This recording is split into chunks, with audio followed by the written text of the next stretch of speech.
Good evening, ladies and gentlemen. The mayor has called the council meeting to order. Mayor Davey. Here. Councilmember Laredo. Here. Councilmember London. Vice Mayor McCormick. She's here. Councilmember Moss. Here. Councilmember Petros. Here. Councilmember Segurola. Here. We do have a quorum, Mayor. If we may please rise for the Pledge of Allegiance.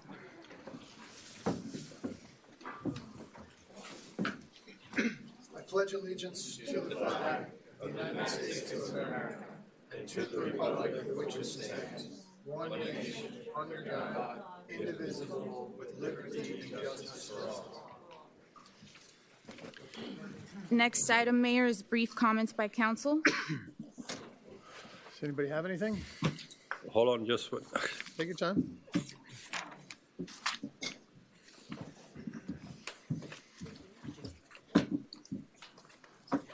no, I don't. I'm fine. Vice Mayor would like to make a comment. I wanted to just bring everyone's attention to Alan Fine receiving or being inducted into the Miami-Dade County Public Schools Alumni Hall of Fame this weekend. It was really wonderful to see him honored for all the wonderful work he's done for Miami as a whole, and certainly we all know for Key Biscayne. So I wanted to congratulate him on that honor. Very nice.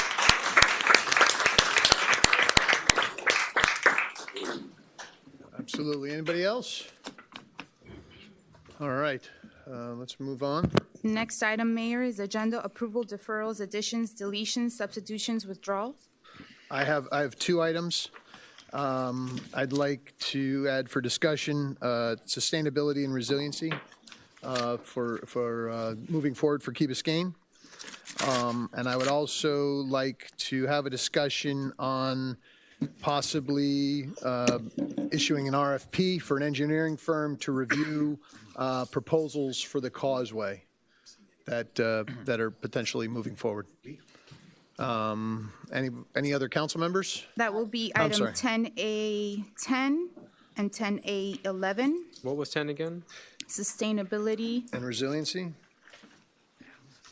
And 11 would be proposed maybe issuing an RFP for an engineering firm to review the proposals on the causeway, and we can get into it a little bit more as we go forward. I have something. Vice Mayor? Could we pull for discussion off the consent agenda, the contract for stormwater? Okay. That's you're talking about Do what, to withdraw it, 7B? to pull it out? Yeah. Okay. Okay. That item for clarification will be heard after the special presentations, before the consent agenda. Okay. I have something. Okay, Brett and then Katie, sorry. It's okay. Councilmember Moss, then Councilmember Petros. Yeah, I just wanted to see if there would be a will from Councilmember Segurola to possibly move the resolution that we have in 9A and move it to a discussion item and combine it with the 10-1 possibly, because I think that it may need to have a little bit more discussion before we might be able to take any action on it. But I'm not sure if that's something that you'd be open to or anybody else. I'm fine with Okay. it. And I add, Sorry, Councilmember Petros, do you have anything else? That's it. Councilmember Petros?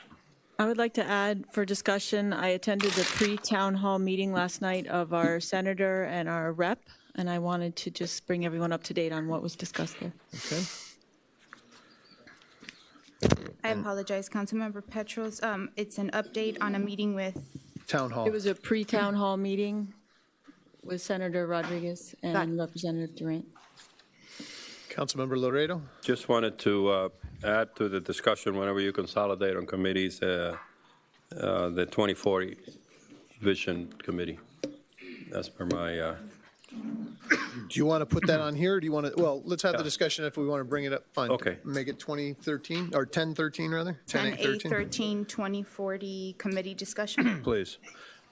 Yes, sir. And the manager. If we could move item 10D2, the update on Bearcut Bridge, before item 6A, so to become the new item 6A.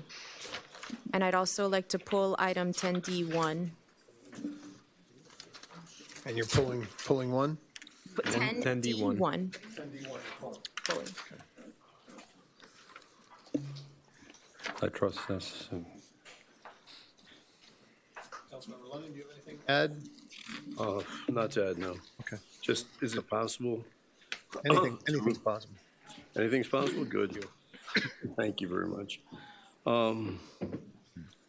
Never mind. No, talk. Fine, get time. Okay, Take your time. all right, we'll move along. Catch up. All those in favor? Aye. Aye. Opposed? Opposed? Motion carries.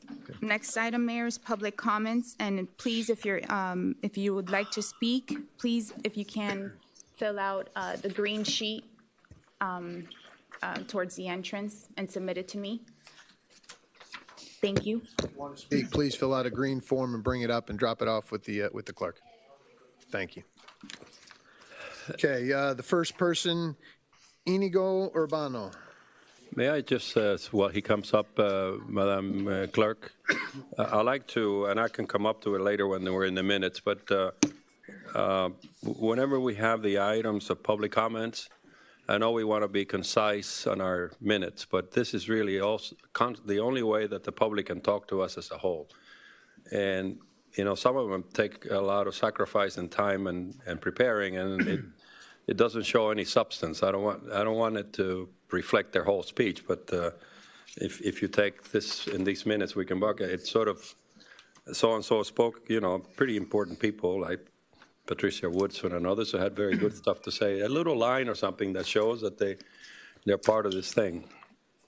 It's not with any bad intent that we make it short, but at the end of the day, this is their opportunity to speak to us, and the minutes should reflect that a little bit more.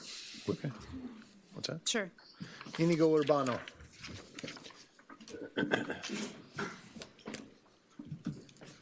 Hello there. Good afternoon. My name is Inigo Urbano. I live in 161 Crandon Boulevard, apartment 427. And I'd like to talk very briefly about the underground utility funding options. Two very simple messages. First of all, I would like to vote about it. I think we need more info, more data, and more time to consider the options. Secondly, I think the millage option is not fair. I think the spatial assessment option is better. Thank you very much. Thank you. We can't hear what they're saying. Can't hear them? No, we can't hear. There's something. Can you hear me? Yes. No. You can't understand what they're saying. Okay, well, whether you can understand what I'm saying or you can hear me, those are two different things. But, Pete, if you could work on the volume. Carlos. Working on it now. Thank you. Carlos Azanze? Yeah. Oh.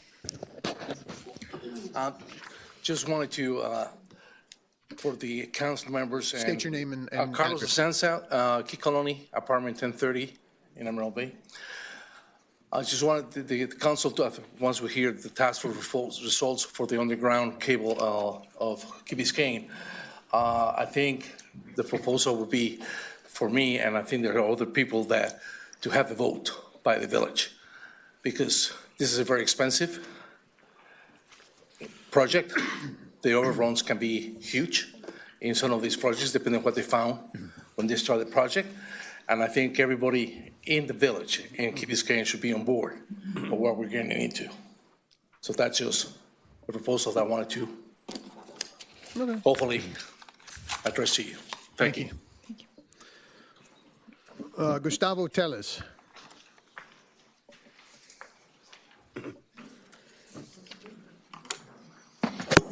Good evening. My name is Gustavo Telles, and I live in 101 Crandon Boulevard. I fully support the idea that property owners need to give you their decision in a referendum on whether or not to move ahead with the undergrounding project and how to pay for it. First, I would like to ask you, have you considered issuing a referendum to ask property owners if they wanted to underground or not? Shouldn't we have a consensus before proceeding, or at least a majority vote on this issue? Second, this decision affects each of us, property owners personally. I live in Botanica in Key Colony, and some of you may not know that we have 293 units, about 1,172 residents, and we already paying a massive assessment for the upkeeping of our building. The decision that each one of you will make will have a severe financial consequence on myself and my Botanica neighbors. Since each of you ultimately approve whether or not to proceed with this project and how to finance it for the next 30 years, I would like to ask you for the public record to please state whether or not you are property owners. If I'm being asked to pay for this bill for the next 30 years, I want to know that we are all in this together.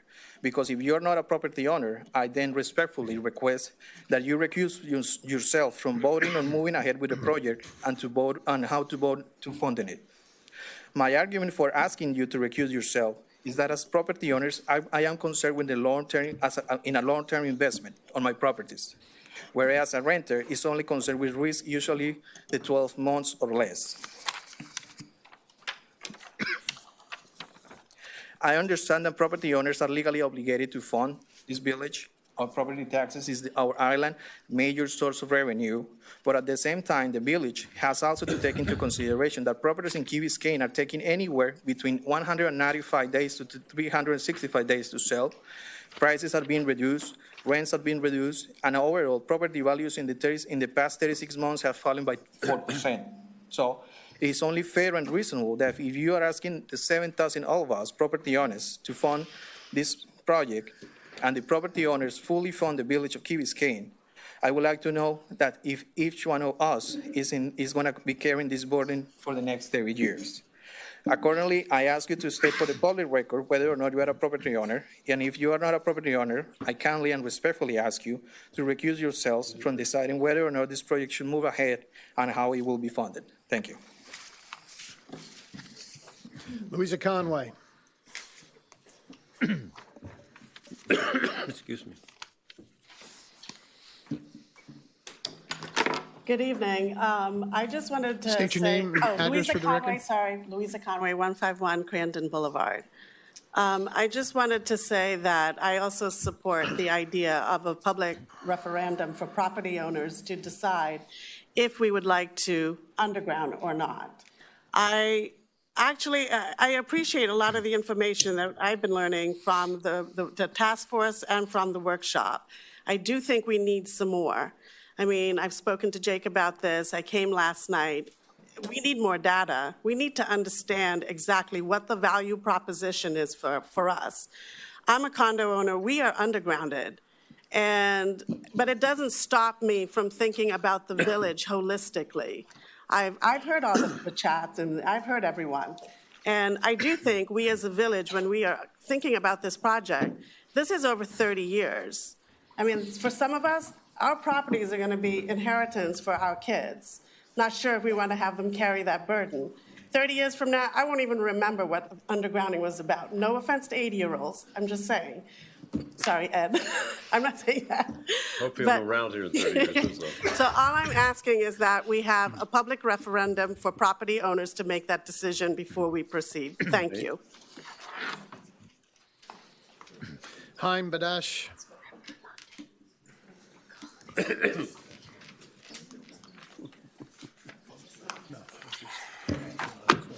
My name is Haim Badash, 177 Ocean Lane Drive, Commodore Club East. I want to talk for a minute about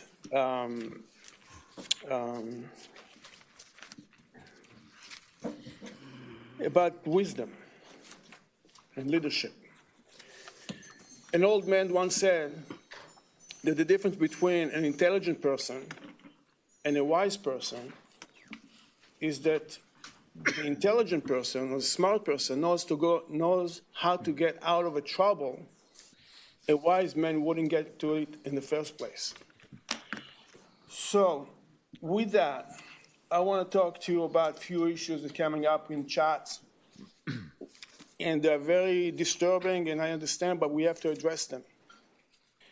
Some people calling for division, blaming other people for division, and so on and so forth. So let's just face it. Oh, thank you. Division is a derivative of injustice. That's where it comes from. It's very simple. It's a simple truth. Everybody knows that. So the moment you introduce the ad valorem option, half of this village felt that they are being misled or potentially going to be mistreated. And for that reason, they acted with all kinds of different options: anger, disappointments, bad language, and whatever other ways. What I'm saying is that if the village didn't introduce this option in the first place, we wouldn't be talking about it. This option is completely unfair. Yesterday, I met a guy on the task force who told me that his neighbor is going to pay 5 times more than he does if that methodology is going to go through. How could any one of you look in anybody's eyes and tell them that that's justice? So don't look anywhere else to blame except leadership, because you're the one who introduced it in the first place. I also want to talk about recusal. Nobody can take a second place to my respect and admiration to everyone who wants to serve his time, effort, money, and talent to serve other people, period.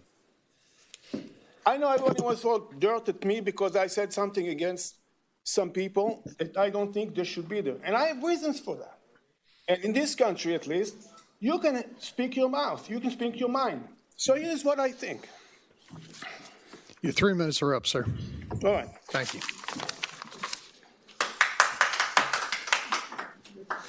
Tony Camejo.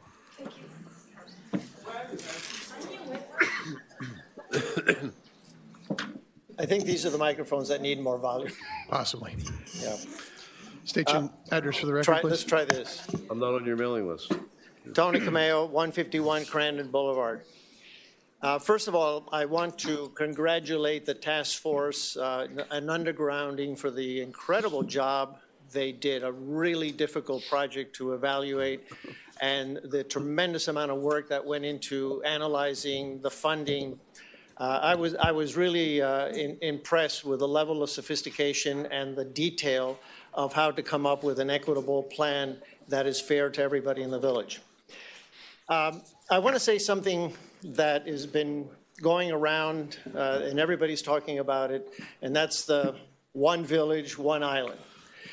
I don't think there's anybody involved in activities on the village that wants a divided village. We all want one village. We all want to be one community.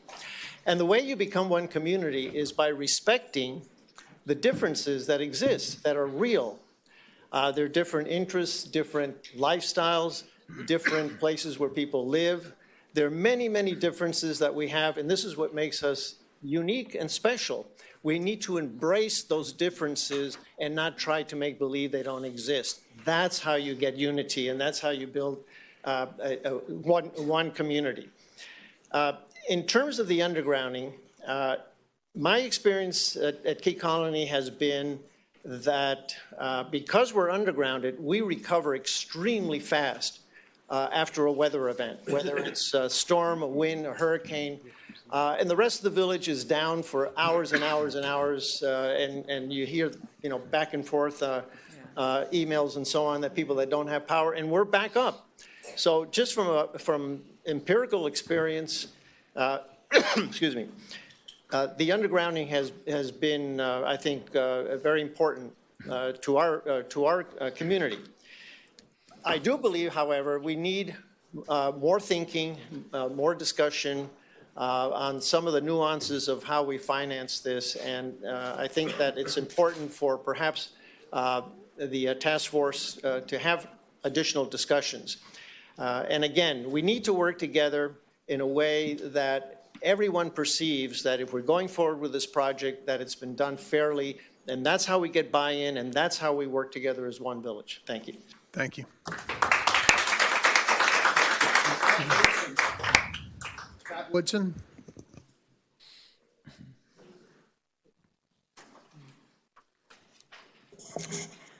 Hello, everyone. Pat Woodson, 472 Warren Lane. I've lived here for so many years now. I think it's been about 29, based on the ages of my children. And we have been through hard times where it's been tough to make decisions and people have had very fierce opposite opinions about things. And we have gotten through it because of our quality of community, because we remain friends and neighbors together. And that's what I love about our council as well, that all of you serve so generously as friends and neighbors.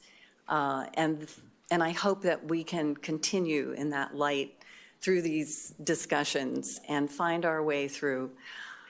As far as 30 years worth of responsibility to collectively pay for any sort of project, for many people who haven't lived here very long, they don't realize that literally everything the village has built in less than 30 years, we have paid for through our millage collectively as a community of neighbors.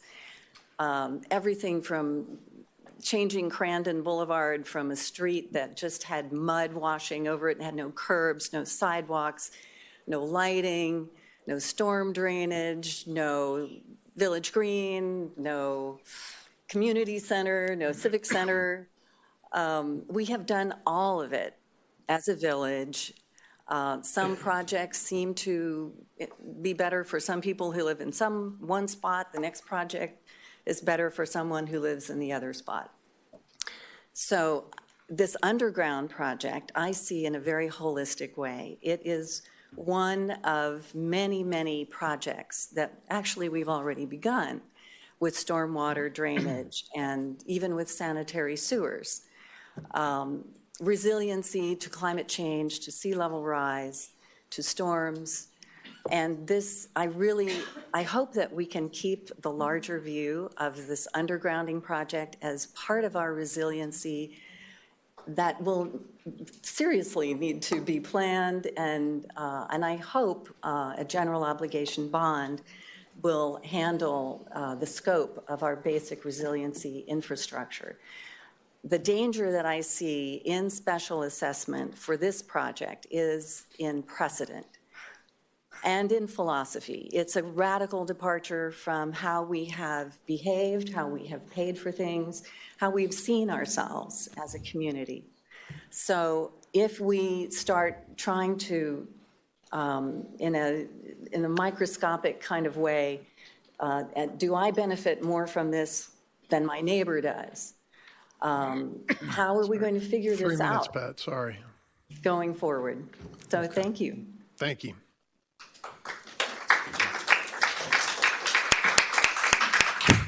Al Menendez. Yeah, I'm going to be super brief. I get everything everybody's saying, the one village and all that. The one thing I can assure everybody here, that if we choose the millage funding and it gets out, that Key Biscayne is trying to improve significantly on the backs of people that are coming in. We're not going to have a lot of people coming in here that are going to want to live here. So let's be careful of what we wish for, because we got a great place. We want to continue to have it grow, and we want people to continue to come here so they can fund all these great things we have. Thank you. Thank you. Melissa White. Melissa, sorry, is my mic not working? Melissa White, 370 Heather Lane. Thank you all for your service. I am only here as a little bit of a warning, and I don't fault the people that, based on the little information they had from a chat, came here concerned and worried. But I do fault the people leading the chats that are trying to divide us by property owners and renters. Our democracy is made up of representatives who reside here, who vote here, and obviously renters help cover the costs of property taxes. My concern is that it's a red herring, and it's to stop ability to do infrastructure property projects that protect our investment, all of our investment, in our investment. And I just want to warn you that it's unfortunate, the rhetoric that's happening in the chats. Thank you. Thank you. Jennifer Stearns Buttrick.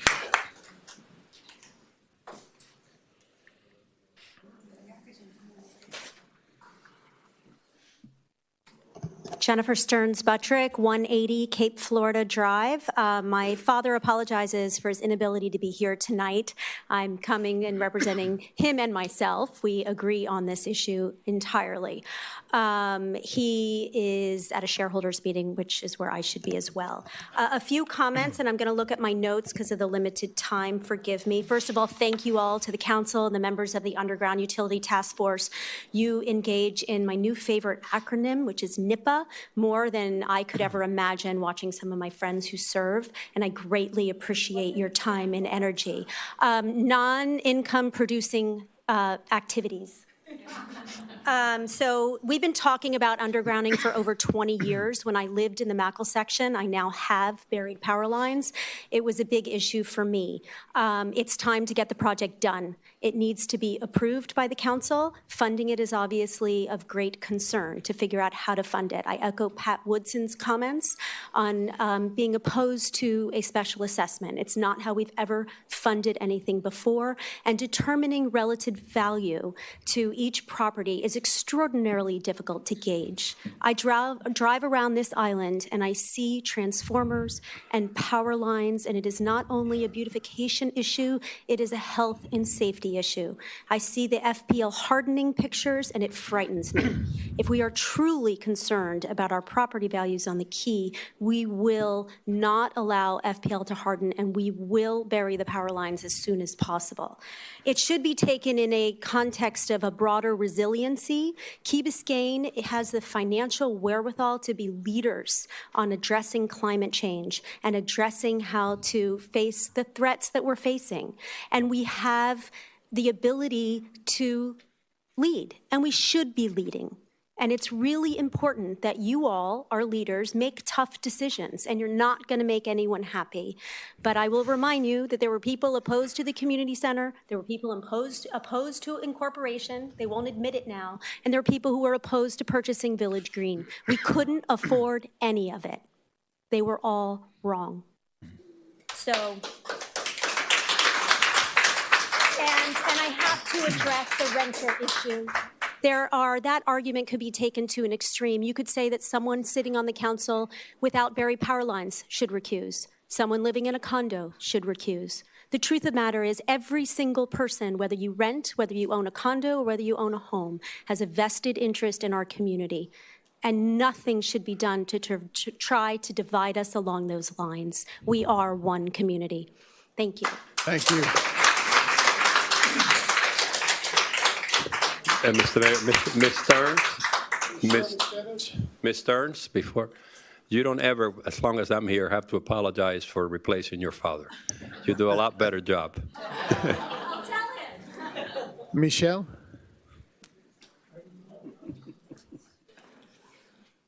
Michelle Esteves, 798 Camden Boulevard. Mr. Mayor, council members, I'm not here to speak underground, but I'm here to address your item on the agenda, Vice Mayor, the overcrowded Master Academy. I want to remind everybody that I was here, I think, a couple years ago to letting you know and inform you that as a property manager, I see the applications that come to the properties that I manage. Right in time to register. She gets off the island to present the list. That's have to become not only maybe just from you, but I think we need every realtor on the island to cooperate on this. And also I see that units, they rented by 2 or 3 families. If they don't exceed, some condominiums, they have the regulations in which they have 2 people per bedroom, or other have no numbers as long they are a family. And third, some units, they have maximum of occupants no more than 5, no more than 6, no matter the bedrooms. So I think that the work that you need to do is a little bit more outside and reaching the community, reaching the residents, reaching all the realtors, because it has to be a start right there. I see it, I do my job, I get in a lot of fights, I get in a lot of accusations, but you know what? I know what parents go, and I don't have no kids whatsoever or close families to go to Master Academy. I'm come to you to share what I see out there. It's got to be beyond that. Somebody have to do a better job to monitor this. When I see happening, I call the principal office. I have called the principal office, and they take actions and give names. And I know 2 families, they were not accepted because of my call. So I think, again, it's going to take a village to have the priority for our kids on the island to have priority to go to Mast Academy. The people that come off the island here is just abusing the system that they have. So it's got to come from us, and they have to change some regulations. So I thank you, Vice Mayor, for putting the item and bring this to it. Thank you. I think you're going to like what I have to say too, Michelle. If anybody wants to speak, I want you to fill out a green form, please. Thank you. Carlos Janatios. I hope I'm pronouncing it correctly. Yes. Where's your thermos? First of all, as everybody, well, Carlos Genatios, 151 Crandon Boulevard, apartment 920. I want to thank you for your effort, your time, as everybody does. It makes us feel proud of being in this community. And also, all the debate that has been raised in relation to the undergrounding, I think is democracy. It's a part of living in community and also raises engagement of the community in relation to the climate change problems and all the facing problems that we're having with the environment. So I'm really happy to hear all those different opinions because we need them. We have to be together as one community saying all the different things we have to say. So, well, I will ask the council to give us a little bit more time to understand in more deepness what's going on with the undergrounding. The task force has done a great job, but the documents they have prepared have just been released lately, and I haven't had time enough time to understand deeply what's going on there. And there's a formula which I tried to understand, and I couldn't really go all the way through. So I think we all merit a little bit more time to understand, but I do think they did a great job. On the other hand, Key Biscayne is an island in which we have important flooding problems. We have flooding and hurricanes. And the solution for the flooding might not be undergrounding. We might need to do a mix of 2 solutions. In some parts undergrounding, and in some other parts, we might need to keep the lines because we need redundancy for the system.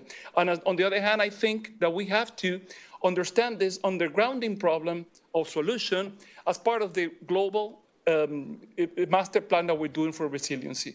Because we're discussing now about one problem, or invest $45 million, but then we're going to have to talk about the other solutions, and this will come up to $200 million. So we're not talking about undergrounding, we're talking about several solutions at the same time that will take $200 million. So a strategy for that should be shown, at least drafted, for us to work on that direction. I understand that we have to hurry up in the decision for the undergrounding, but it shouldn't be taken isolatedly. And well, so I think the master plan shall be reviewed, and we have to have an idea how it works and how this links with the other parts of the master plan. For instance, I imagine that if we might need to put some pumps to pump the water out with the flooding, and this might need some lines that might require redundancy besides the undergrounding. To finish, I just want to ask you to ask the unit owners, including those who do not live in the island, because it will be investing for them. And once again, thanks a lot. Thank you. I have Bracken. I'm not sure which one this is. I would assume it's, now that I see Christina, it's Christina Bracken. Yes, hi. Thank you very much, Christina Bracken, 224 West Mashta Drive.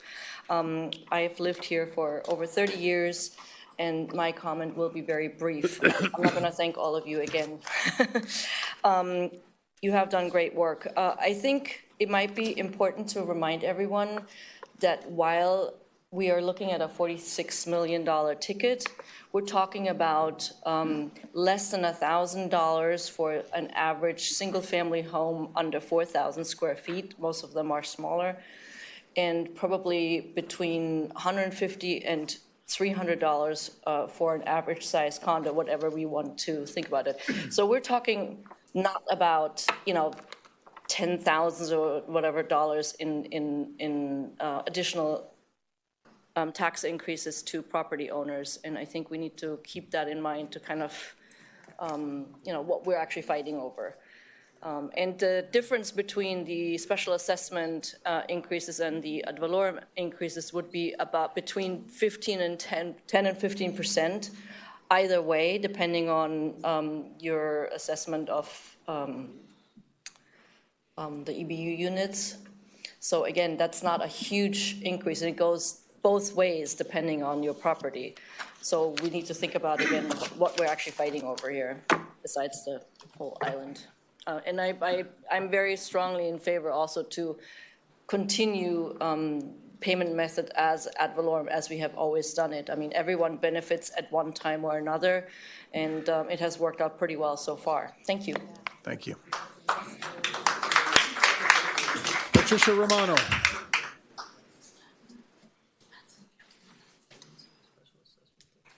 Good evening. Welcome. Good evening, Madam. 361 Beechwood. I'm, of course, in favor of the project. I'm also in favor of making this island every day better and better. And you don't get to that without spending money. So I'm not going to go into the details. I think you guys have done wonderful with the previous council, with the task force and all that, but I think it's time to move on and do it, because that's what's important for everybody in the island. They don't have to think that I have to pay $10 more or you have to pay $10 more, because this is one village, one island for all. Thank you. Thank you. Aileen Nicholson, our last contestant. Thank you very much. Aileen Nicholson, 769 Allendale Road, resident of Key Biscayne since 1972. And I am so excited that we are finally going to put our power lines underground for all kinds of reasons that everyone has been talking about for a very long time. And I agree with all the other speakers, strictly just before me, that this is an island. We are one village. This is one improvement. And the idea of separating any improvements to the island as to who benefits or who doesn't benefit, I think the topic has been discussed thoroughly, and I would just add my approval to it. Hooray. Thank you. Thank you.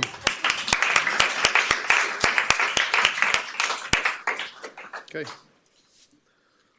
Next item, Mayor, is an update on Bear Cut Bridge. Go for it.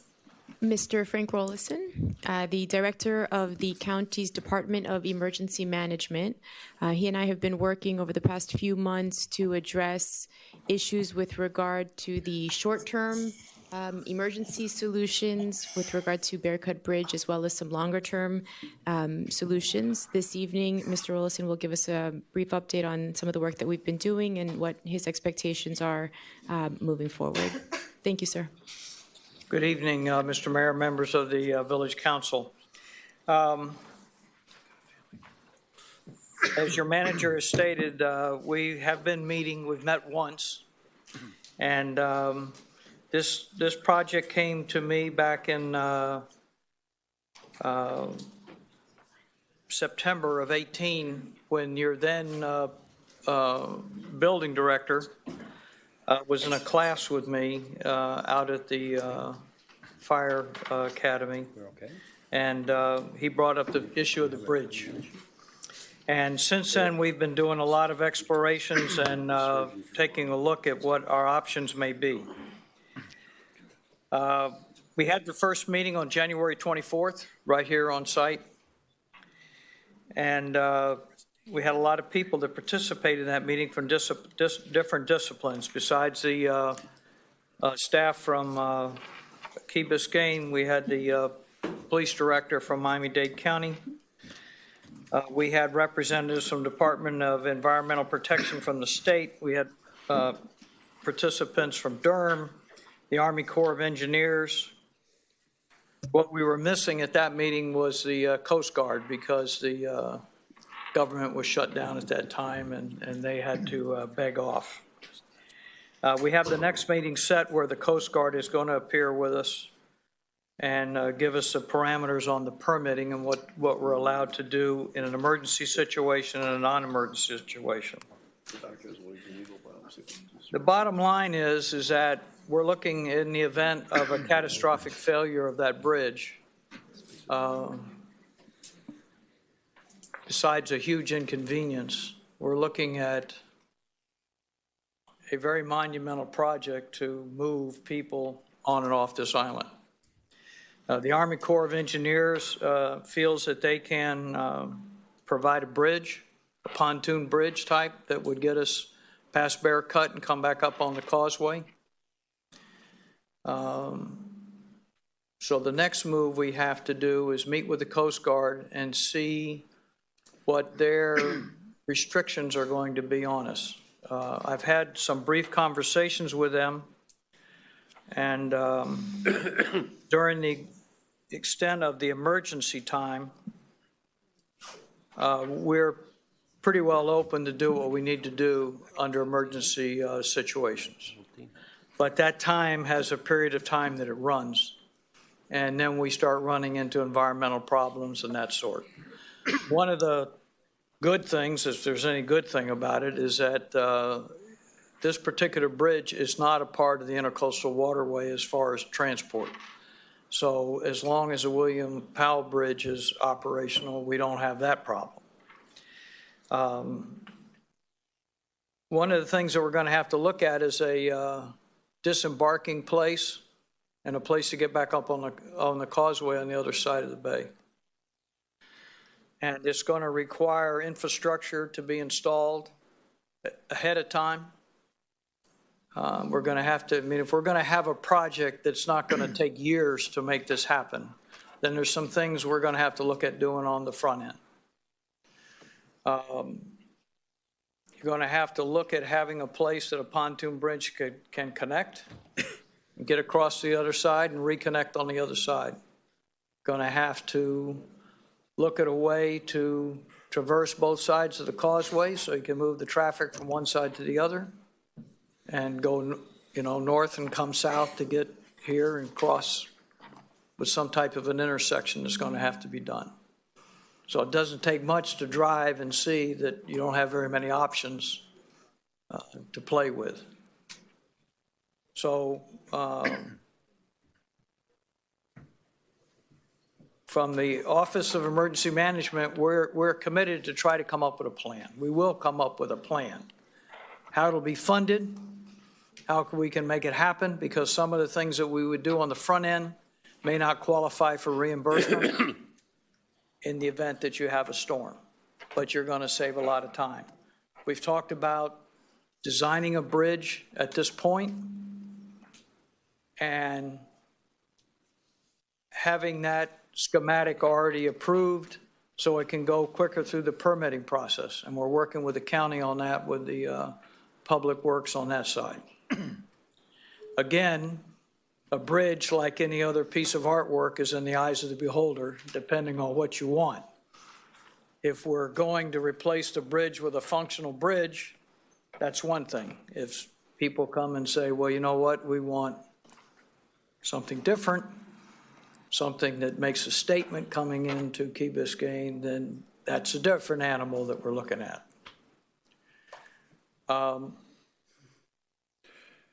Like I say, we'll meet again on March 8th with the Coast Guard. We'll keep everybody appraised as to what's going on. The current bridge that we have by the structural engineer from the county is in a condition of good. It's not excellent. It's not fair. It's overall good. He was going to be here tonight to make the presentation on the bridge structure, and when we have the next time, we'll come and we'll do that and let the engineer speak for that. So, I mean, I will answer any questions you might have at this moment, but I can tell you it's moving forward. Councilmember Laredo. I'm so glad that all these citizens are here to see that, you know, how you gotta stay engaged and you have to follow what is happening to continue to make this a paradise that we built. And this is an extraordinary beginning. The manager, in her professionalism, did not do justice to the initiative that the chief did, the mayor of Miami-Dade County, and the county board of county commissioners, who took the initiative to work with us early. And all of those meetings that he's talking about, they came to us. They were courteous enough. He drafted, including the chief of police, director of public safety. It's a new era of cooperation between other municipalities and ourselves to together work to solve real problems. This is a real problem. In the past, we've had some issues of frictions that were unnecessary. Today, this is a wonderful opportunity, even though it's a news that we need to deal with, about a new era for your Key Biscayne. And I'm at awe of all you've done in just a few weeks, and we thank, in behalf of all the voters and taxpayers, the mayor and the Board of County Commissioners for the initiative that you've done. It really is a paradigm shift, I think, in as we move forward. And I thank you very much. Thank you. Councilmember Moss. I just wanted to ask, you said that the county engineer said that it was in good condition. That's Is that what you just said? correct. I don't mean this in any disrespect in any way, but does it make sense to get a third party to take a look at it just to make sure that that is in fact the actual state that it's in? Well, there's certainly no offense taken. The bridge is, as the engineer pointed out to us, under a outside engineering firm contractor, which is contracted by the county. There are 2 evaluations done on the bridge every year, below the water and above the water. There are 3 levels on the bridge, and the top 2 levels, the surface and the structure supporting that, is good. The under the water at this present time is fair. The overall condition of the bridge is good. But again, when we meet the next time and report to you, and again, with the manager scheduling us when she feels it's appropriate, I think it's important that you hear, and the people that are here, hear what is being found and what is being recommended and how we're going to go forward. You know, in October, the president signed into part of FAA regulations. Buried in that is a Disaster Recovery Reform Act. And in that is funding for mitigation projects prior to a storm. As the process works with FEMA heretofore to this legislation, mitigation was tied to incidents. You had to have a storm, and even with this money, the state has to have had a storm within the last 7 years. So sometimes there's a silver lining with the hits that Florida takes. So we would be eligible for that. The problem at the present time is that a lot of this money has been frozen, depending on how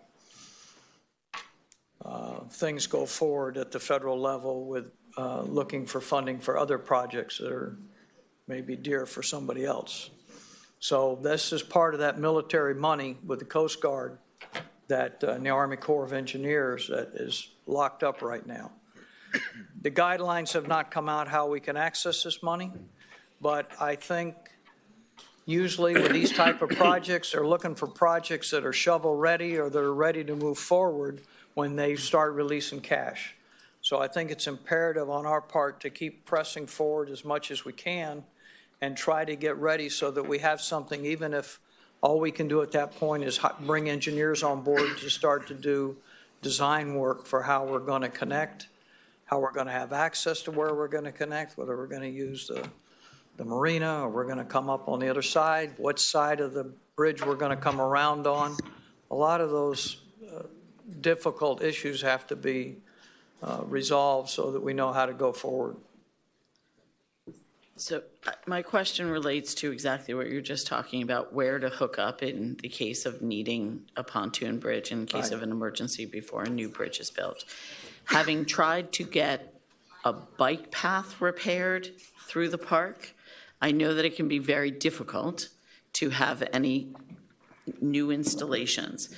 Is there any feeling from the county as to how difficult that process is going to be to actually install a way for us to get on to this pontoon bridge? You know, the brief conversation I had with the mayor when we talked about this, and we were talking about another project, I mentioned to him that we were doing this, and he was supportive of the idea that we try to come forward with some kind of a plan. You know, I don't know what that plan's going to be. I don't know what the Army Corps is going to tell us what their needs are, but obviously there's got to be places to leave and to come, you know, get to the other side and come back. Whether we're going to be able to run traffic both ways at the same time, I mean, you can see the challenges that we're going to be facing. However, the Corps tells us that, you know, they move military tanks on a regular basis with pontoon bridges, so moving vehicles is not going to be a problem. So at least the information we've received at this point has been, you know, we haven't had anybody say to us, you know what, you know, you're going to have this problem or that problem. I don't anticipate problems from the Coast Guard. They've been very supportive at this point too. And I think that we press on and we put the package together and we say, this is what we got to do. And then you get to play the game.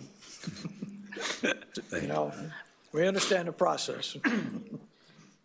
And then my other question, I love that you were talking about federal funding. Is there any discussions at the state level, as that bridge is the only access and the only way to a state park? Have you explored? We haven't had those discussions. Like I say, Department of Environmental Protection has been here, and they play a different role. I don't personally think that the state park will be a priority. Right, in the case of an emergency, but in terms of the bridge construction. And the money that comes from the feds that would come through FEMA would come to the state as the grantee, and they would then form to us as a sub-grantee, the same as all the other FEMA funds that come. There isn't another project like this that I'm aware of in the state that is of this magnitude for this type of money. I mean, you're talking a huge undertaking that would have to be in effect for a year, give or take, depending on what we're going to do. If we're able to design a bridge, we've talked about doing some preliminary dry runs with plans so that permits could run through a lot faster, all those things we could do on the front end. But still, you're talking about a massive project. And would part of the bridge be worth saving? Is it better to start from scratch, and are we throwing good money after bad to patch it and fix it? And, you know, those are all the things that the engineers would have to look at. But I think, as the commissioner was stating, I think, or a council member was stating, is that I think we're making a positive step forward on both sides. Everybody is interested in making it happen. And I know the mayor feels that Key Biscayne is part of Miami-Dade County. So we have other problems in other areas. I came for this job. I was in North Bay Village, and we've got 2 bridges that normally, many oftentimes get both stuck in the up position at the same time, but no fire station on the village. And you can imagine the concerns when you've got bridges up for a couple hours and sure. And you can't get any fire protection in there. So I understand from my own personal experience what you could be facing here.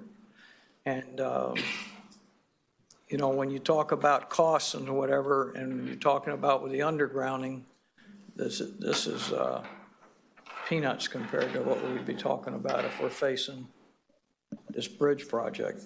So you have to worry about the money later. Right now, we get something, get a plan. Councilmember Petros? Has there been a time frame discussed at all, even loosely, on this? On the plan or just? The plan and the possible need for this?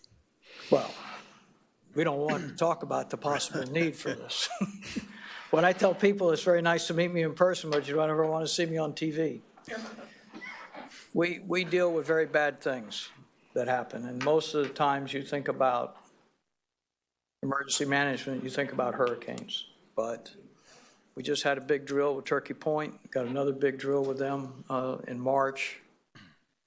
The issue of what's going on worldwide with these terrorist attacks are something that we're dealing with the FBI, with the Fusion Center, and the military. Whole different way emergency management is having to be looked at in today's light than just hurricanes. But we're going to press on and do what we can to get the plan together and execute it as fast as we can to say, okay, this is the direction that we feel we need to go. And then we get to the point whether we're going to have to spend money or we go after grants or whatever we do. But I would certainly think that I would say within a couple of months, we should have an idea of what the plan would be. I mean, it's not, we got to get from point A to point B. We got to hook up here, we got to hook up there. And how do we do it? Okay. Hopefully we want a very simple bridge to go back. Well, I'll echo Councilmember Laredo. Thanks very much for what you're doing. Thanks for coming out here and informing us. All right. Thank you. And you look a lot better in person than on TV. Yeah, there you go. Thank you so much. Thank you very much. Take care. Presentations, all presentations. Mayor, is Art and Public Places Board report to council? I'll defer to the other people. I think the piano concert people, since they're public, and mine can be later, if that's okay with you all. It's fine. Well, I'm sorry, what did you say? No, I was sharing the public places. I rather defer to the public. I know that we have a piano presentation. I'll Art and Public Places after them. Just get up, yeah. The piano? Yes, the Key Biscayne Piano Festival. Thank you. Good evening. Good evening, dear Village Council members. On behalf of the Key Biscayne Piano Festival, its board members, some of them are here with me, sponsors, and I am Marily Fridegoto, the founder and director of it. We would like to thank you for the time and attention you are giving to us in this session. Our desire is to present to you with our new program, which is the sensation everyone is currently talking about. Our concerts have been a great success thanks to the support and presence of the community, the world-class level of the performers, and the teamwork done by the private and corporate sponsors and by us. This festival is a program made by community members and for the community.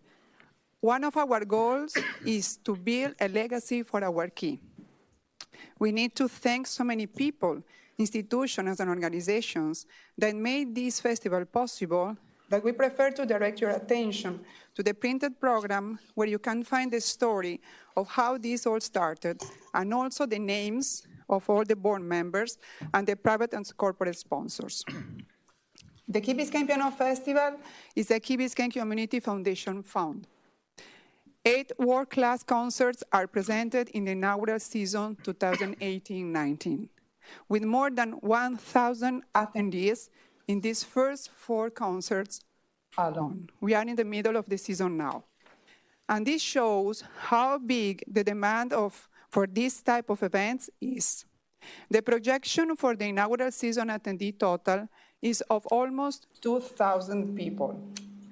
The board members are all residents of the Key, and the private and corporate sponsors are local. We offer the entire package, a high-level event with world-class level international performers, a program presented and explained by Professor Emeritus Frank Cooper, and a buffet gourmet hosted by Puntino Restaurant prior each concert, exactly as is done in big cities that host these kinds of events. How this started? The founder of the Miami International Piano Festival proposed to me a collaboration, I'm a piano concertist, teacher, and resident of the Key since 2006. The Miami International Piano Festival is a 22-year-old worldwide renowned piano festival based in Aventura. So immediately I accepted the big opportunity offer, and I also thought of creating other strategic alliances with famous musicians, inviting them separately from the one shared with the Miami International Piano Festival. The Key Biscayne Piano Festival was founded not only with the intention of bringing pianists of the highest caliber to indulge a passionate piano audience, but also to educate and engage the young and enthusiastic music admirers. Due to this, the age of the kids that can attend is 8 years old and above. And also the concert helpers are high schoolers, to whom we give community hours for their help. All the performances presented in this series, as well as the following ones, are superior artists because they have a message to transmit through their music and interpretations, and the audience will have the opportunity to be in contact with and interview them after every concert. Thanks to this opportunity, their personal stories may serve as a model and inspiration for those who attend. One of the main goals of this project is to project the Key worldwide as a cultural island. This will attract a high-level type of audience that will respect the environment and will come to our restaurants, stores, and in the future will stay at our hotels. Like Verbier in Switzerland or Salzburg in Austria, the communities are identified with their festivals. And thanks to them, those cities receive a huge income and gain added value to their properties. We are also proud to share with you that we are now working on another project which involves the creation of the Music Scholarship Fund for unprivileged young students to be mentored by a sponsor, first as a student, then and later in a career as a pianist. There is some difference between the Winter Concert Music Series and the Piano Festival. The Winter Concert Music Series presents different types of concerts, like jazz, chorus, opera, band, Chopin Foundation, Brazil Night, etc. And it is completely economically supported by the village. The Key Biscayne Piano Festival is built around the piano as the star instrument. Until now, we have been fully supported by the private and corporate sponsors, and thanks to the tickets sold. The Winter Concert Music Series events are free, and they are a sort of a gift exclusively for the residents of the Key. In the Key Biscayne Piano Festival, thanks to its generous sponsors, the concerts are heavily discounted compared to what audiences pay to hear this performance in concert halls around the world. And this is not only for the residents, but also for audiences coming from abroad. The concerts can be used by the Village Council members, the Chamber of Commerce, and the Key Biscayne Community Foundation Board of Directors as presentation cards to special guests that are visiting the Key, or whoever is invited by them to come from abroad. For example, Gloria and Emilio Stefan have been invited and present to support us. And also, at each of our concerts, the Consul and the Chamber of Commerce Board of Directors of each performance nationality have been present. Until now, the consuls that have attended are the Italian consul, the French consul, and the Belgian one. The Spanish and Israeli consuls have confirmed their presences for the next concerts. I'm finishing. The Village Council members, the Chamber of Commerce, and the Key Biscayne Community Foundation Board of Directors are always considered our guests at each concert. We appreciate your support for this project as residents and council members by helping make musical excellence and education a part of the Key Biscayne community experience. Also, I would like to add that we are particularly proud of one extraordinary concert we presented with 2 gifted kids as a fundraiser for St. Jude's Children's Research Hospital. The next concert will be on March 22nd at the Crossbridge Church, as all of the other concerts and our future ones have and will take place at, until we will have a theater in the Key. Thank you so much for your time today, and we hope you will support our festival for many years to come.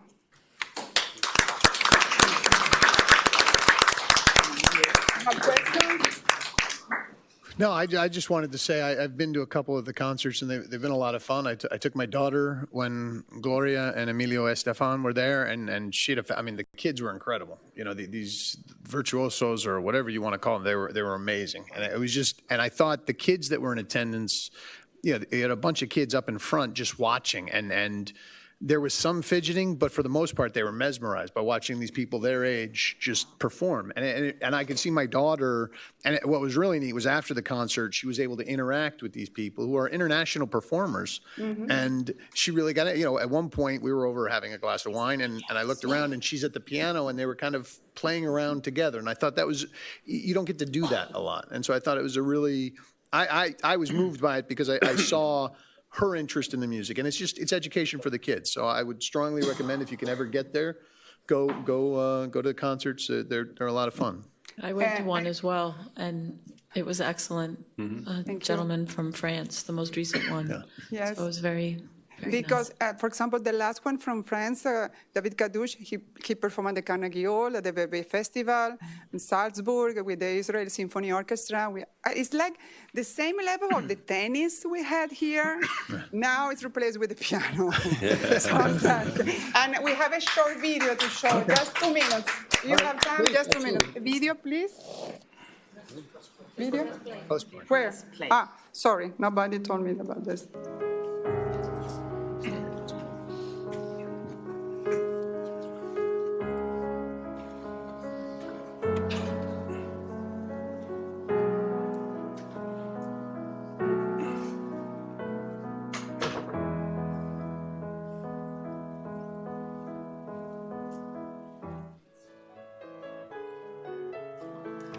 Please more volume.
This is during the interview.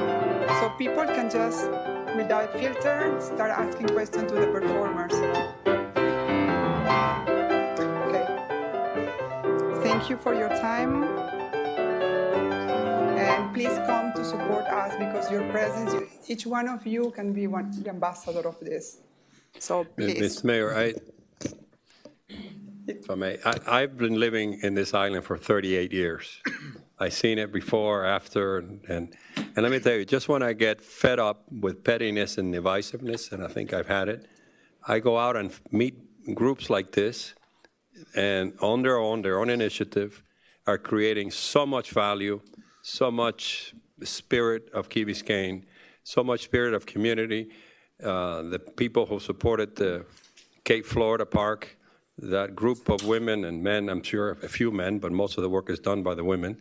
It just really recharges my energy that this is, in fact, a paradise because of the kind of people that are here and are working usually below radar and producing world-class. I went to one of your concerts, and I was blown away, and congratulate you and your whole board. I think is fabulous. Thank you. That's a true Key Biscayne. Thank you. Thank you very much.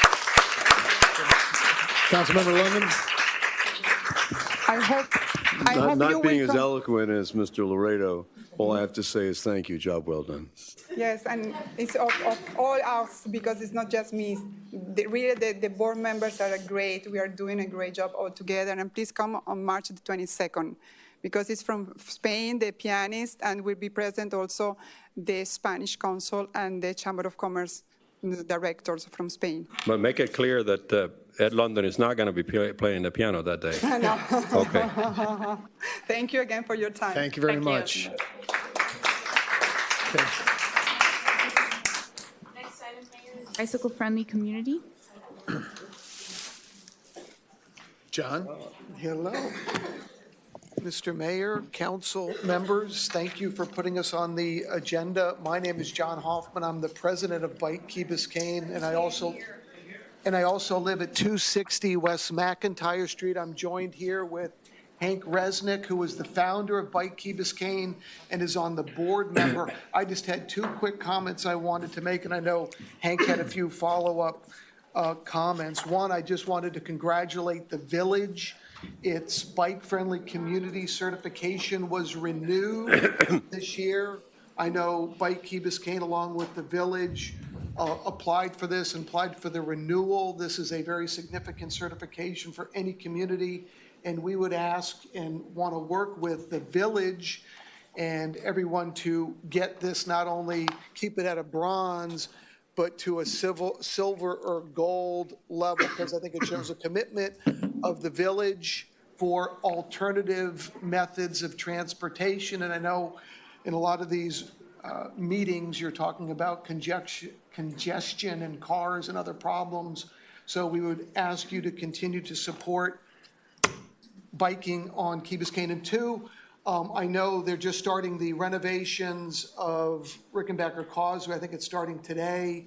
And I know we've seen some emails where they're going to continue the green bike lanes from the toll booth all the way, I think, to the village. And I think Chief Press, so part of the Key Biscayne Master Plan, which I think all of you have approved, have also said extend the green lane all the way to the park. So we wanted to thank you for doing that to try to keep biking safer for everybody on Key Biscayne. That was great, John. Thank you. I'm Hank Sanchez Resnick. I lived on Key Biscayne for 7 years now. I'm living in Coconut Grove, but I'm still on the board of Bike Key Biscayne. And I worked very closely with village staff in 2014 to write the first proposal, and then again in 2018 to write the second proposal. The award is given for a 4-year period. I hope that the village will be able to continue this on into the future. The requirements for getting this designation as a bicycle-friendly community are really quite rigorous. It's not a shoo-in at all. You have to meet a lot of very demanding criteria, and it would be great if we could get moved up a notch from bronze to silver. That's the next level. I think that if the village does implement green bike lanes on Cranwood Boulevard, that'll be a big step toward getting the silver designation. I just wanted to say also that when we started Bike Key Biscayne, one of the premises was that bicycling is a great way to get around, a great way to relieve congestion, wonderful for kids. A lot of families move to this island because they love the safety and convenience of being able to get around on a bike. And we've supported the Safe Routes to School program at the community school. A lot of kids bike to the community school. And just this Thursday, we're working with parents of Mast Academy who have organized a bike to school day on Thursday. Those parents lobbied to get a bike rack installed outside of Mast Academy, and we're hoping that more and more kids will be able to bike to Mast. So you have a wonderful bike-friendly community, and we are happy to support you in it. Thank you. Thank you. Any questions? Yeah, is there been any movement, if we're going to be able to bike to Mass, on improving that bike path? And is there a way to work with your agency to try to put some pressure on the county? Because those are county parks, that we need a better bike path through. Absolutely. Yeah, we've been working very closely with the county. John and I have been going to meetings with the county for many years. We were very instrumental in getting the bike lanes put on the Bear Cut Bridge, and we work closely with the county on that. So we would love to continue doing that with you.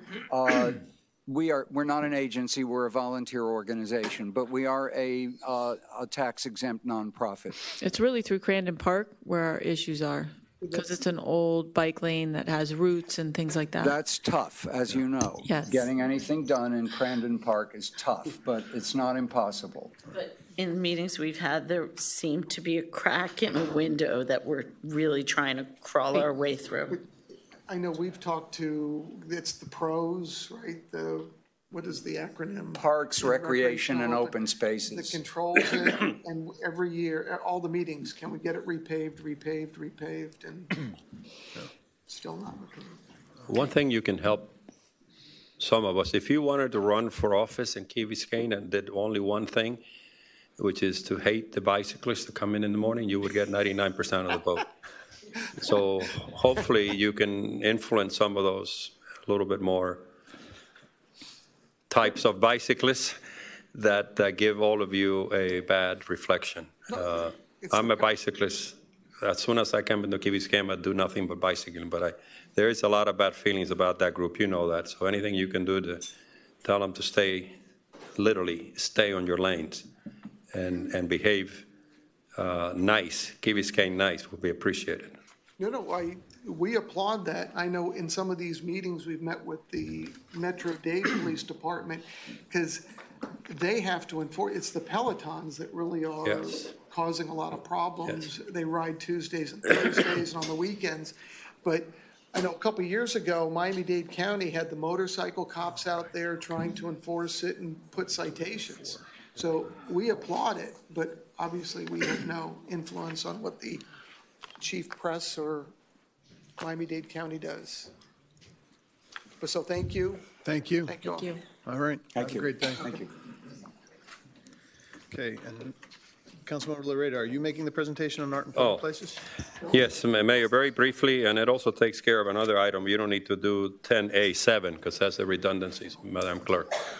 On the same theme as the piano concert people, again, just get a recharge out of all these great people that volunteer their time. And I've had the opportunity to just be with them a couple of weeks. Today I spent like three and a half hours at the PAM Museum meeting with their director, with Didi Moss and the chairperson, Lourdes Joffrey. And you have in your package their report that it was written, and it was written by an extraordinary job that former council member Frank Kaplan did. He really has been the driving force, the unifying force in this diverse group of 7 extraordinary women who few people here know how much time, effort, money they devote to making our island beautiful. And it's really a joy.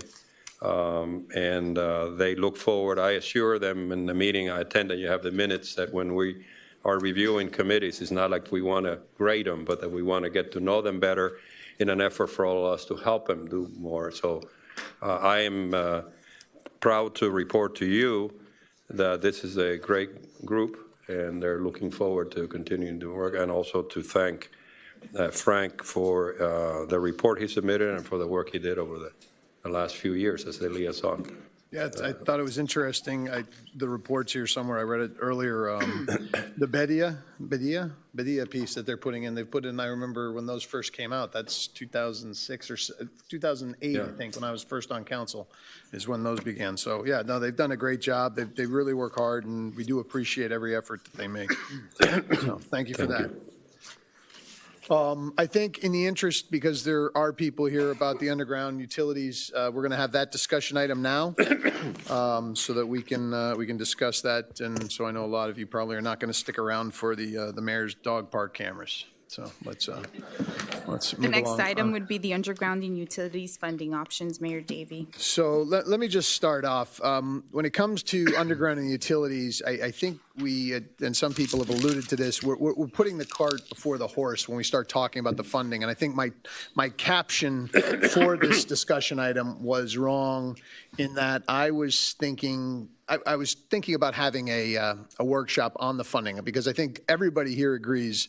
Look, there's a number of people I respect who have talked about doing this through ad valorem taxes, and there are a number of people I respect who have talked about doing this through special assessments.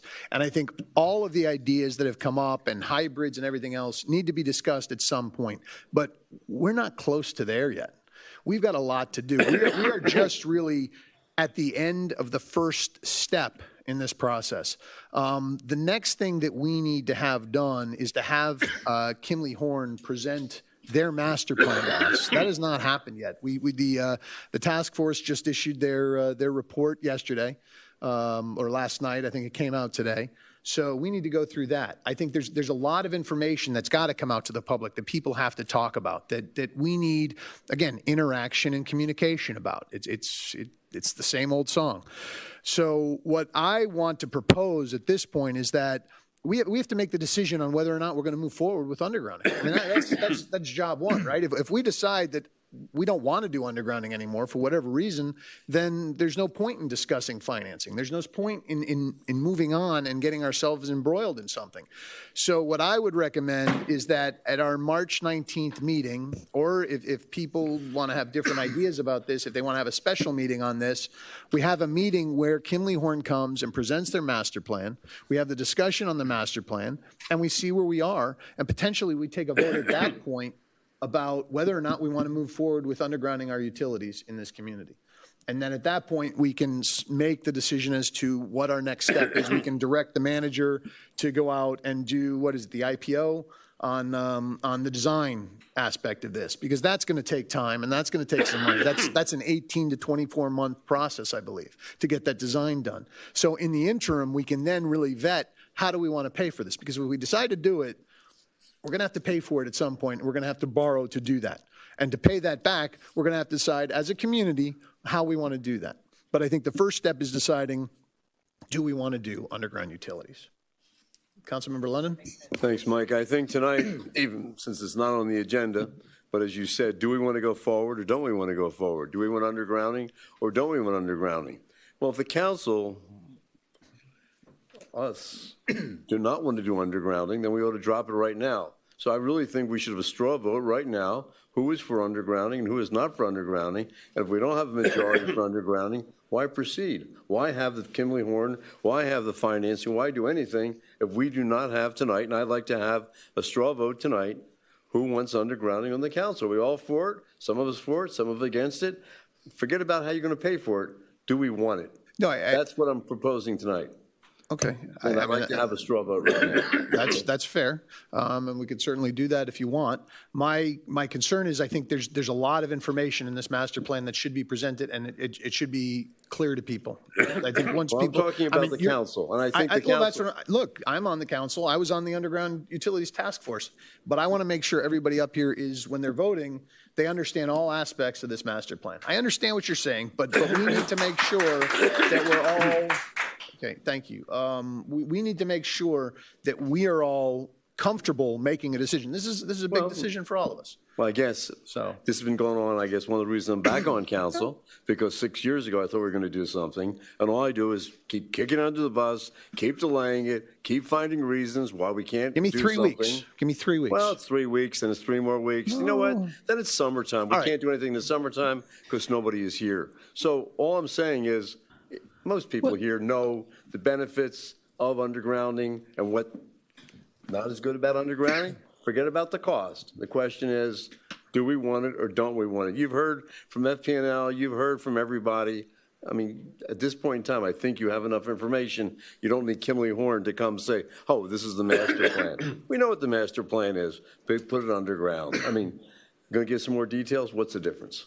I think we have enough information to make a decision whether we want it or we don't want it. We can't be swayed by the politics of Tony and his group. Congratulations, you brought a good group out tonight. Oh, sure. Anyway, keep it up here. That has nothing to do with it. All I'm saying is let's have a straw vote and decide among us, do we want it or don't we want it? Councilmember Petros. Maybe to bridge the gap here, we know that the funding is a big hurdle here. And obviously, if we feel that we, as a general group, support undergrounding, it may be that when we find out more details of the funding and so forth, that may change That's fine. the ultimate decision. So it's not like you're making a full decision here tonight. You're just saying, I agree with the concept. I'm good to date on the idea of undergrounding. Right.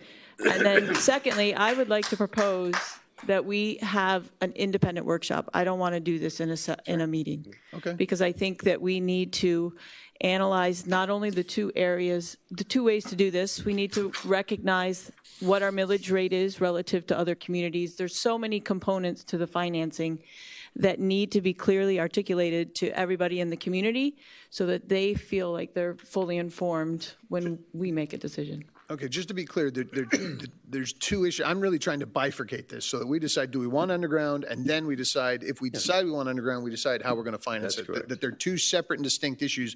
One is not predicated on the other. I just want to be clear. Yeah, I don't see a problem with giving a nod to a proceed at this point, like Ed's requesting. Okay. Councilmember Segurola? I don't have any problem with everything that's been said tonight, whether we do a straw vote or anything else, and I agree with everything you said, Mr. Mayor. I would actually add even one more step. In my personal opinion, doing outreach and talking to the residents, I think that the village, whichever side of the funding discussion you fall on, I think overwhelmingly the village is in favor of undergrounding. But that's my opinion. I think in addition to us taking a straw poll, in addition to having more workshops, in addition to, because let's face it, the workshop a week ago I think was fantastic, but there's a lot of things that were left out because our expert Habib Isaac got here late, so we couldn't get into the numbers. That was just the first workshop. We need more workshops. But in addition to our straw poll and additional outreach, I think we should actually give the residents a chance to vote. We can have a non-binding referendum. I think it's relatively easy to do, and people can actually vote in. Because if we don't have buy-in from the residents, then we're wasting our time. We can all be for undergrounding, 4-3, but if the residents aren't sure they want to do it, then everything that we do, whether we go forward with undergrounding, whether we go forward with the millage method or whether we go forward with the special assessment, we're wasting our time. Councilmember Moss. In three, I see this in three different areas. Whether we want to do the undergrounding, how we're going to finance it, and then the last one is how we want to pay back the financing. So I see this in three separates, and they don't all have to be decision made at the same time. They can be made in different areas.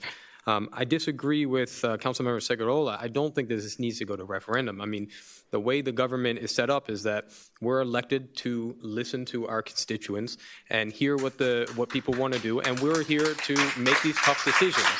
So I think that we should decide what we want to do, and based on what we know, and from my experience, it seems that the majority of the people want to do the project. We will have to decide how we're going to finance it. The real area that we need to maybe debate more and see where we want to go is how we're going to fund it, pay it back. But I don't want that debate delay the project, because if the project we want to get the project done, let's start moving forward as a council that we want to do the project and we're going to finance it this way. We can always come back and start discussing how are we going to pay this back, and that can happen even as we're moving forward with the project. It's not something that has to be done before. So I think going through a referendum is not, for me, a proper way that we're set up to do our government. Agree. Councilmember Laredo? You know, I've read the charter backwards and forwards, and the only duty and responsibility that we have is to decide. The only responsibility that us seven have is to decide. And if you can't take that, then that's called participatory democracy. Throughout the world, there are people like a famous guy by the name of evil man Hugo Chavez tried to put on the agenda participatory democracy rather than representative democracy. This is representative democracy. If every time we have to make a decision, we have to be a referendum, then let's move to Switzerland, where they have cantons. There are not more than 150 people. So the idea of a referendum, I'm taken aback by that suggestion, and to the point where I can't believe it. But in any event, two things are concrete. I think that, and I was an early undergrounder when I was in the Public Utility Commissioner, so you already can read the records. I have done a lot of work since when I joined this council, and talking to other municipalities, those who have done it and some who have not done it, because I want to understand why they haven't done it. So I have a relatively, not completely open mind, but I think that that the issues as it has to be divided. I get a sense, the only reason I ran for this office is because I wanted to move things forward. And I get other members, other legislative bodies have what they call a sense of the council or the sense of the Congress resolutions. There's a way of saying they're not binding. They're a sense of the council at a particular moment. I was prepared to do that in 3 weeks out of deference to the mayor, but I see Ed's point, and reserving all the rights like all 7 of us can do to confront, I don't want to make up I want to see the facts. I think I know. And by the way, we don't need any more consultants. We don't need any more reports. Every time I go to those, they get me more confused. And I don't think that we need a lot more. And it's been a good 20 years it's been talked about. So if you can't get engaged at the 11th hour and stop the process. It's been going on for a while. So I don't give excuses for people who came late to the process. So if it comforts you, Ed, I don't know where you're coming from. I wasn't prepared to support it, but I think it's a straw vote, or what we call a sense of the council that is not binding, would be a good thing. And let me tell you something, and I'm glad that, Mayor, you almost read all my statements, because I was taking notes, and the amount of disinformation and misinformation, not to call them lies, that I've heard from people, including tonight, is amazing. They have already assumed that I, as one of 7, had decided this way, that way, or the other. This is a process, folks. Get engaged. If the decision winds up here, there's a utility commissioner of other volunteers, like we're volunteers, to try to digest the information. But none of us have made a decision. But the input today is all attacking one or the other and the methodology, et cetera, which I think is a very unhealthy way to do business in this community. And I will fight it every day I'm here on any issue, anything that has to do with divisiveness and dividing us versus them and them versus us, et cetera, et cetera. In any event, to be concrete, I'm sorry I get emotional, but I think we need to get our spirit right. I would second Ed London's motion to get a sense of the council that we want to move forward with undergrounding as the best investment, not expense, investment for this community. Mr. Mayor, excuse me. One comment after. Vice Mayor McCormick, and then you can. I just wanted to sort of agree a little with Katie and the gentleman to my right and try to bring it all together. I think really what is in front of us is the previous council voted to do step 1. We put together a master plan. Step 1 is done. Now what's before us is, do we want to go to step 2? Do we want to go to engineering drawings and getting a much clearer, we have a good estimate, but we don't have a very clear picture of what this project's going to be. We have to also look at the master plan, and we did just get it. We need to know, is everything in it? Like, I still have questions about, are we doing any updates to existing undergrounding to make sure that there you have everything that's state of the art? There's still questions out there. And I think that if I'm going to participate in a straw poll, for me it would be, are we ready to accept step 1 and say, yes, we'll move to step 2? Which for me is not saying, yes, we're all in, we're certainly undergrounding, because I think that at any point on the road, questions are going to come up, and we're going to have to face them. That's fair. Councilmember Cigarola? Councilmember Laredo, I am honestly very surprised that you are aghast that I suggested a referendum. I apologize. I apologize. That was not right. Here's- what you said. That was not correct. Part of the reason that I suggested a referendum, if I recall correctly, at the workshop, you were the one who raised your hand and you said, hey, we haven't even really decided if we want to do this. This village hasn't decided that that's what we want to do. You also even raised the objection that the website that had been created was too pro-undergrounding. No, you're yes, incorrect. I was there. I heard you say it. About the methodology of financing. No, you said that we had not decided. You said that we had not decided to go forward, so that the website sounded too much like the council had already decided to go forward. I listened to you, and after that workshop, I was approached by many other people with that same opinion. We heard from many of them tonight. I agree. I think, if you ask me, over 90% of this village wants to underground. But the problem is, the other 10%, I don't think are necessarily against undergrounding, but they want to understand the value of the $46 million that we're going to force this village to pay over the next 30 years based on our decision. So in my opinion, since I have been involved with the undergrounding task force from day one, I have seen the comments, I have talked to people on the street. The key to this project is buy-in from the village.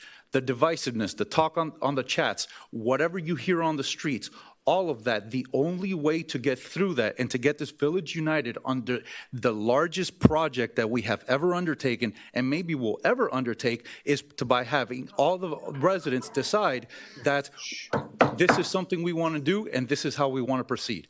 I agree. It is two completely separate questions. Number one, are we going to do undergrounding? That is the immediate question. Once that's decided, then we have soft costs to take the first step. That first step will take approximately 12 months. In that time, we have plenty of time to meet it to death, to workshop it to death, to discuss it to death, to talk about it in all the chats. And I believe with all the reasonable people here, no matter the two sides that we have, we will reach a consensus. And I think at the end, people will realize this is the best way forward and this is how to do it. But honestly, I am offended by your use of the word aghast because I was recognizing something you said at the workshop 1 week ago. Well, first of all, for the third time, I apologize because it was not meant personally and that it was out of place for me. So that's, having said that, you have not completely captured my comments from before because maybe I have a problem with the language, nor my objections to the website. They were strictly, as I said before, this is representative democracy, and I don't believe in referendums or everything. I simply do not, as a matter of principle and experience in the United States and overseas, period. Number two, my biggest problem was that the study itself on financing was a foregone conclusion. In other words, don't confuse me with the facts. I already made up my mind. And it was just a methodology. You had to get to a certain apportionment methodology. The other methodology was ignored. I remember one of us, I don't know who it was, when we were asking a very high-paid consultant, environmental consultant by those bad people of Ultra, and she came from wherever, and we asked her, are you prepared to state that this would be harmful to the environment? 3 times she was asked. I don't know who else was on that meeting. The tall, blonde woman, professional environmentalist consultant, and she backed away from an answer because they hired her, and so she's going to come to the conclusion that they want. And I felt that our part here was the same way. I was not part of that decision to hire these people, either one of the two. I've gotten a lot of information from it, but everything was drifting on the financial side, on the methodology which had to do with assessment. And that is what I kept saying. There's a little line that is between providing information, and I read, by the way, the founding ordinance several times, is to present to us, as a representative of them, the facts upon which we can make the decision. And we haven't gotten there yet. That is why I find some of the comments premature, because I may change my mind. I may change my mind, or even including whether we want it or not, because I've had some compelling other very competent municipalities who explained to me why they opted out. So, but what is at nature here today is to keep the process going, not to jump to conclusions driven by emotions, by misinformation, and try to get this process moving to where it really belongs, which is in us. The buck stops here. And what he is suggesting is that we pass a sense of commission, of council, that we want to do undergrounding with all the caveats that we already talked about. We don't need to talk about it again, because the facts will sway us. And if it doesn't, then we shouldn't be here, because the facts should rule our decision. So, A, and most important, I apologize for any personal offense you took to my comments. That was not what I meant. And two, I hope my position is more clear today. Okay. And so I seconded the motion of Mr. London. I'm going to second and third, I'm not for a referendum on this issue. I just on the decision to go forward or not. It is a representative democracy, and I'll leave it at that. I do not believe in that form on the issue of whether or not we go forward. Can you call the question, please, that's been proffered? Absolutely. The motion made by Councilmember London, seconded by Councilmember Laredo. Councilmember Laredo? Yes. Councilmember London? Yes. Councilmember Moss? Yes. Councilmember Petros? Yes. Vice Mayor McCormick? Yes. Councilmember Segurola? Yes. And Mayor Davey. Yes. Motion carries. So let's have the vote on. No. The other thing was that we haven't voted. We just voted to vote. So no, we just voted that. I thought we voted we're all to for that was to the resolution. My motion. That was going to be the same vote, but technically, I don't think we did. I think we voted to vote. No, we voted to vote. Okay, Let's vote on it now. So let's just be clear. Councilmember London had a motion on the table. It was seconded by Councilmember Laredo to get a sense of the undergrounding utility project and support. Now we vote. It was the motion to get a sense. May I read the title to the resolution? May I read the title to the resolution? What is the title to the resolution? Wait. It's not a resolution. No. Jennifer, listen, Madam Clerk.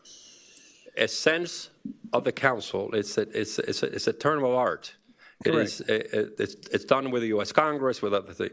The motion was a sense of the motion, not a resolution. That requires there is right. The motion carries. And that is that we want to be on record that our sense today at the 7:45 is that we want to move forward with undergrounding as the best investment. And that's the vote we need to take now. Yeah, that's the vote. That's the vote we just voted to take a sense. I just want to be clear. The motion. We voted to vote.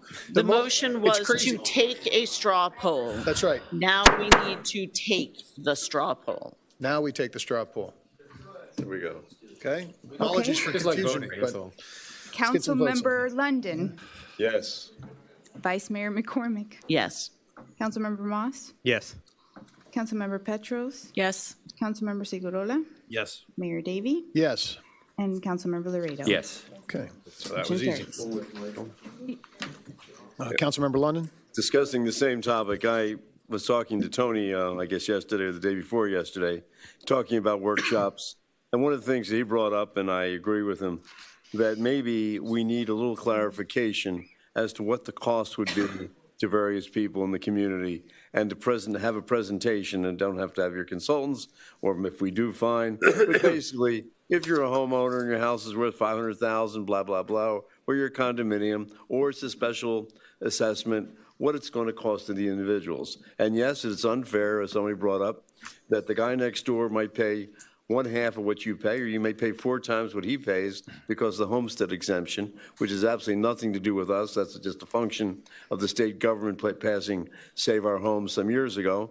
So at this point in time, I think we should schedule a workshop just to let people know what it will cost under various scenarios, under various property values. I'd like to do that as soon as possible. Okay, I would agree that we should be doing that, but I think we've got a couple of interim steps, and that was kind of my point. What I'd like to do is we still need the presentation of the master plan. That has not been officially presented to us. That is why I would like to schedule that for our next meeting, to have Kimley Horn come in and present the master plan so that we officially receive it and have completed the first step of the process. And Mayor, that should be final. That's right. They're Because I've final gotten so many copies. No more drafts. This is it. We're moving to we're finalizing step one. Okay. The next meeting, what I would like to do is we finalize step one, then have discussions about how we want to proceed on to step two, which is essentially the design phase. That for the meeting of the 19th. This has nothing to do with the master plan or anything else. This has to do with the sum of money. We'll just pick out a number, 40 million, 30 million, 45 million, whatever it is, and couple different numbers to see how it would work out based on what the consultant said for the special assessment versus millage. That's all, so people know. Forget about whether we're going to do this or that, just the amount of dollars. People want to know what it's going to cost and what's going to cost them under the various scenarios. Vice Mayor McCormick? I'm in complete agreement that we need something like that. I don't know that that time is now, because we haven't even looked at the special assessment methodology, decide if we all agree on it. I read something today from one of the members of the task force talking about like a carve-out for religious institutions. That would change everything. There's so many still unknowns that we have to cook that first, and then we absolutely have to engage our community. Well, what I'm saying is, based on the information we have now, obviously the assessments will be based on your taxable base. So it doesn't really matter whether we carve out somebody, don't carve out somebody. When it comes to and that's not going to be a major dollars than $45 million if you want to carve out the churches, you don't carve out the churches. This will give people an indication, not a final number, not something you can take home with, but some good estimate, a ballpark estimate at what it will cost under various scenarios and how it will affect people over the 30-year lifetime of the project. Respectfully, That's all. well, Councilmember Petros? First of all, can we do these in tandem? And my question also is, do we need Kimberly Horn to come, or is the utility task force coming and No, presenting Kimberly it? Horn will present their master plan to this council. That's the way Okay, so if we're planning that for in 3 weeks, why don't we in 4 weeks have the workshop that Ed's talking about? Because that's not going to, that's not, first of all, that's not enough. Well, first, I'm gone. That's spring break.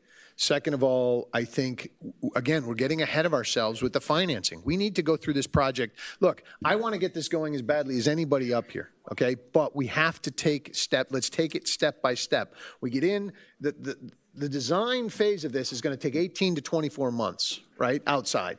So in that time, that's going to be about $2 to $3 million, I think, is approximation of the costs. Is it? It's going to be less than that. So the most it's going to be is that. So what we can do is, as we decide if we're going to do this, as we take that vote and we then move forward with the design, we can then start dealing with the finance issues, because we're going to have to deal with those. But I don't think we want to put the cart before the horse and talk financing before we're committed to actually doing the project. Councilmember Segurola. To address a couple of specific issues, Councilmember London, there is a spreadsheet that exists that Public Works has right now that was supposed to be discussed at the workshop last week, but the consultant got there late, so we didn't get to the numbers. But there is a spreadsheet that exists that will tell every single resident of this village, every owner of a property, how much they would pay on special assessment and how much they would pay on millage. We are already in the process of scheduling another workshop where we can go into that part of the presentation that was not done. So everyone can sit there and look up their address and figure out how much they pay under each method. Good. With regard to last night's meeting of the Underground Task Force, as the mayor just said, our chairperson gave Kimberly Horn the final instructions for the final changes to the master plan, which they are fixing and editing now to be presented hopefully at the next council meeting. At the same time, the chairperson of the task force will present the final report of the task force pursuant to the ordinance creating them. So within 3 weeks, we'll have the final report, the master plan. We've already decided we're going to go forward with undergrounding, and now we can start. In order to go forward with undergrounding, the manager in Public Works start a process that has already built into our existing budget. The money's already there. It's about $350,000 to get the surveying done and the work started. That will take approximately 12 to 14 months, correct? So basically, we're already starting the first phase for a minimal amount of money. During that time, we have all the time in the world to workshop and discuss the financing option, which is a totally separate second question, as the mayor has pointed out. As long as we're moving forward, like you say, then that's fine. We are. With our, the same thing. Ed. Oh, you didn't say the same thing. With our vote Councilmember saying Moss. yes. Councilmember Moss?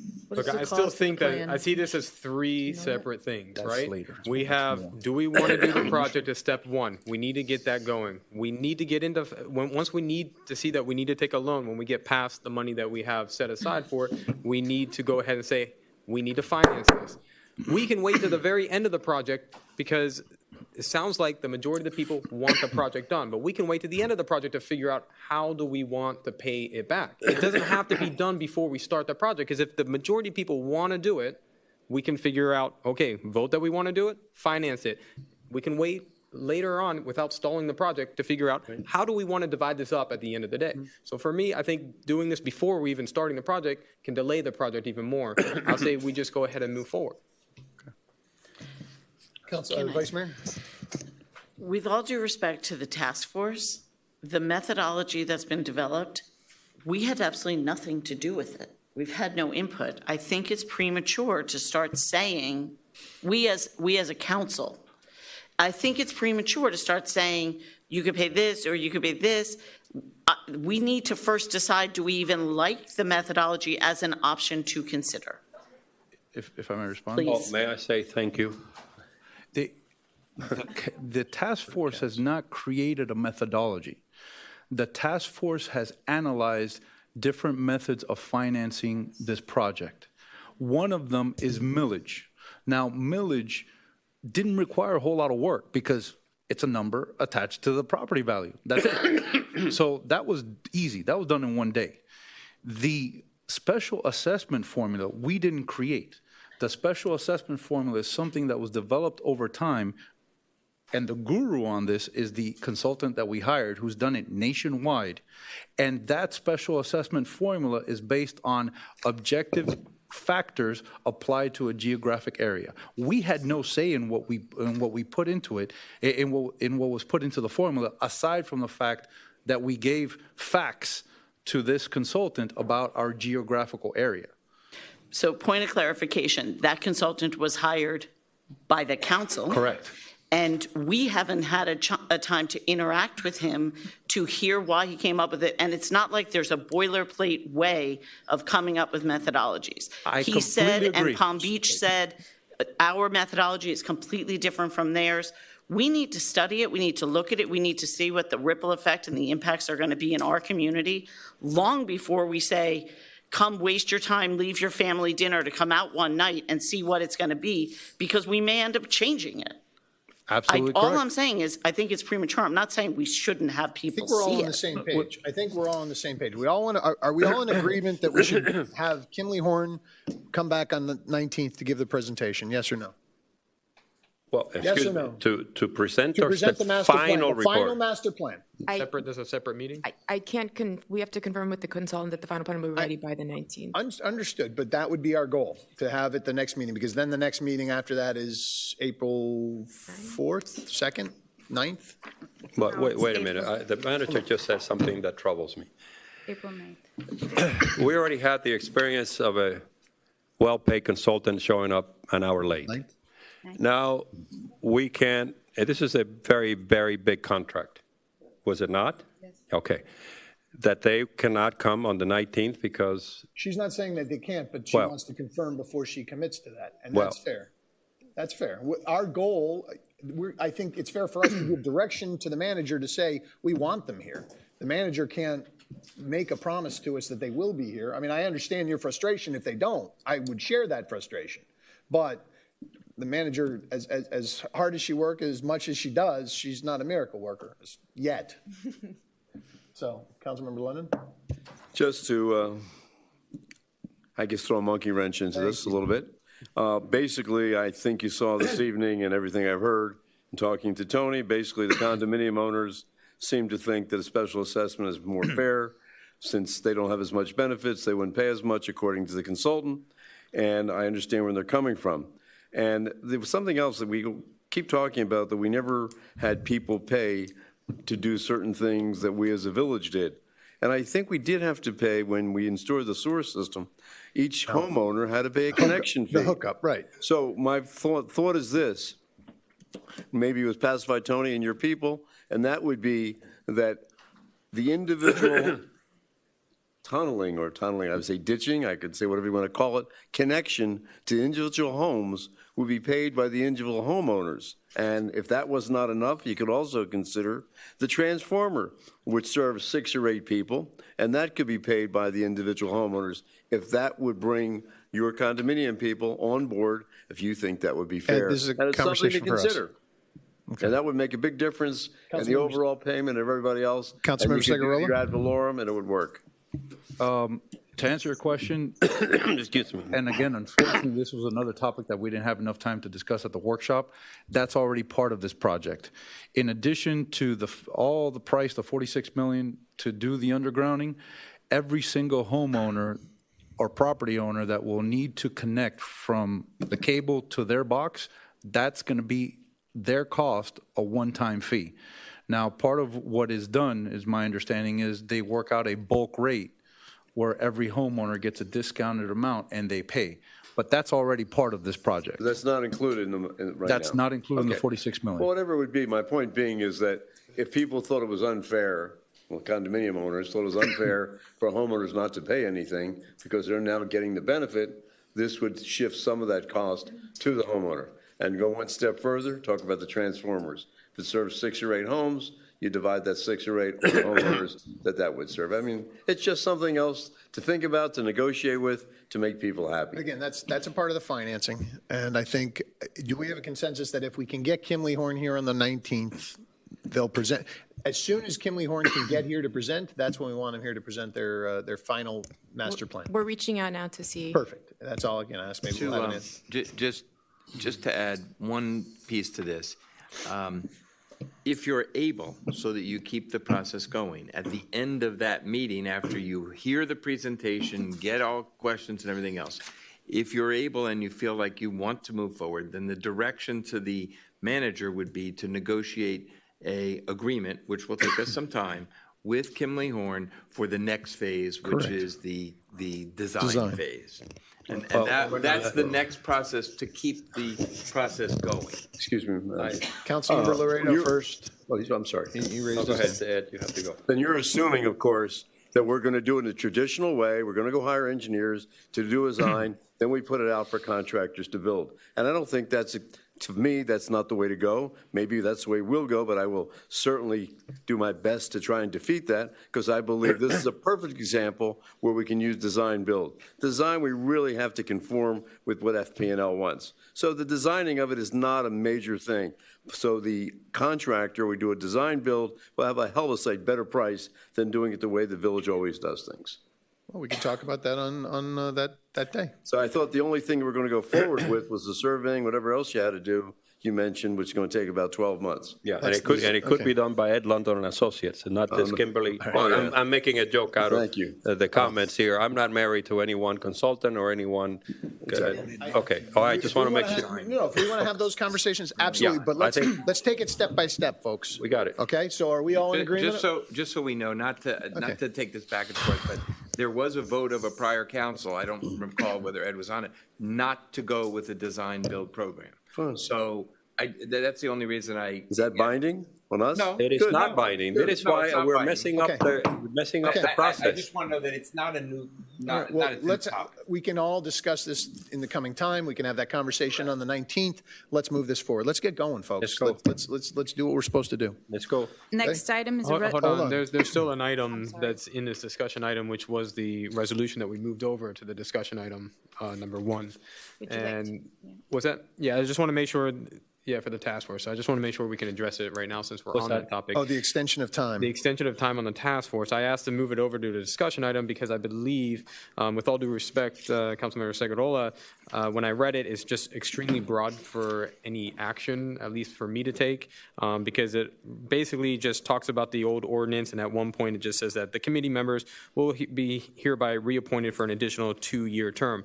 What I propose is that since we don't know where we're going right now, and we're making these decisions, I would put a hold on this. The task force force really doesn't need to meet right now until we put something together, and then we can decide whether we need the task force to continue or not. And if we do want them to continue, we can put a very, I think, detailed item of what they're tasked actually to do.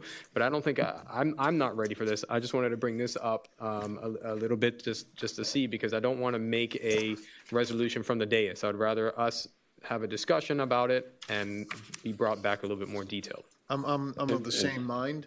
Same here. With the Councilmember Moss, I think let's wait and see where we get on March 19th. Councilmember Segurola? I have no objection to that. Okay, why don't we hold off on that then? Okay, anybody else want to comment? And just so that we sometimes make so many decisions and we don't connect the dots. We made a special council meeting to deal with committees. That's right, on the 12th. On the 12th. So let's just follow our own. Absolutely. Okay. And I think, yeah, you're right, that can be part of that conversation. Okay, let's move on. Next item, Mayor, is a resolution of the Village Council of the Village of Key Biscayne, Florida, awarding contracts to U.S. What happened to the minutes? Forgive me for interrupting. Well, no, we're not on the consent agenda yet. Because the pulled item. the item was pulled 7B. Thank you. To U.S. Lubricants LLC, DBA Dinos Environmental and Enviro Waste Services Group, Inc., for storm drain, pipe, manhole, and catch basin cleaning and closed-circuit television inspections, providing for authorization, providing for implementation, and providing for an effective date. So moved. Second. Thank you. So I pulled this because I wanted to, not that I had a problem with the contract itself, but I wanted to float an idea, as we hear more and more conversations in the community about stormwater issues and about resiliency and trying to work together as a community. I spoke to some condo board presidents, and really I've been thinking for a while. We hear a lot about stormwater and their stormwater concerns, and having spoken with Jose Lopez and the village, I've heard that the work that has been done on the condo properties has really been effective, but there's still concerns going forward, and obviously we're all expecting more and more water. So my question is it at all possible to ask this company to offer the same rates that we have negotiated, since they're going to be here anyway, and make that available for any of our buildings that would like to use their services? And I think that's more a question to the manager and the attorneys, and of course the council, if you have any interest in it at all. It just struck me as an opportunity where we can be kind of more strategic. Yeah, and helping. I mean, we all have needs. Start connecting dots. It's a good idea. Is that? To the extent that it's voluntary on their part to comply, I think it's fine, because they bid this with a certain expectation. So we can go back and ask them. And also, to be clear, this particular resolution is awarding a primary and a secondary, so I would assume it would apply to both. Yeah. So, okay. And if, if it's the will of the council, the next time it's time to renegotiate this, I'd love to talk about it again and see if we want to make it a priority even in our negotiations. Do we get that? I think this would be a good time to educate us again on why there's a distinction in stormwater between the condos and the homeowners, and what the village can pay for and what the village can't pay for, just so that everybody understands.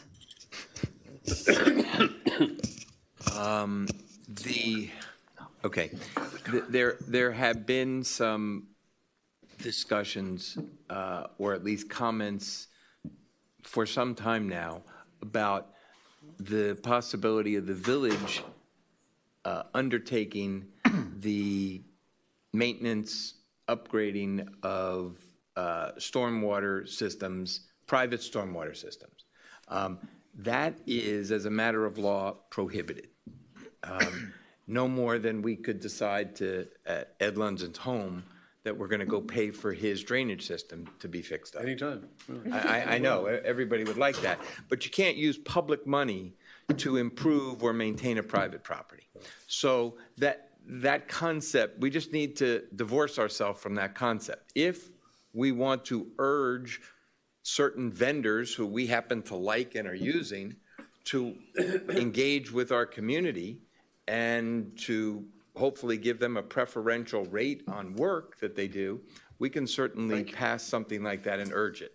I don't think we can condition their contract on the fact that they have to give some private property owner a deal, okay? So as long as they're willing to offer themselves up and voluntarily serve one of our property owners, condominium property owners, there's no issue there. But it's got to be voluntary, and we can't be paying for it. And then the second part of this, we have, as a village, and this is since I've been on council, we have set an agreement in place that in times of emergencies, we can go in and clear streets of debris, correct? Yes, yes. When there is an emergency declared, and there's a situation where property owners are unable to traverse their property and get out of their property, okay? We have the ability to go in and clear that debris out of the way so people can safely exit their homes, okay? And yes, we have an ordinance in place that sets up that mechanism for that to happen. And it doesn't mean that we turn into their gardeners, okay?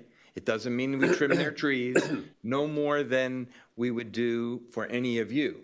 In other words, if your driveway is keeping you from getting out of your home, we're going to go in there and move that tree out of the way. That doesn't mean we're going to clean your backyard, okay?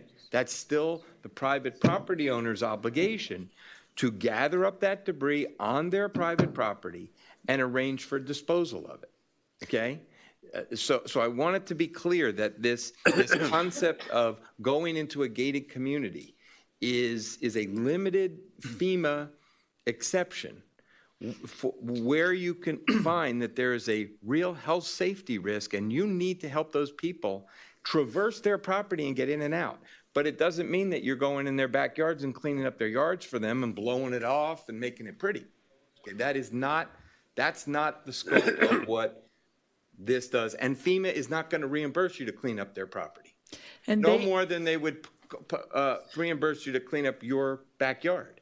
Okay, so one more point of clarification. Yes. We also need to have an assigned agreement by each one of these Yes. private entities that they agree that we can come To access their property in in an those emergency conditions. to clear the property, in particular the roadways, so that people can safely get in and out.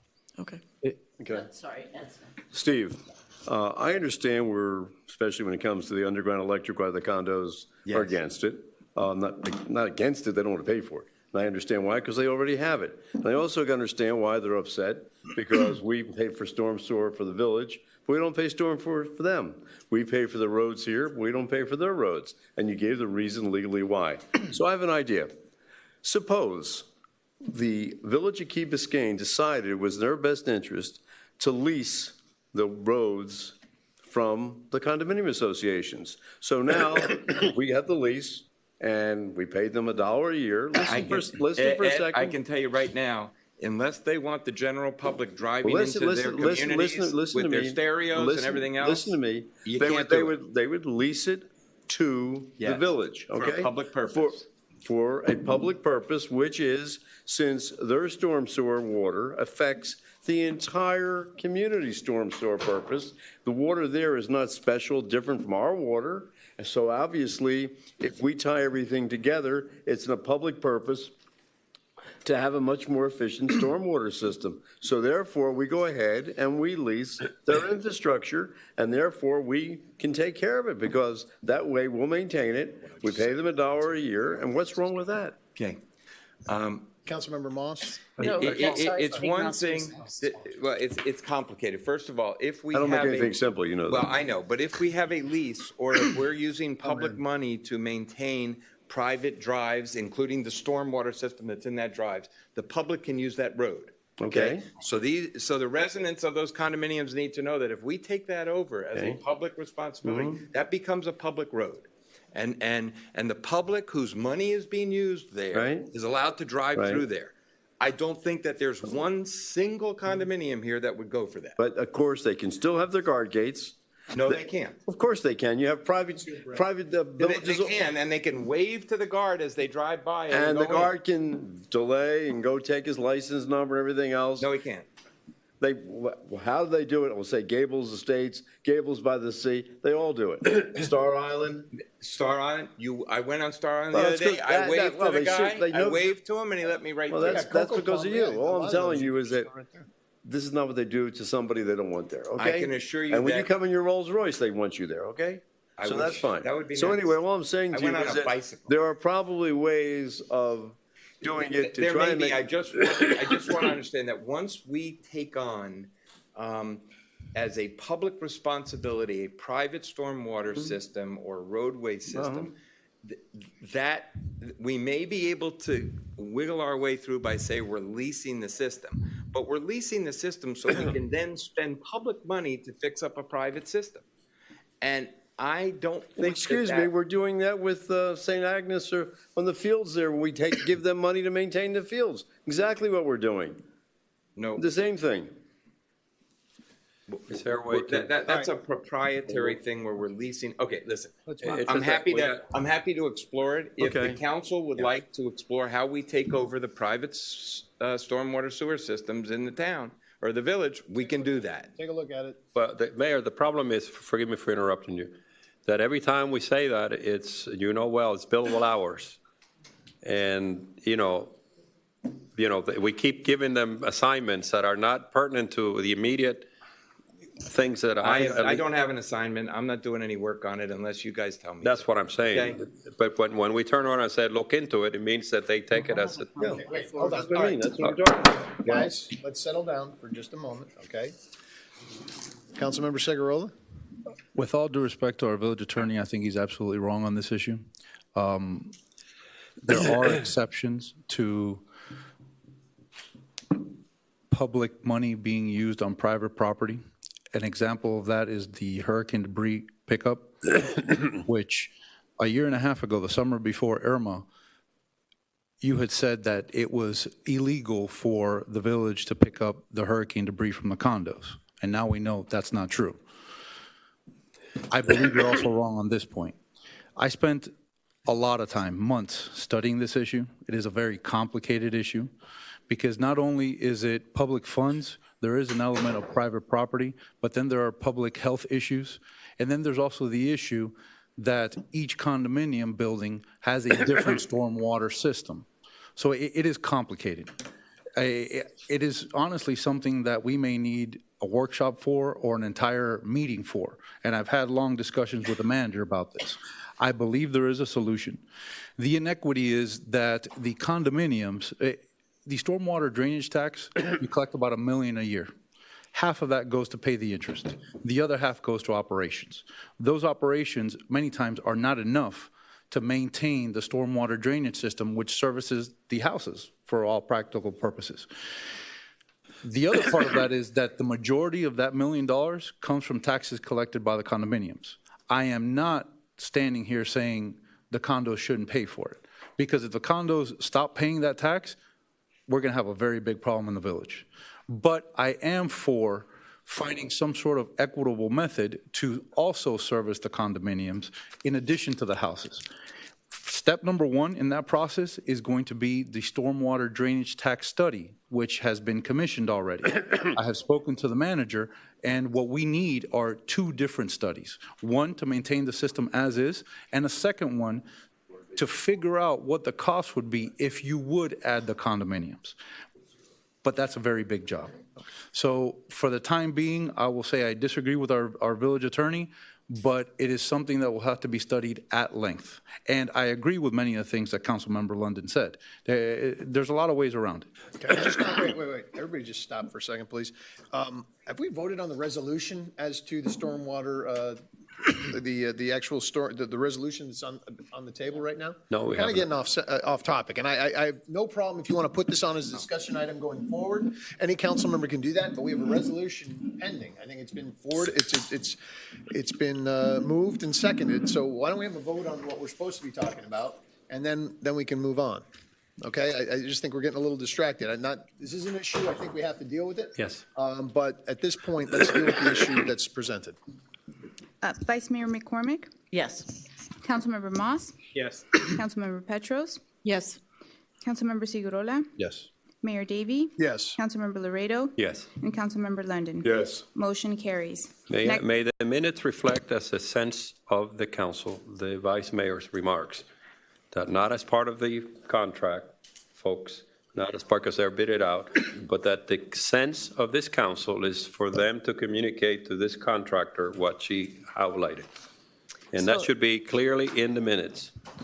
Yes, sir. Thank you. And to make sure that all of our buildings are aware that if they say yes. And through the chair, if you're interested, the contractor's actually here, if you'd like to hear from him on this. Sure. Mr. Fernandez? Sir? Hello, Jose Fernandez. There he is. No. And Madam, There he is. Madam Manager. Yes, sir. And Madam Clerk, as we have resolutions that come from you, may we add to our procedure, it says village manager, and after that recommends? If you do recommend, it would help me. Because then that's the weight of my trust in your judgment. Okay. Do you understand? Do you see what I'm saying? That would.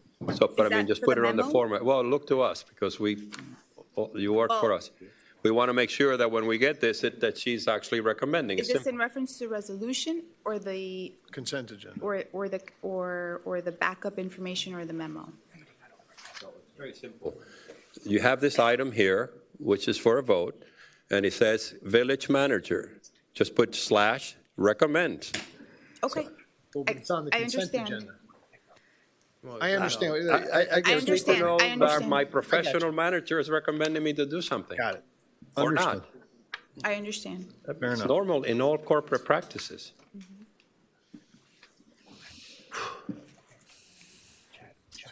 Yes, I'm Jose Fernandez from U.S. Lubricant, and we do business as Dinos Environmental. And Did you Jake hear asked me the, to come.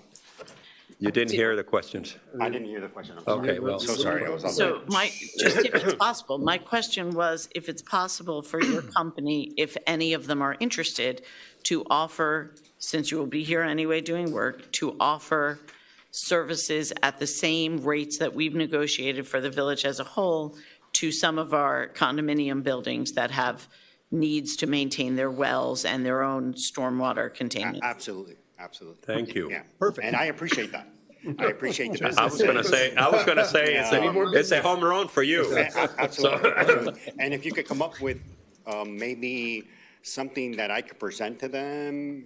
No. at the same rate. Don't create any more jobs for us. Oh, no. We got a overburdened staff. Sir, I would suggest take the agreement as it is and work with your attorney to come up with a cover letter that basically formulates an agreement between you and each condo association.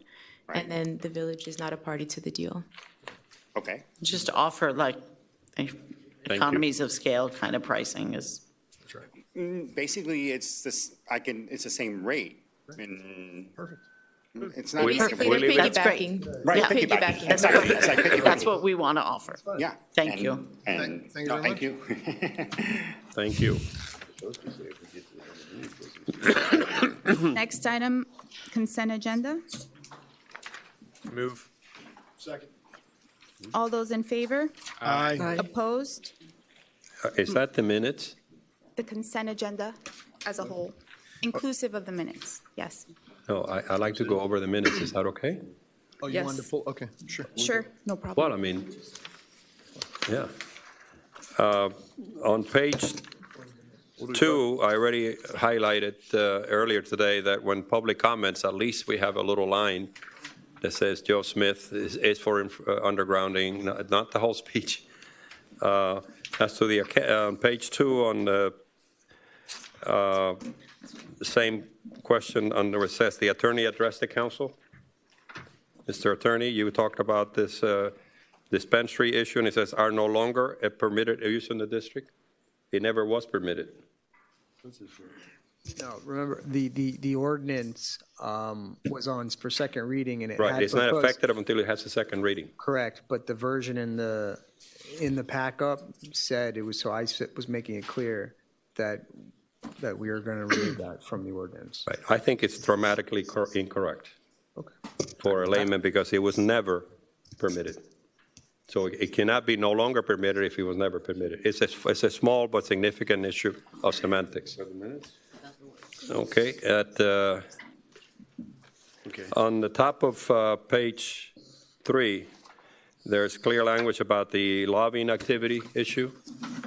As you recall, I've made an appeal twice now that we also disclose both here, and particularly the last part of the presentations, that we want to know about consultants and or employees or former employees.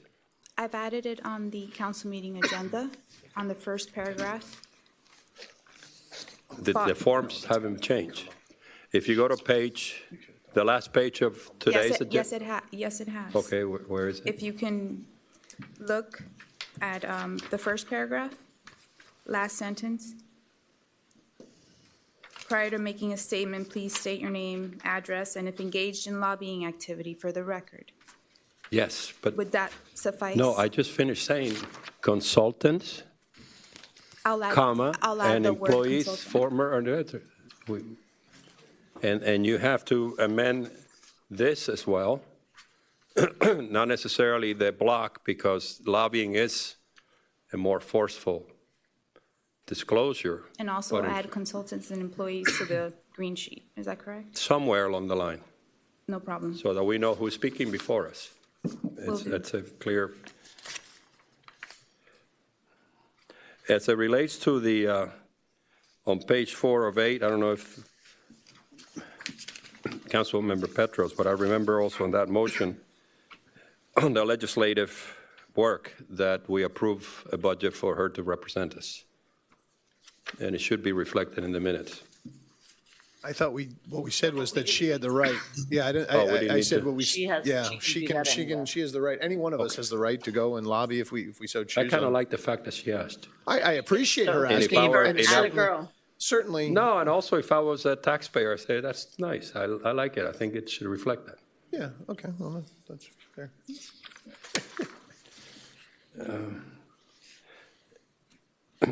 I want to get back to another part of it, but that's later when we discuss another item, which has to do with the zoning department issue. Which has to do with the words on page 6 of 8.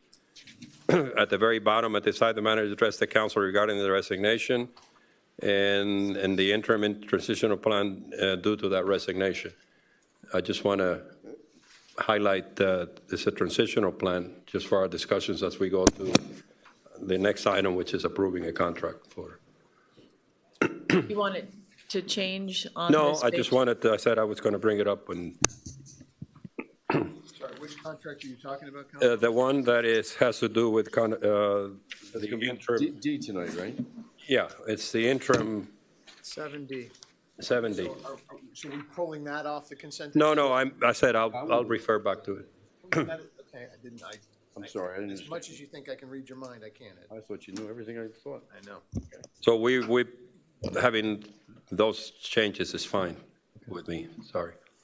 All those in favor, just on the approval of the minutes. On the approval of the minutes. For the February 5th regular council meeting, all those in favor? Aye. Aye. Opposed? Motion carries. Now we move forward to the items on the consent agenda. Is And that we're going to pull item D from the consent agenda. Then let me read the title, if I may. Please.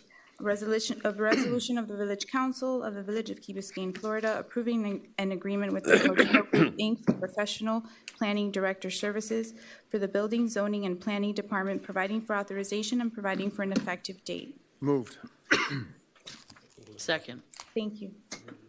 Discussion? The reason oh, go ahead, Dave. Councilmember London, hold it. Go on. No, I just wanted to, that's why I brought to the attention of the interim, and I want to clarify the records. I'll support this, but it has to be, it's not clear in the resolution that it is a temporary, or as we call it, Interim. an interim transition, because I don't, I know that the manager has asked for 5 months, but I want to build professional staff in-house, and I don't, at this stage, I don't want to go into it. Hey, I may, because I'm studying other models of very efficient governments, and some of them are doing a lot of everything outsourcing.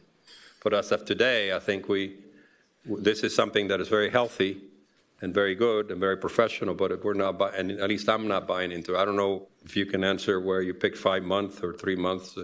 I assume you're looking for a permanent director, or give your thoughts on what you're going here strategic.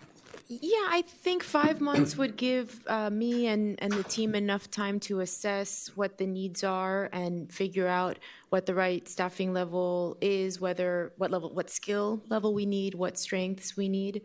So it's the same model that I used for the CFO. I think it's a reasonable amount of time to be able to assess and see where we are after that. Right. So again, it's interim. Correct. Thank you. Just wanted to clarify. It can be canceled on 5 days' notice. First, I must tell you that I think the manager is doing a great job. I think she's professional. I think she's competent. I think she's bright. And I'm really happy she's with us.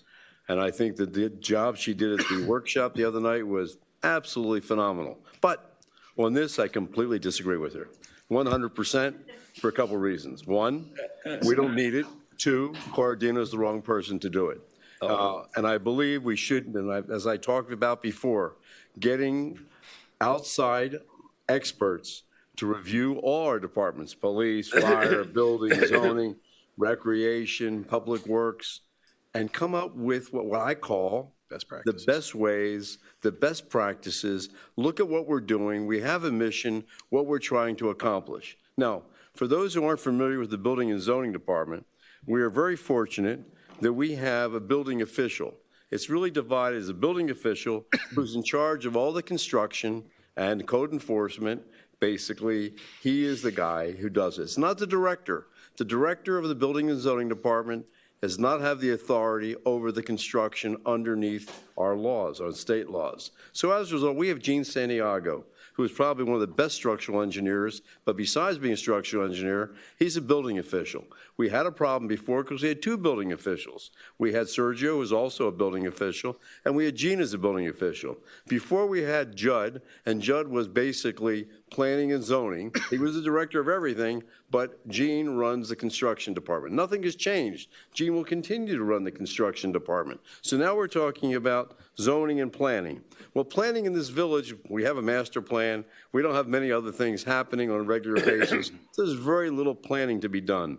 As far as zoning goes, that basically talks about variances. I mean, who's ever sat here for a number of years, Mike, me, you, everybody else, rarely is there a variance. Now, there is a variance that the director does, which is a minor variance. There's another variance which is done when you notify the neighbors, and then there's a variance that comes before us. In the 4 years I sat here, I think maybe 1 or 2, I remember 1 at least came before the council, possibly 2. So they're really very minor things. So I don't see the need to rush into a contract with Corradino, nor do I think Corradino is the right person. What I do believe we should do is get the best firm to come here and look at our operation and say, hey, this is what you should do. This is what you need, and go forward with that. And are you staffed properly? Are you understaffed? Are you overstaffed? Are you paying enough? You're paying too much? What are you doing? How are you doing it? And give us some information, but it has to be outside the local community. It has to be people who are not related to anybody who works here at this point in time. And I do not believe Corradino, which is basically a traffic consultant, traffic thing, even though they do some, some building and zoning work, I do not believe they are the people we need, and I don't think we should rush into it, even though, yes, we can cancel it in 5 days. I think anybody who's been here for a while knows if we got a 5-month contract, they're going to be here for 5 months, and we'll probably extend it after that. So as far as I'm concerned, I'm 100% against it, and that's how I feel, and I'm going to, obviously, I'll vote against it when it comes up, period. That's it. All right. I'd like to Yeah, say something. Councilmember Petros. Okay, your logic is rational. How unusual. Having said that, I think on one level that we need to listen to why the manager brought this before us and what her recommendation is, and get an understanding of the demands that she sees, and also to recognize the fact that your thought that 5 months just extends on is not necessarily what's going to happen with our current management. So I think we need to get some input from her before we think about our decision. And the last thing, it's too expensive. Continue. As a sidebar, go ahead. I think it's clear. Okay, so thank you for the opportunity to discuss. Councilmember London and I did discuss this, and there are going to be things we're going to agree. I'm not blindsided here. We discussed this in our office. We did, and we can agree to disagree. I'll start by saying that organizational development is a delicate process. I take the livelihoods of the staff members very seriously. I care about their well-being. I care about their development. I care about the morale, about the way that we provide services, about the relationships that staff has developed with the community long before I've been here, and for decades. A lot of the folks have been here and been working on developing those relationships. Notwithstanding, there are procedural things that I have questions about, that I'm concerned with, that I need an expert to be able to bounce ideas off of and learn from myself. And so at the same token, it is important to me to be able to deliver services for you, that I have a senior staff, whether it's through a contract service provision or through employment, that I can trust and that I can expect. I have certain expectations that can be met. I feel that the proposal that we've negotiated addresses my needs to be able to service the council. I think it is an appropriate use of resources to work with the staff and identify opportunities for improvement. Perhaps there might be some changes in how we do business or what folks' roles will be. And my intention is to look at that compassionately and sensitively and with the guidance of subject matter experts, and I need that, and I'll admit that I need that. And with regard to qualifications, I can say that the Corodino Group has provided similar services with regard to staffing on this level for Palmetto Bay, for Homestead, for Island Mirada, for South Miami, West Park, West Virginia Gardens, Hallandale, and as far back as 2005 in Cutler Bay. So I think they are qualified. I think they've done business with the village before. I think they do know us, and I have a good working relationship with the team. And I strongly recommend that we proceed with the contract. And I have taken Councilmember London's points to heart, and there are things that I think we agree on in spirit. But I think to proceed with this contract is in the best interest of the village. May I, Mr. Mayor? Councilmember Laredo, Councilmember London. And then... That's why this is how one slips into micromanaging. A little step at a time. And you hired, I'm new here, but I've been here 38 years, 27 on the council. I don't share Ed London's view on previous practice in that department, and the proof of the pie you'll hear a little bit later is what I just found just in one case, which is the Oasis. So, but let's put that aside for a minute. I wanted to make the point of the interim part of it, and having done that, I'm satisfied with the contract. And we have one employee, it's her. Well, we have 3 employees. Well, in management. Got it. And she will be, and she alone, responsible to convince me to renew her contract or do that. That is our responsibility. But if I continue to, at a level, even at this level, to infringe on her judgment, that's why I wanted to make sure that we have the words recommends. I don't just come up with these things because I don't sleep at night. I think it's a new methodology. That's the trust. And I will be the most ferocious opponent when I find that some things are wrong.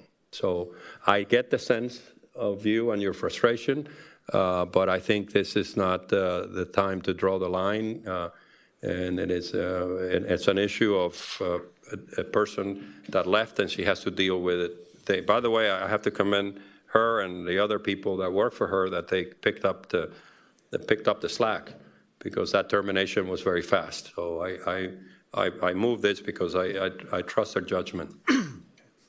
Councilmember London and What Councilmember. slack are you talking about, Louis? I mean, I don't know if you're that familiar with the department and what was happening before, what's happening now. As I mentioned to you, the permitting, the inspections, the plan review is all under the authority of Jane Santiago, who's been here for many, many years, and it's still the same thing, and it still functions the same way.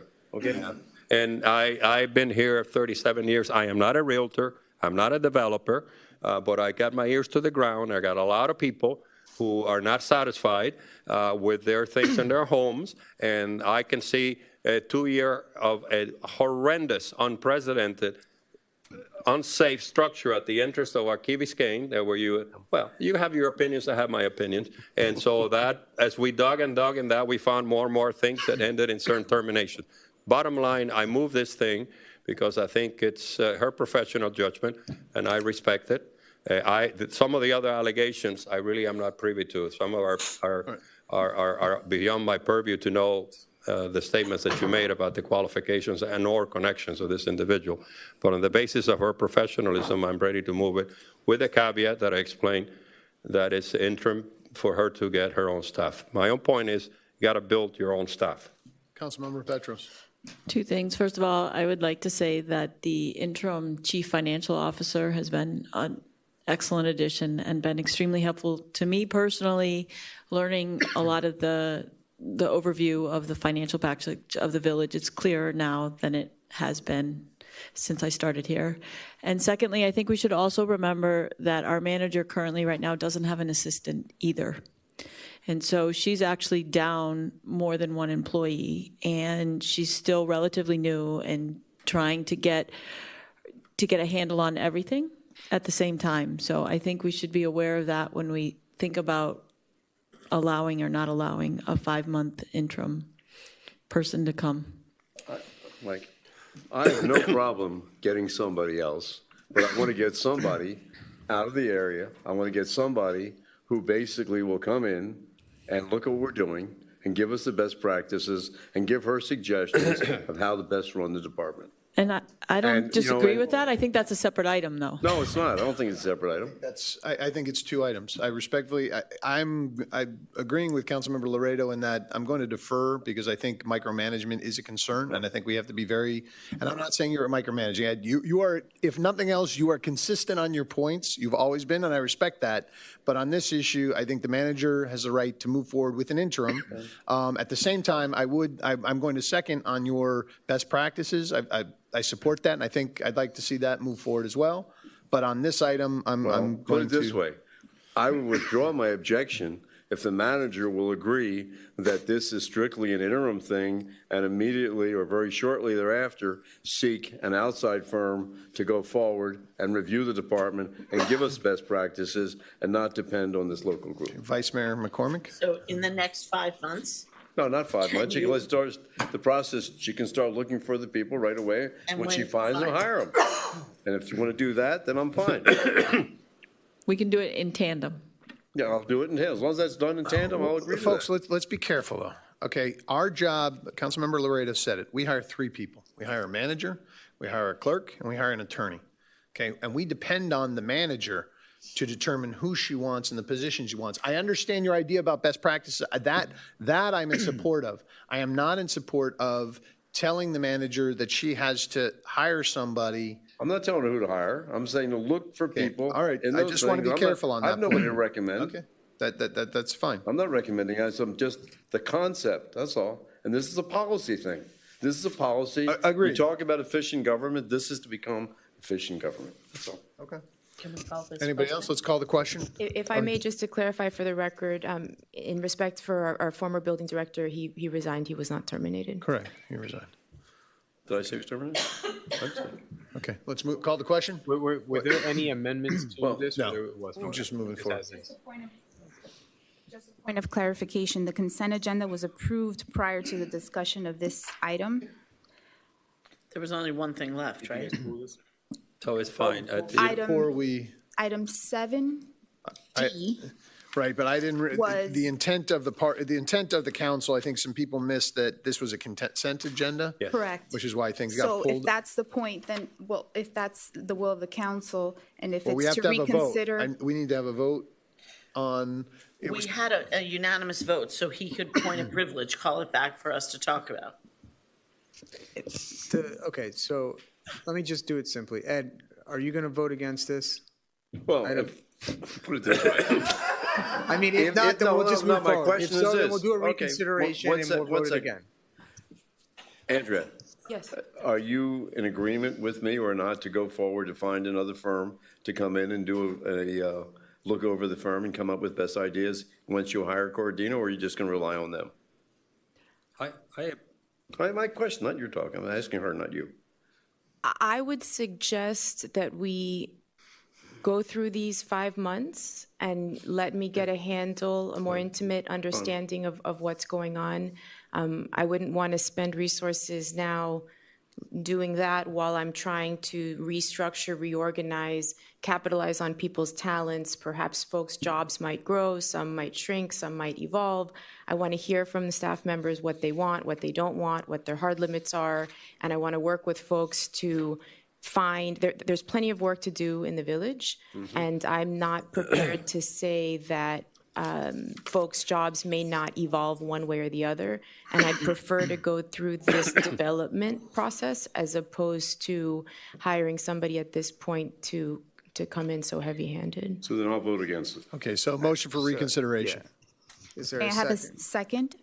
Somebody second my motion, let's go. Second. Thank you. All those in favor? Aye. Opposed? Motion carries. No, we're making a motion to reconsider so you can vote against the thing. Okay. Okay?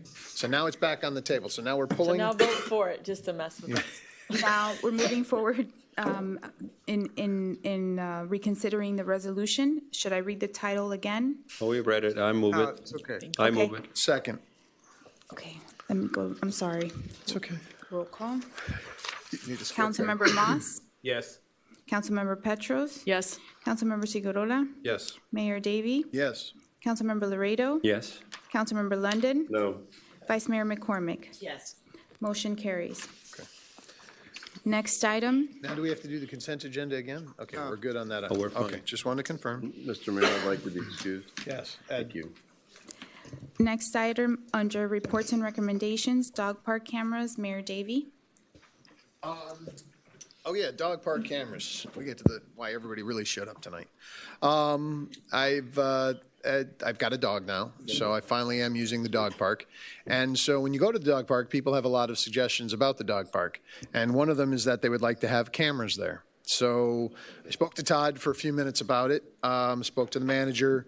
And I'd just like to have a little, Councilmember Petros, I see you on frequent occasions in the dog park. Yes, you do. One of the issues, one of the issues is people don't pick up after their dogs. And let me just put this out on the record that there's nothing more annoying than walking into the dog park on a wonderful morning at 8:10 and having crap all over the place. Because it's offensive, because the people that we socialize with in the park are very conscientious, and we will point out to one another, hey, your dog's over there taking care of business. And we all do. We all go and do the best we can to keep it clean. But there are people, recidivists or continuously just allowing their dogs to defecate all over the place. And frankly, it's disgusting and it's not right. And so one of the ideas was to have dog park cameras. And another part of having the dog park cameras was that there are people who want to see if there are other dogs to bring their dog to the dog park for.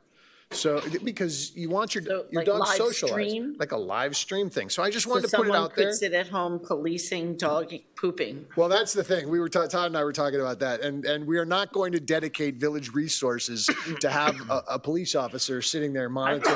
We could have a committee, the poop patrol, But volunteers. my point is, it was something that was brought up. I just wanted to get a little idea from Todd of what the cost might be, or from the manager what the cost might be, and just kind of get a sense of where we would be on that. Councilmember Moss?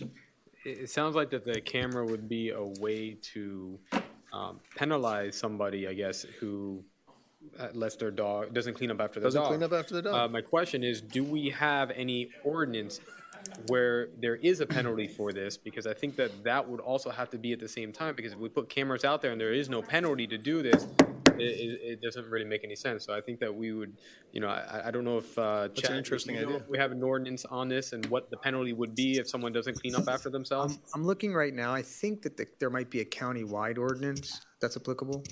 So I'm looking right now. Okay, and then I think that the enforcement is going to be, how do you enforce it? We were joking about it, but yeah, it would be, I know that dog. I know the owner. I mean, you'd basically be catching dogs in the act and then trying, I mean, it's just, look, I promised I would bring this up, and so I'm bringing it up as an issue. I do actually agree with the live stream. I kind of like the live stream. People can see the dogs if it's not too much money. And picture also, of the owner. you know what? The other issue is when you do have those cameras up there, people are shamed if they know that they could potentially get busted for letting their dog take a squat, then maybe they're going to refrain from allowing it to and not picking it up. Maybe we can Just put a a wall. thought. Maybe we can put a wall of shame and put the pictures of the people who don't do it. Are these people there like alone? Are we? It's What's generally- happening? Okay, if, all right. If you're, So if you here's my feel like thought. you say to people, "Hey, your dog pooped," are there people saying, "Too bad"? Okay. Sometimes. Not that often. Not First that of all, I would like to also call to, I would like to commend the people that clean up the dog park from the Yes, village. that's There's a right. gentleman that comes Every morning. 3 times a week or 4 times a week in the morning and does a great job and is there for about 2 hours and really helps No, cover the you're right. gaps. You're right. And he cleans up everything that hasn't been picked up, and there's people in the afternoon too. So the village has done a really good job of making it not a mess. Right. That's not to say that you don't see things at the park pretty much every time you go in. I don't think it's terrible, especially given the traffic that this dog park gets. It's pretty amazing that it's actually as clean as it is, in my opinion. Fair point. Now, having said that, the cameras, I think, would do a couple things which we could consider. One, if there are fights that people are complaining about, we would be able to actually look at those fights, and because there have been occasions where owners have had to be called. The actual enforcement Fights of the dogs or the people? Yeah, the dogs, not the people. Only a few. I mean, very few. And by and large, everybody's there to work things out. In my opinion, it's the friendliest place on Key Biscayne, to be honest. And people talk and communicate better than anywhere else, any other public space I've been at. So it's a really wonderful benefit to our community, and it gets a tremendous amount of use. And because of that, these issues do come up. We also have a rule that there should be, dogs that are not neutered should not be in there. There are plenty of dogs that are not neutered that are in there. They get along well, but we have the ability to enforce that rule if we need to. And that has come up, that people would like us to enforce it on a more strict level. But like everything, it's hard. Do you think the camera's going to be able to actually? No, I don't think that. I'm bringing forth the rules. Where are you going with the camera? I You're don't taking it to a What dark kind of level. cameras that we're talking about? Like, I don't think the cameras are going to impact that other than potential shaming. Right. I think you could get that, and I think it could provide some additional support to issues I that didn't may think about the dog arise. fights, but that's actually a real issue that, So it could be a benefit, probably not to the same extent that people think it might be a benefit. And do we want to create that atmosphere too? I don't know the answer to and that. do we have issues with vandalism or anything at the park? Or is there a need for cameras for that? No. So I think it's a very interesting idea. I would be interested to know what it might cost. But when pricing that, with the same idea that people at home want to know if anyone is there with their dog and whether it's worthwhile to take their dog to socialize, or if there's other people there, I think it'd be also nice to look at the same exact thing for the beach. For people to be able to see, is it a day that I want to take my paddleboard out? Is it a day that I want to bring my boogie board? Is it crowded? And I think that would be a really nice thing for people to have. And with all due respect for how much people go to the dog park, more people go to the beach. No, I don't. I think we have. Do we have something in place that shows at least The some conditions. information of the beach? Yeah, the conditions are on the website, but not a picture. The visual. the video's kind of nice. So is that something we could ask staff to do some pricing on? I'm sorry, Councilmember Laredo? No, I don't take it as funny. I think I'm glad you brought it up. I didn't know. I'm a fanatic about the Key Biscayne Nice. I'm disappointed to hear this. I mean, it's. To Councilmember Petro's point, it is a very small number of people who allow it to happen. Well, you got to hit them with a 2x4, just like I've said to the chief of police. I mean, it's a cultural thing, and it's like, somebody's going to cleaning up. I don't know whether the camera is it, but I'm glad you brought that issue. I don't visit it, but I thought that these things were not happening in our community. Maybe this is another way of pushback to get us to be more civil and nice. I think it may be more of an issue around the community I and agree. not at the dog I park. absolutely agree with that. Yeah. Councilmember Segurola? Just to clarify, we're just asking for pricing now. Pricing, yeah. We're not moving it. We're just asking for pricing. Yes. With the comment about around the village, I see journalism happening in here. It's also important that we get it out to the community, that we supply those little bags, and I see a lot of people that use them, but for some reason, they leave them in the swale. And I think it's important that people know there isn't like a poop fairy that's coming to pick up the bags. It's nice to put it in the bag, but it should go to the nearest trash receptacle. I like it. That's a new position for the village, the poop fairy. Mike? Yes, sir. Sorry, I was just in the back here a little bite. I could tell. I think we have to be a little bit careful too with cameras around and on the beach and stuff, because people may want to go to the beach and not be on a camera. I mean, I think there's some privacy issues that we really need to look at before we start saying, hey, let's just start pointing cameras in all of our public spaces and to shame people for certain things. But I agree that there could be other ways to look at it, or it should be very focused on one certain thing, because I think some people may feel uncomfortable going to the beach, suntanning with a camera sitting there looking on top of them. The idea was more super high and looking at the water. I agree. I wouldn't really want to be on TV at the beach.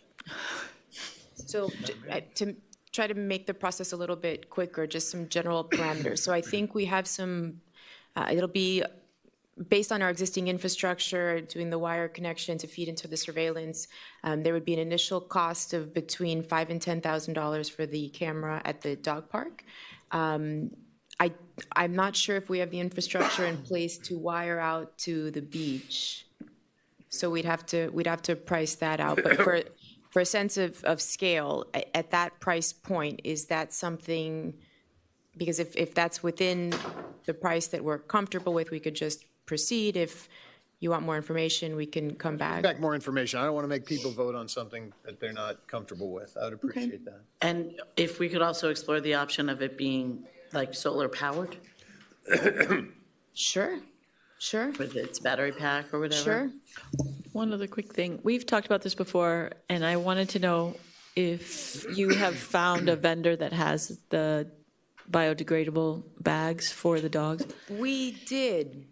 I'm not sure where we. I thought our bags were, my understanding, can I add this? Sure. All right, let me go. So I was concerned about biodegradable bags, and I bought a whole bunch of these bags. But what I found out is the bags we use, I guess, that's why you can't put other trash in those containers, because those bags are taken and burned. Is that correct? They're burned. So the bags are, and they're not burned bad plastic. So it is a combustible material that's doesn't create any toxins, I guess. So they are essentially biodegradable. So the ones we're using are biodegradable?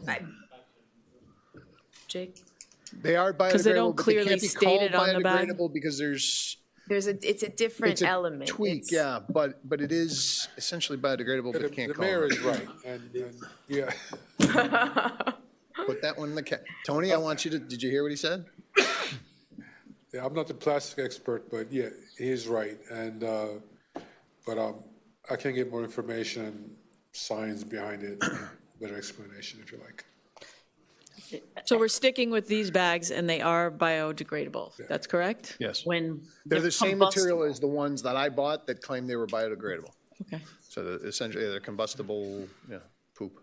But anyway. Because as we know, they're not all ending up back in those green That's right. They sit. There's one that sits. Well, anyway. Yeah. All right. Thank you. Okay, so we'll come back with the pricing and a recommendation on a camera in the dog park as well as over the beach to see weather conditions. Yes. And including the integration with our website for a live stream feed on both. That'd be great. Also, the county does have a code provision, but it also allows the cities to adopt a more restrictive, and the village does have its own code provision that prohibits which requires the person to pick up the animal feces. Good.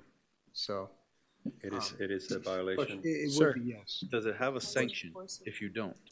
Is there a I'm sorry, I consequence? couldn't hear you. Does it have a sanction, a consequence if you don't? It's silent, which means it refers back to the general code enforcement. So yeah, it would be a code enforcement. It would fall underneath the general violations. Is there a fine? So 250 per poop. yeah, probably. I mean, we can, if we're going to actually enforce it, we can talk about, refining it a little bit. Because right now it's silent as to.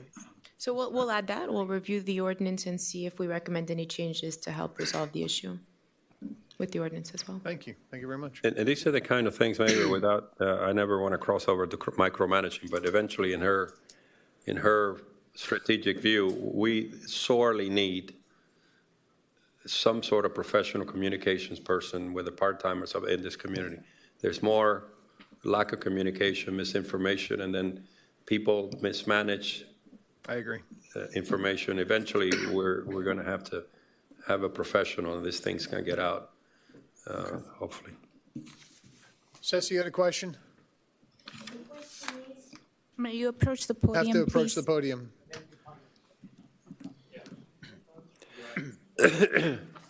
Uh-oh.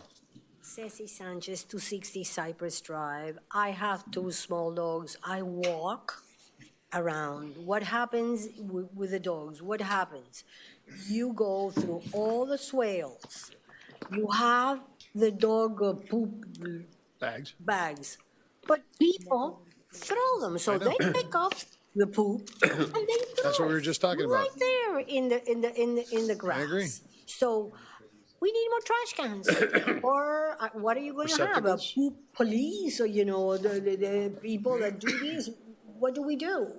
I don't know. But what is the point if picking the feces if you're going to throw now the bag right there? And it's really, it's disgusting. Sorry. And the bags don't biodegrade that fast. No. Thank you, Ceci. All right. Next item, Mayor, is Ultra and Boat Show update. Okay, so the boat show happened. We had some, there were some issues that arose with masked parents dropping off, not being able to come back onto the quay on Friday morning, maybe on Thursday afternoon and as well when they're picking up. There were a couple of complaints. Overall, I know some people were complaining that it took an hour. Somebody was saying, oh, it took me an hour, but then they told me, well, it was 7 o'clock on Sunday. And I'm thinking, 7 o'clock on Sunday, that regardless of the boat show, you've got traffic coming out of the parks, it's a beautiful day, you're going to have traffic. So overall, personally, I think it went well. I think the chief press, I think he's going to give a video. And We do have a video queued up. I just wanted to say, I appreciate all the work you did with the boat show folks to make it happen, because I think, look, they are being good citizens. There were a lot of concerns about the boat show. It was never about the boat show, right? It's always been about what's going to come after the boat show, which is Ultra, which is another part of this. But I do appreciate the effort that they are putting into trying to make traffic work for us. Trying to make this. So yeah, if you want. But before we queue up the video, I can say with regard to the boat show, 2 things that we are working on. Tomorrow, actually, we have an internal staff meeting to talk about lessons learned, what experiences we had, what worked, what didn't work, what can we implement moving forward for future events. We also have a draft communication that is going to go out within the next day or 2, expressing gratitude where gratitude is due. So we're working on that. We also, with regard to traffic, we did deploy counters in the street. So we do have data that we've collected. We haven't obviously processed it all and analyzed it, but we do have data that we've collected, and we also had camera shots so we could see actual congestions and queuing of the vehicles during the boat show. And with regard to Ultra, we can play, or with regard to all of the events, we could play the clip from Chief Press, and then I'll follow up with a few closing thoughts. Yeah, please. Roll them. Somebody. Good evening. My name's Charles Press, your police chief, and I'm here with the latest update for the Ultra Music Festival, which will be coming to Key Biscayne March 29th, 30th, and 31st. All public safety entities met today to discuss MOT's emergency response plans, and anything that would have to do with providing safety and security to not only the event, but to the residents of Key Biscayne and to all the other stakeholders that reside or visit the village of Key Biscayne. Present at this meeting were representatives from Miami-Dade County, City of Miami, FBI, Coast Guard, Homeland Security, FWC, and several other additional law enforcement agencies. In addition, Key Biscayne Fire, Miami Fire, and Miami-Dade Fire were all present. The MOT for the event has still not met with a positive result with county engineers. They have presented 4 different MOTs and are currently in the process of presenting their 5th. At the urging of the village manager and village council, the Ultra organizers hired a traffic engineering firm approximately 3 weeks ago, and they were able to get some additional traffic information, vehicle counts, peak hours in the last 2 weeks, which included the boat show, that regardless of the fact that it's not the same size of attendees, will have a similar MOT, and thus will be able to provide those traffic engineers with a baseline so that they could then incorporate that information and project it out to an additional 30, 40, 50,000 attendees per day. The Mast Academy has agreed to be the unified command center for all law enforcement and all fire agencies. What that means is every decision maker from Key Biscayne, Miami, Miami-Dade will be present, and that would include Miami-Dade Parks and anybody that has anything to do with causeway events will be present at that unified command center throughout the entire event. So if a major decision needs to be made, we do not lose time in multiple communications. Decision makers will be on site, and we can do the things we have to do rather quickly and move quickly in whatever direction we have to move. The teams of law enforcement and fire have completed their mass exodus plan in the, God forbid, event of a major crisis or a major casualty event that may occur. That plan is not being made public. However, I could assure you that under the circumstances, it is the best plan possible and would incorporate the use of air, sea, and land travel. Part of that plan means that the staffing on the key and on the island has to be at its peak. Therefore, the Miami-Dade County Police Department, the City of Miami Police Department, and both fire departments have committed a massive amount of equipment and personnel to ensure that any event that occurs will be met with the highest amount of professional response and the quickest, most efficient professional response we can provide. The City of Miami Fire Department, in turn, will provide an entire company with men, women, and a full complement of equipment to supplement the Key Biscayne Fire Department. They'll be on site throughout the entire event at our Key Biscayne Fire Station, thus ensuring that any fire emergency that occurs within the village of Key Biscayne will be properly manned and have the most valuable equipment necessary to contain whatever they have to respond to. A unique component to Ultra is the fact that at the end of each day, many of the attendees walk rather than actually take transportation, meaning at 2 a.m. we could have several thousand pedestrians walking outbound onto the causeway.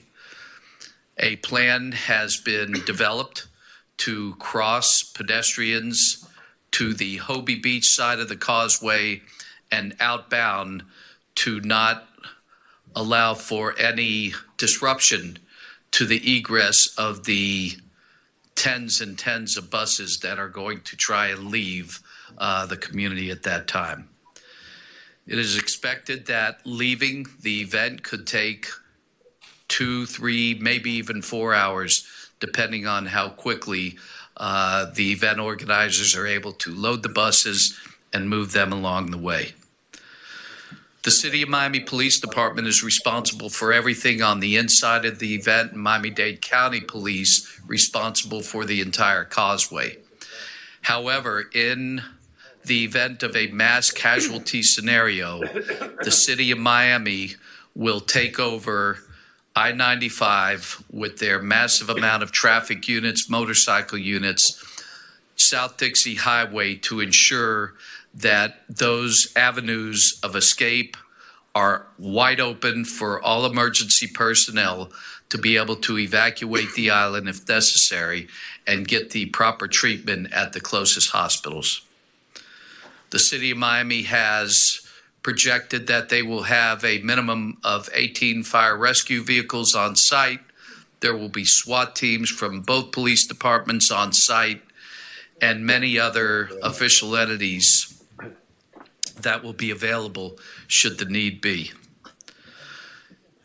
Miami-Dade County Corrections has provided corrections officers and vehicles that will take any and all arrestees off the island, which will allow for police officers to remain intact at all times at their posts and will not interrupt the work that they do on an hourly basis. Temporary flight restrictions have not been put in place by the FAA. They feel that it's not necessary right now, but there will be an FAA representative on site. And I would urge Key Biscayne residents who have drones to be aware that that is not going to be allowed and to keep those drones as far away from this event as possible. As for the event itself, it's going to have 2 sites with 3 actual entryways. The main entrance will be at the Marine Stadium. There will be an entrance at Arthur Lamb Road, and there will be an entrance at Virginia Key Road. There will be 2 stage areas. The main stage areas will take place at the Marine Stadium with 4 different stages, all going at one time. And there will be 2 stages on Virginia Key with all music going on at the same time. However, I think it's important to note that the main stage, the largest stage, will have its speakers facing outbound toward the mainland. The speakers will not be facing Key Biscayne. They will not be facing north. They will be facing out toward the mainland, which is being done to minimize the amount of noise impact that may occur both environmentally and to the residents who live here. As for the entry locations, they're there to provide for quicker ingress and egress to the show, so they will not create staging points which would back themselves into traffic, causing further traffic delays. Although I'm confident that law enforcement will do everything they can to ensure a safe event, I do understand that bringing 60,000 people a day, hundreds of buses, ride shares, Ubers, Lyfts, and other ways of transportation are going to have an effect on the lifestyles of those of you who live and work in Key Biscayne. I would please keep that in mind, and I would implore you to pay attention to the types of outgoing messages that we used for the very first time during the boat show, when we were bringing up hourly, real-time traffic reports if there was anything to report. We will not overburden you with a report that says the same thing over and over. However, we will talk about peak times. We will be discussing any event that occurs on the causeway that could be catastrophic to keeping us in our homes because of a major traffic tie-up. We have ensured that there will be tow trucks of every size out on the causeway throughout the entire event. So a small traffic accident or a breakdown of a bus in a lane of traffic is administered too quickly to move traffic along. The Miami-Dade County police officers are very aware of the anxiety that village residents are feeling. Myself and the manager, through our multitude of meetings, and our mayor through his meetings and our council, have implored the county and the city to be respectful of the fact that we have 13,000 residents who reside here and expect a quality of life, and they will do their best to provide that for them. I ask your patience. I appreciate your comments. Any thoughts you may have, feel free to reach out to me. Thank you and have a good evening. Member Moss. Quick question. He talked about the command center plans, transportation by air, possibly personnel, equipment. Is there any reimbursement or payments or anything that's coming from Ultra, or this is all on our taxpayers to produce this? Well, this is, Let the manager speak, please. no, what was that about? That was It's about Ultra. okay. So early on in the process, I did send a letter requesting that we be reimbursed for all expenditures. To date, we haven't received a I had that conversation with I'm sorry. Thank you. I had a conversation, I had a meeting with the general counsel a while back. I think I told you all about it. And at that meeting, I asked, and the general counsel said she thought it was unlikely, which I took in the way everybody, yeah. I mean, that was basically no. So, I'm sorry, Councilmember Lillard, did you have something to say? No, I was just, there was a back and forth within the boat show, and they said I was confused. Okay, first of all, on Ultra and our additional expenses, I would ask that we keep track of them. Absolutely. Just like we're keeping track of everything else. Yes, we are. Okay, and then I would like to go back to the boat show for a moment, just to make some comments. First of all, I found out that we had 580 riders on the shuttle that went between the Ritz-Carlton and the boat show. It was a free shuttle that was funded, I believe, in partnership with the Ritz by the boat show for our residents. And I would very much like to get feedback from people. I've heard some positive things, and hopefully we can continue that as the years go forward. Secondly, I'm having a meeting next week as a follow-up with one of the people that organizes the boat show. So if people have specific comments, I would very much welcome their thoughts so that I can communicate with her. I'd like to know the times that the problems for the masked parents were, to see if there's a way to maybe open up that entrance and exit for those periods of time and make an exception, something like that. It should be for the morning and the afternoon, just to allow that left turn But if coming out there's of the mast Okay, on Thursday and Friday. That's really it. For the boat show. hours, yes. So I took the shuttle. It was lovely, my feedback. I was not allowed to turn around after I dropped off at Mast. It was in the morning. And I said, what time? Well, my son doesn't get there until exactly 8 o'clock, so it was 8 o'clock. But if we were to give feedback to the boat show organizers of times on Thursday and Friday that we would like to have an opening and So school starts at 8. So, and I see the bulk of traffic there between 7:40 and 8:10. But to your point, I talked to the chief about this because we were talking Sunday, because one of the problems the Mass PTSA had that they were contacting me about was that they have a fundraiser. They do the parking in their spaces during the week, and what had happened was they wouldn't allow people coming onto Virginia Key to make the left-hand turn. So they contacted me, and they also pointed out at that point, which was too late for Friday, that this had happened. And what Chief related to me was that it's already in the MOT. They should have been allowing. So I think it was a mistake by the people who were manning it.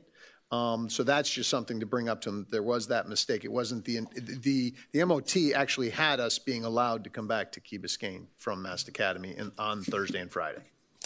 But throughout the weekend too, because No, I would just- suggest just it shouldn't Thursday and happen Friday. Just throughout the Thursday and weekend. Friday, those are the only 2 days. For school purposes only. purposes only. Because I think the purpose of not being allowed to do that is it helps flow traffic Right. if we have less Are stops. you going with the chief when you go? I can ask him. I think just that's a was good setting idea it up because today. I mean, I just Right. would recommend that you And go he with him. came on the first meeting. I would ask Andrea if that was okay. I think that's the way to And do he's it. available. Okay. So I think I had one more point, but I don't remember what it was. Anyway, thank you. So I was very happy to hear that they were doing a count and in finalizing their MOT, that they did a count through the boat show, because my impression was that this was not our best boat show in terms of traffic. I heard lots of reports of people waiting long times. It wasn't the worst, but it wasn't the best. And my fear is if the MOT is similar, that when you multiply the number of people from boat show to ultra numbers, it's scary. So I have asked, I'm happy to hear that they had the numbers and that the MOT isn't finalized. And I also asked the manager if we could try to make sure that the data we've collected is analyzed as quickly as possible so we could offer it in assistance to the finalization of the MOT. If that sounds like a good idea. Two other things. Okay, go ahead. I did want to commend the village again. The communication was excellent, and that hasn't happened in the past, and it allowed people to plan. So I think that was great, the way that you updated everybody. And then the one thing that I wanted to talk a little bit about, the comment that the boat show was never about the boat show. And I think as a council and as a body, we have to be careful of the message we send outside of our community, because at the time I was a resident, and the message I got was it was very much about the boat show, and the boat show got the message as we litigated against them. So I do think that we need to be consistent with our message as we go forward with all of these challenges on Virginia Key, and that if we say that we are opposed to something, then we need to be opposed to that particular thing and have reasons why we're opposed. Because we're not going to be believed if we were very adamantly against the boat show when it first came. And now we're saying it wasn't about that. It was about that to begin with. No, that's not correct. Respectfully, it was not. It was never, the boat show was never the issue. The issue was that the city of Miami was going to continue to put events, and once you allowed one, you were going to allow more, and they were going to start building. And I mean, look at the plans. Look, when they came out with their master plan in 06, 07, there was, I mean, one of the plans was crazy. They had the museum, they had the exhibition center, they had a lot going on that piece of land. Mm-hmm. So it's always been, our concern has always been that they're going to try and just develop the heck out of Virginia Key. And one way to do it is to make that into an exhibition hall that they have more and more events coming to, bigger and better events for them. Ultra is an example of that. It was, trust me, the boat show was never the issue. It was just what I felt was, it was their way of getting in, because it was a use that would be more tolerated by us and more tolerable because it generally, marine stadium, marine use, there were things that's why the opposition was there. And I tried to convey that from the get-go. I mean, Court Vernon, who is a big exhibitor, he would always be screaming at me about it. Say, yeah, this boat show is great. And I'd say, it's not about the boat show. It's about what the city of Miami will do to us going forward with this piece of land. That's always been the concern. Well, the message that got out in the Herald and other places like that was absolutely that we were opposed to the message. That, with all respect to the Herald, there are times where the Herald can get it wrong about Key Biscayne. Okay, sir. No, I agree with her. It's as we open up opposition, and we did spend $1.3 million, so it must have been about something. Different issue there, but yes, I agree. Well. $1.3 million in legal fees. And so it is, as I watch and listen to the comments, I mean, it's, yes, there are, I go back to the issue that we have with Ultra. It's about mitigating or it's about opposing. And they're two different things. And they're very easy. It's a slippery slope between the two. All of a sudden, well, it's not so bad. We want to have control, and it's a master plan. If you spend time with the Hilario Candela, who built that thing in the stadium, and you see what they're planning with that thing, and if you've been, as some of you have, and I have, to the so-called flex plan for Virginia Key, it's nothing more than setting up a convention center. They're calling it a park that happens, the only park in the United States and the world, I believe, that is concrete. I mean, it's very unique. That's why it's called a flex park, because they couldn't come up with another word. So they're thinking strategically. It is a beachhead. It is a substantial delay. I know that one of the people sitting on this table sent me one text that things were not so bad. Well, I tried twice, and I couldn't get out, and it was on the first day with that delay. So I think that we need to take control, that's a relative, in a nice way, working to push some of these things out. And because, it's the boat show and Ultra and the next thing, and then if they finish with their flex plan, quote, flex plan park, or flex park, or whatever they call it, I think it's a reversible problem. And there's no other solution but this causeway. They're not going to build another set of bridges for us. So I am a little bit more militant about pushing back, respectfully, because it's not about them in the sense that they're a good organization, but we have a community, all the stuff they need to do. Sometimes we do drift into, I've been consistent with all the people I know in the city of Miami saying I'm opposed to it.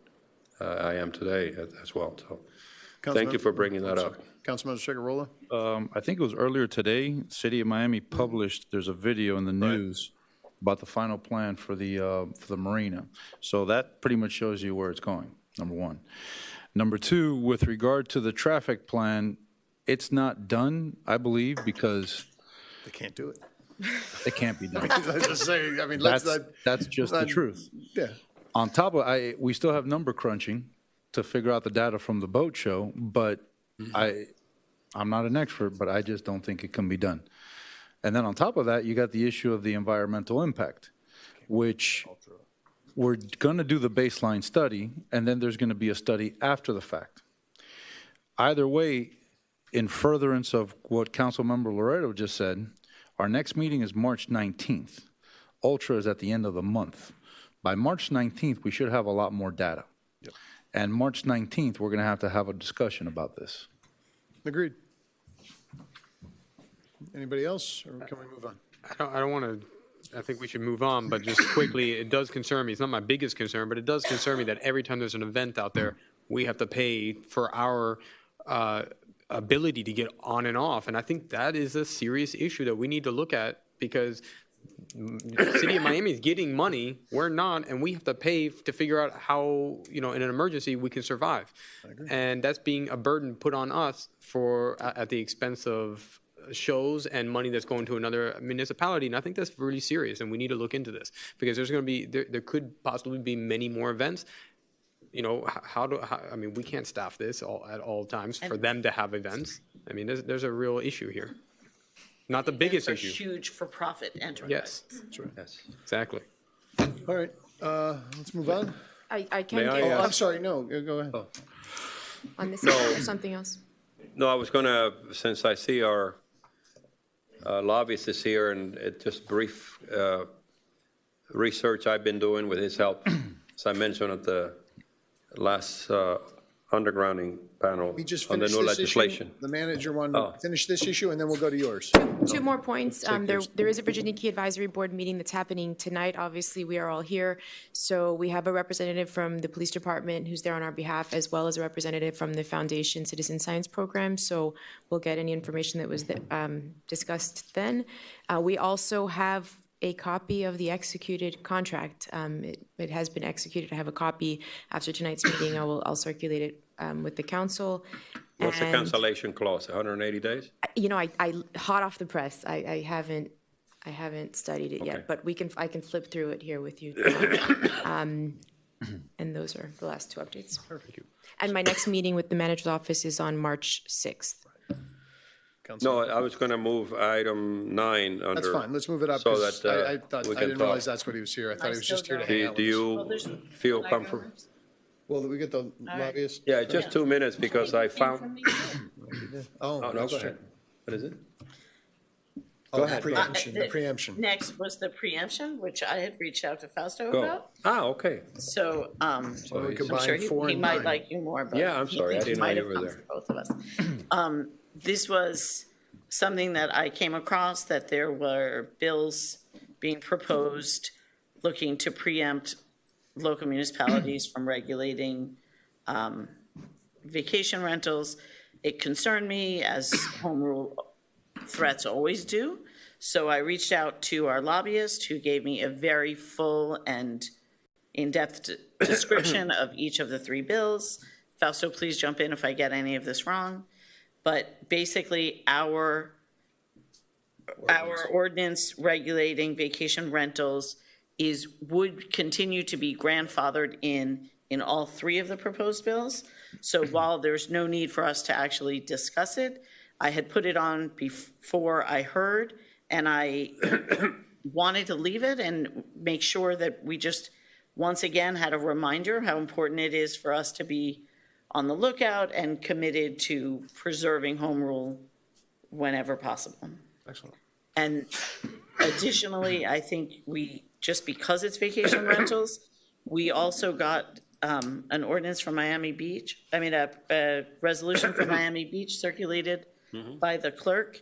And if you would indulge me for a second, if we could just sort of take a temperature if anyone's interested in asking our attorneys to draft something to support the same. Or if you haven't had a chance to look at it, we could talk about that at our next meeting.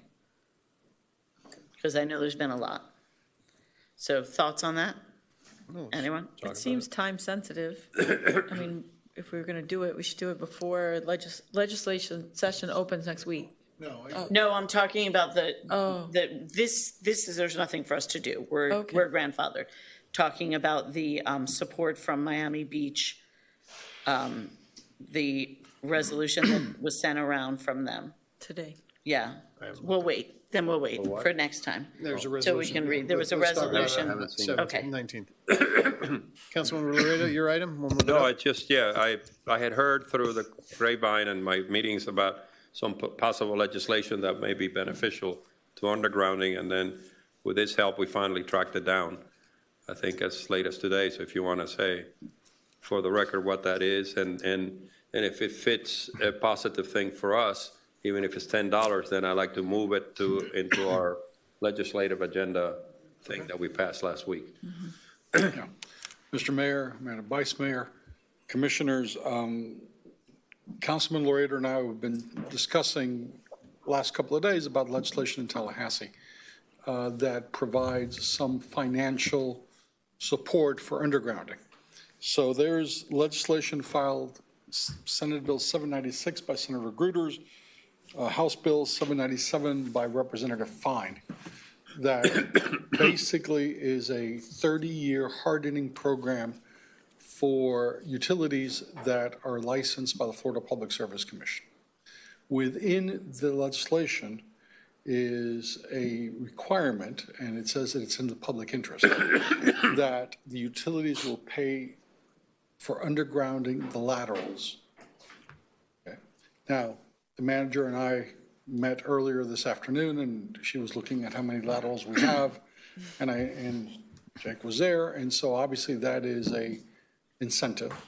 The legislation also says that during a course of any year, a utility cannot do more than 4% of its laterals. Now, so I spoke to the Utility that Services South Florida, to both the lobbyist as well as the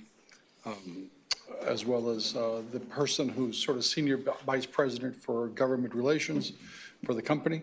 And essentially for them, it's a financial incentive because it costs them more to have a maintenance contract for vegetation. And quite frankly, if there's a storm or there's a hurricane or wind or water, then the vegetation tends to knock down the power lines. So to them, it's really an economic benefit to do it. This particular utility says that their capacity is 4% on an annual basis with regards to the laterals. If the legislation passes, which all indications are that it will, based on the sponsors and based on who's backing it, then it would go to the Florida Public Service Commission, who would adopt appropriate rules and put it in place. Yeah. And in layman's term, I think that it's something that we can benefit from. Absolutely. And it's why I was a little agitated earlier, where people are jumping to all kinds of conclusions and not doing their homework. And so even if it's $10, $100, or $1,000, it's less. And can't say it officially, but it's not because of the sponsor so much as by who is not opposing it. I believe FPNL is not going to oppose it, so Great. It has a good chance. And just another piece of our, when we get to that step, like you said, we're not there yet about financing, we ought to look at that.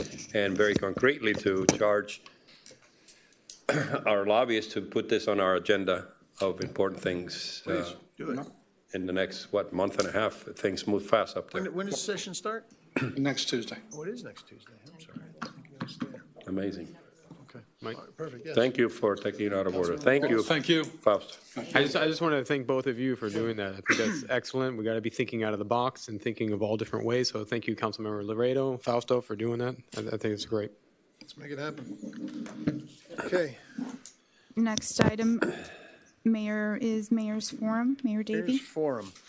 Okay, so when I was running during the campaign, one of the things that I talked about was communicating. And I think we've all, that really all of us who ran, we're talking about communicating, trying to get the message out, trying to talk to people.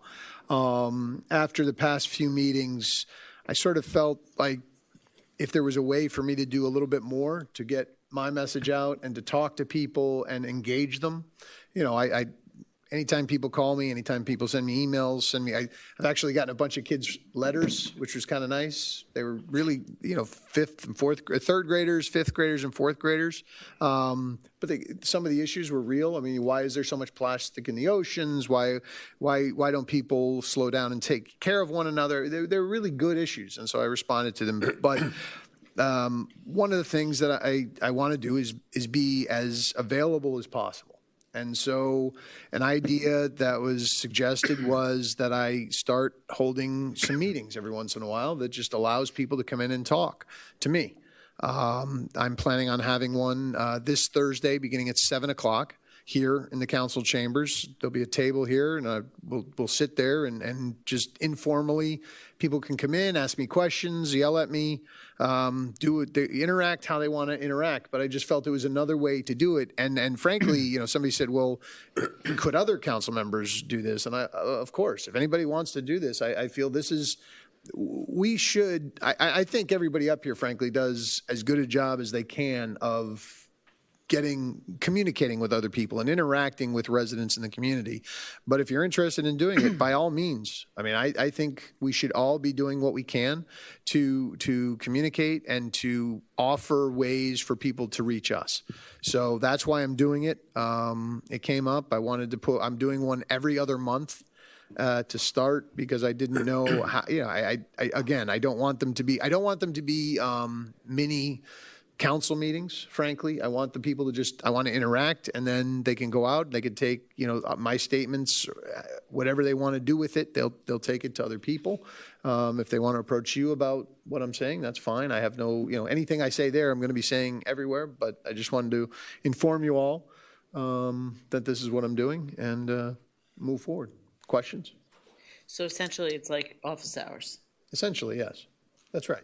It's like office hours. I just felt, again, you're right. It's like office hours, but I wanted to make sure that people, you know, that we put it out because I wanted publicity on it, because I want people to understand that we are engaged. We're trying to do what we can to reach out to them. Every effort helps. Councilmember Moss? Yeah, I was going to say the exact same thing. To me, it's office hours. I think we have to be careful. I think it's a great initiative. I think that you know, how we communicate to the people and adding that is a great thing. But in the end of the day, it's only one person of 7, and we have to make sure, because if we're only kind of advertising this as a forum with the mayor, you know, the mayor could be discussing something that can be a completely opposing view of another member up here, and it may be confusing to a person if they think it's like a mayor forum, whether it's just an office hours, like, hey, I'm coming to you and I'm talking to you and anybody can do office hours. I just want to be careful we're not going, confusing it by being in the council chamber, having, I think. Well, I thought it was just a bigger space. Frankly, everybody knows where, which is fine. Most if you people want to know do where the council chambers are. Yeah. And so I thought it was just an easy place for people to come in. It sounds like this Thursday I'm going to have a pretty good turnout. Okay. But I absolutely, all views expressed at the mayor's forum are the mayor's. That's it. I'm not expressing views on behalf of the council. I'm not expressing anything this council will do. I really feel it's more of an interaction so they can ask me questions. And I'm not going in with any planned agenda of this is what I'm going to try and convince people of or anything else. I want it to be a way of having real communication, just having face-to-face communication. The chats, I mean, we've all heard and talked about the chats. I don't like the chats. I don't like the way they're going. I don't think people say things in chats that they're not necessarily willing to say face to face. If somebody wants to come in and yell at me and call me unethical because I was a renter and I didn't recuse myself from voting for things, that's fine. If you want to do it to my face, I'm happy to have that conversation with you. But don't post things in chats that are not fair and not counterable. We can't have a discussion on it. I'm happy to listen to people's views. We absolutely can disagree on things. I have no problems, but it should be person to person. We've got to get rid of this animus and this nasty thing. I see it. It's dripping down from the national scene. And I think the first thing I actually said when I started campaigning was that we have to be better than that. We're a great community. Key Biscayne nice. We can be better. And so that's why I want people to have an interaction so that even if we're disagreeing, we walk away saying, hey, we're okay together. We're still part of Key Biscayne. That's the whole purpose of this. I think my concern was, and I think it's fine to do it. I just think that we have to think about it as a way that if all council members were having a council member forum and a mayor's forum, does this get confusing for a lot of people? Because there's all these, let's say all 7 of us decide to do exactly what you're doing. Is it work, or is it kind of a strange thing, or is it just turned into office hours again? Well, I don't think it's any different. I didn't even really think of it, frankly, that way, but it is essentially office hours. Just I'm using this place for a few hours because it's available and it's bigger than our office. I mean, our office is about this big. Small, yeah? No, I mean, it's not big enough. So I wanted to give it some oomph. Councilmember Segurola? I love the idea. I completely agree with you. I heard the same thing, feedback during the election.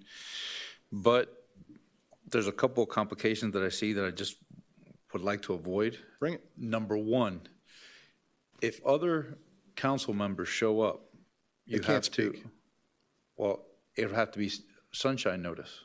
Well, I'm not going to do that. The whole point is for me to interact with people. Right. It's not. I understand, but you start snowballing the problem. How? Because if somebody does say something, they just don't control themselves, or somebody whispers something to somebody else, you have a problem.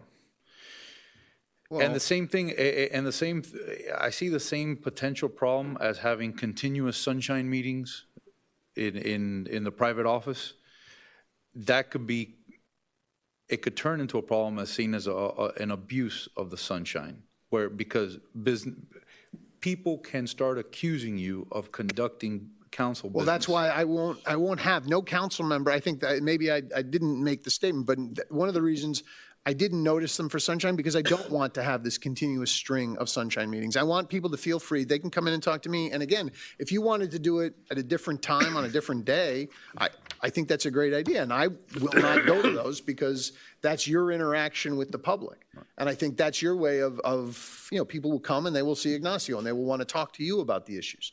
And I think, that's fine. I think I understand, but that's us regulating ourselves and making sure we're not showing up at these meetings to discuss these issues. And I think the 7 of us are adult enough not to do that. And my next question is this, it's not going to be televised or recorded or anything? Or we've talked about Facebook Live as a way to bring more people in so that more people can offer questions and talk to the issues. Yeah, we have talked about that. Okay, just because you're correct in saying we don't have an office, our office is very small, so it is like office hours. However, if you jump into using the village resources to, put it out on Channel 77, then it could create another ethical problem because you're using public resources. You can be accused of using public resources for your benefit. Now, if you do a private Facebook video, on your phone, it's holding up against you, you're not using village resources. But Well, no, we were talking about one of the questions that came up was using like some camera to have it stream out on like they do the Facebook. podcast or something, but I guess, with video. maybe I guess. I like the idea, but I think it requires an analysis of a few. I'm happy. Can we get an opinion? Trip an ups ethics we can opinion have. on it? I don't see any ethical issues, but I appreciate your concern. I'd rather avoid the problem from the outset than say, "Oops." Well, that's fine. I mean, that's fine. Can I get an ethical opinion on this? Sure. Yeah. Is there any ethical issue with me getting? Could you prepare a report? And actually, it'd be good for the rest of the council too to know. Sure. If you can get me, can I do Facebook Live? Is that fine? Is it an untoward use of village? The issue more so, to be honest, is using Facebook Live is you're creating a public record. I mean, you're doing something in your official business. We got to maintain that record. So Right. I see what you're it saying. may be difficult to, there is software that governments Records it. use to do that. So, but yeah, we can distribute a memo to the council and, make everybody feel comfortable on the same page. Yeah, the first one won't be on Facebook. Vice Mayor? I see similar concerns about Facebook Live. I think this is wonderful that you want to do it, and I'm so amazed that you can find that time to block out. Is great, and I especially love that It's once we every heard. other month. Even still, I love that we've heard whenever things come up, especially controversial things. People come in and they say like, I didn't know, or you didn't tell me. And I love the idea of having any additional opportunities for people to ask any one of us questions, and I completely applaud you putting yourself out there to do that. If it were me doing it, and if I decide that I want to do it, just my 2 cents, I like the idea of it being a much more casual conversation than Facebook Live.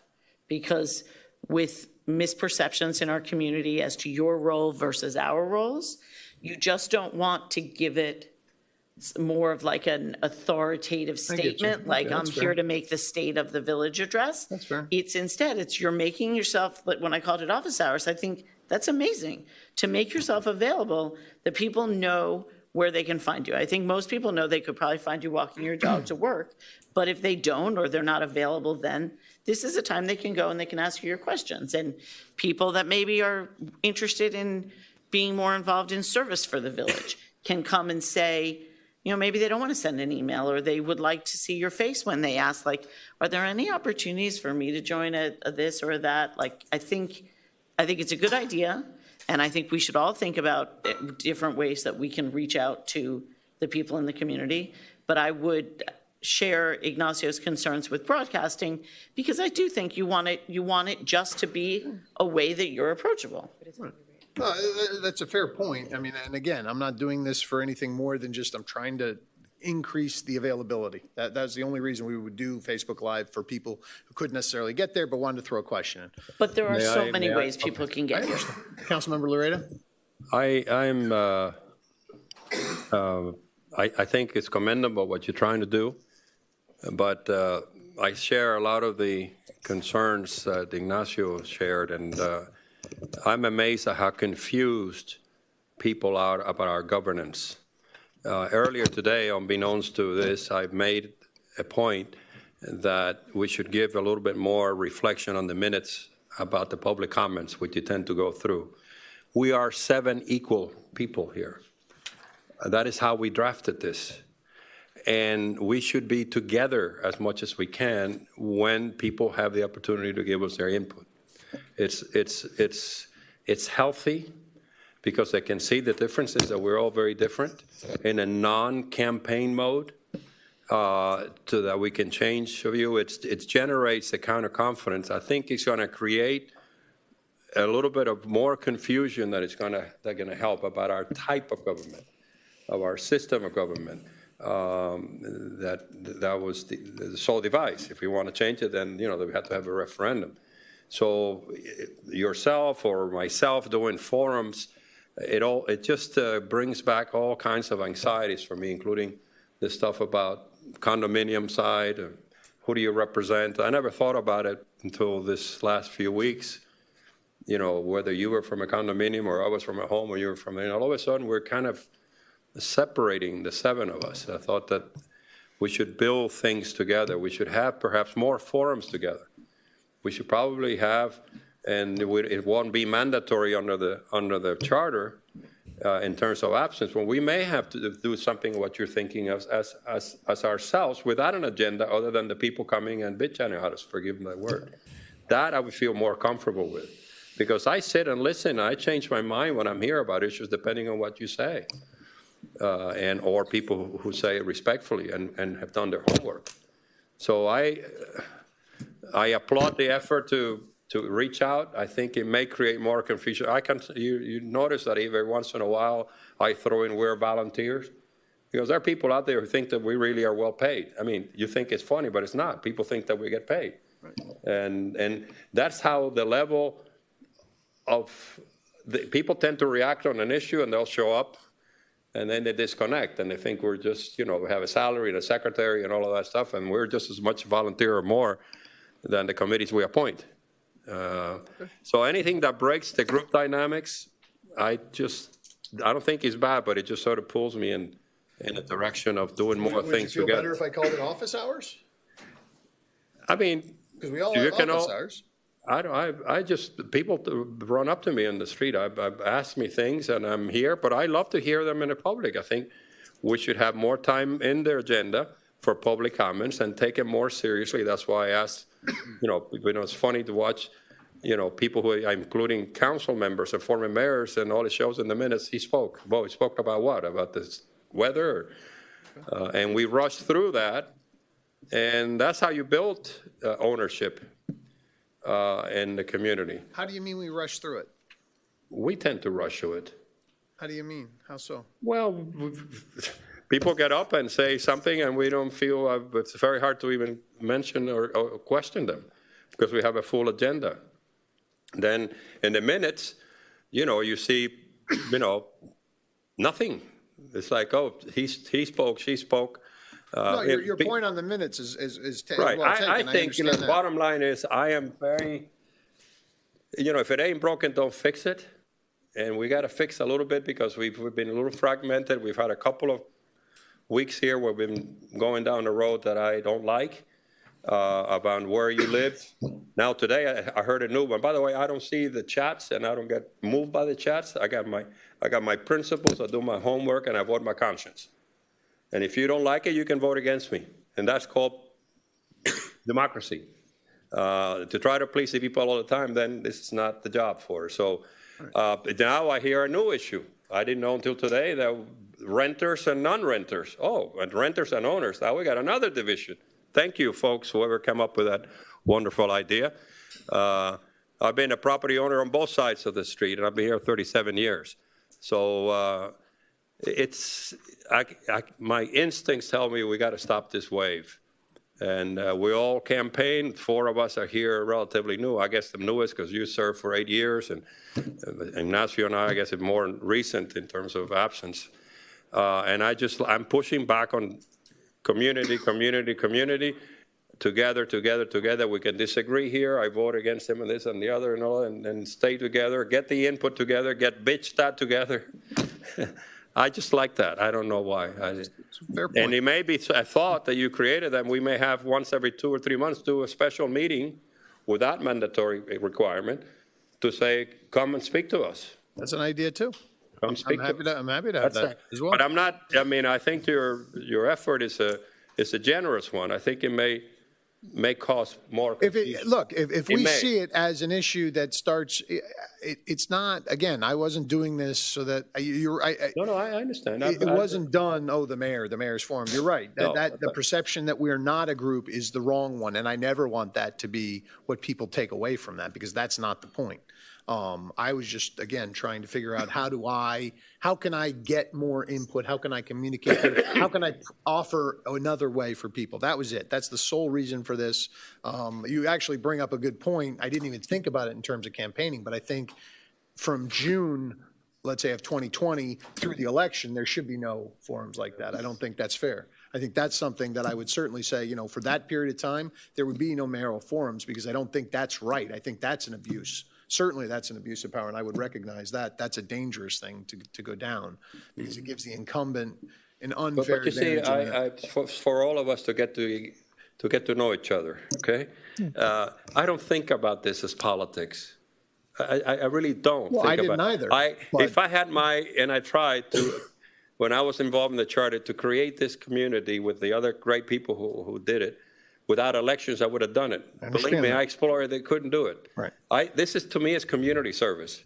I agree. I'm not going from here to the Senate, and I'm not going from here to I don't know what. I mean, this is my home. 37 years. I want to die here. So I think I come from that premise. So I don't worry about the campaign. You raised the issue about campaigning. No, I didn't mean to. I don't know. I just wanted to address it because you. No, put it in I my don't head have and a so I problem with the thought campaigning. I just think. I was going to bring up that's a the valid point, and I possibility would of say, the yeah, you're campaigning right. because I know how you think. I know that I know how you think as well. That this is not an ill intent. This is community service. But we don't know who else comes up here and say, "Oh, this has been done before," and then it takes over, and we have major issues. No, here. you're right. I It's a like the slippery idea slope. of office hours. I think all of us have a right to say, "Hey, come and talk to me about what you want, and we can use the office."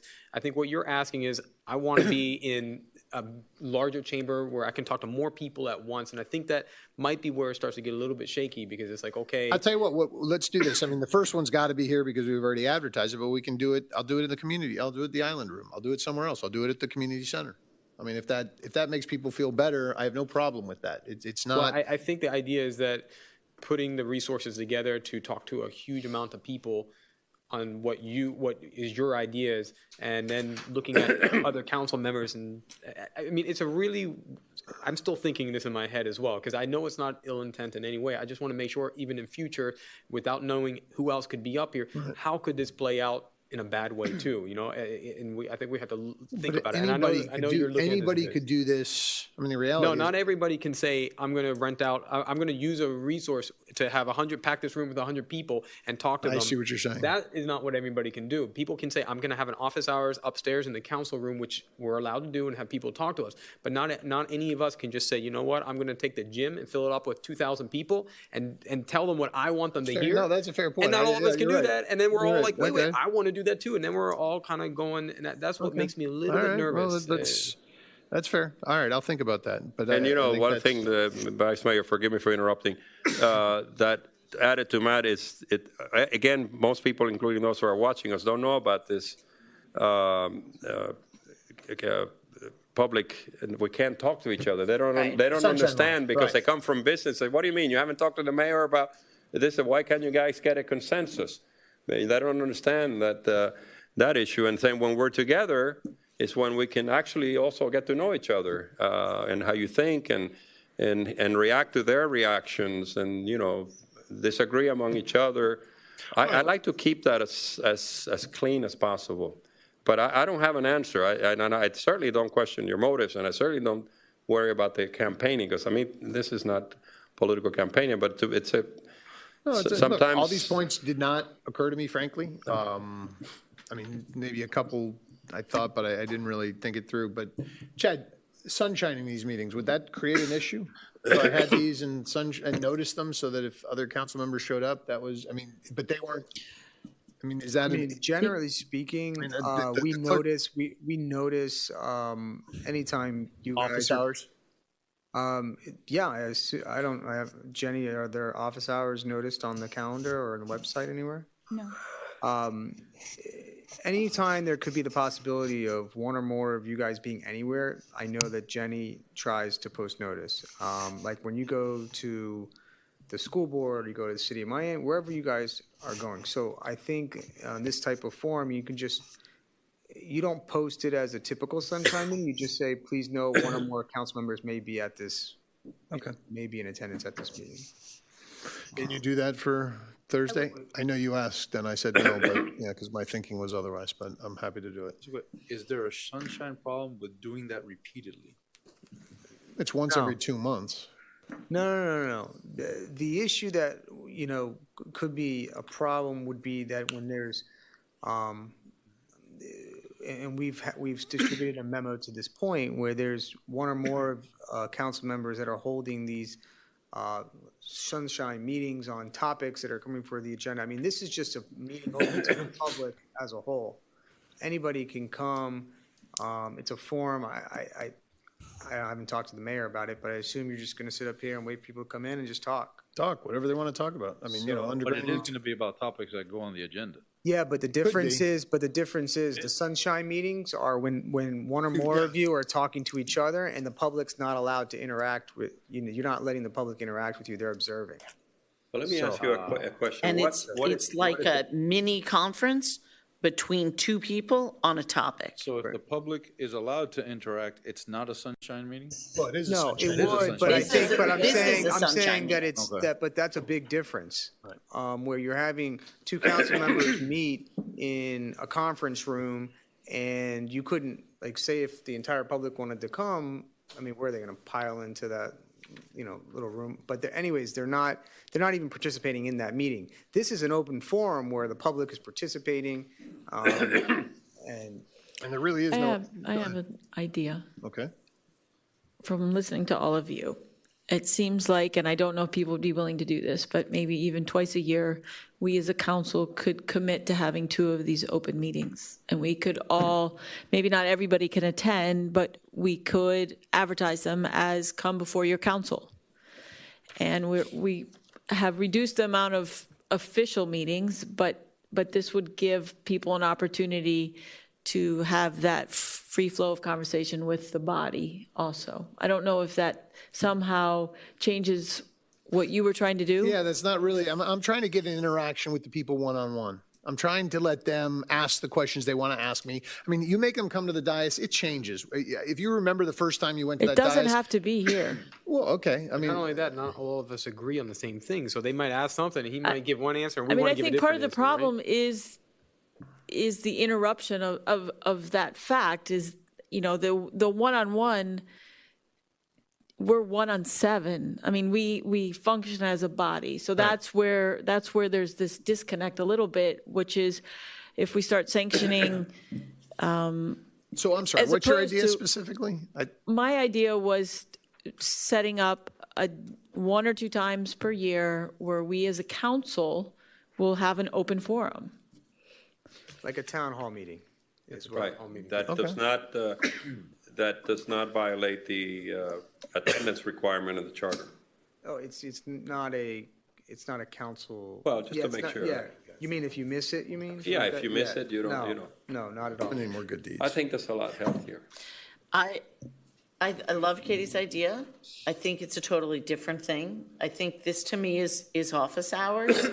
I feel like it may be more palatable to be sunshined in case people want to also go, or I also have to say, I love the idea that you think it's going to be so crowded every 2 months with people wanting to discuss agenda items. Why are you laughing on that? Because I think you're going to have people with really serious concerns. Right.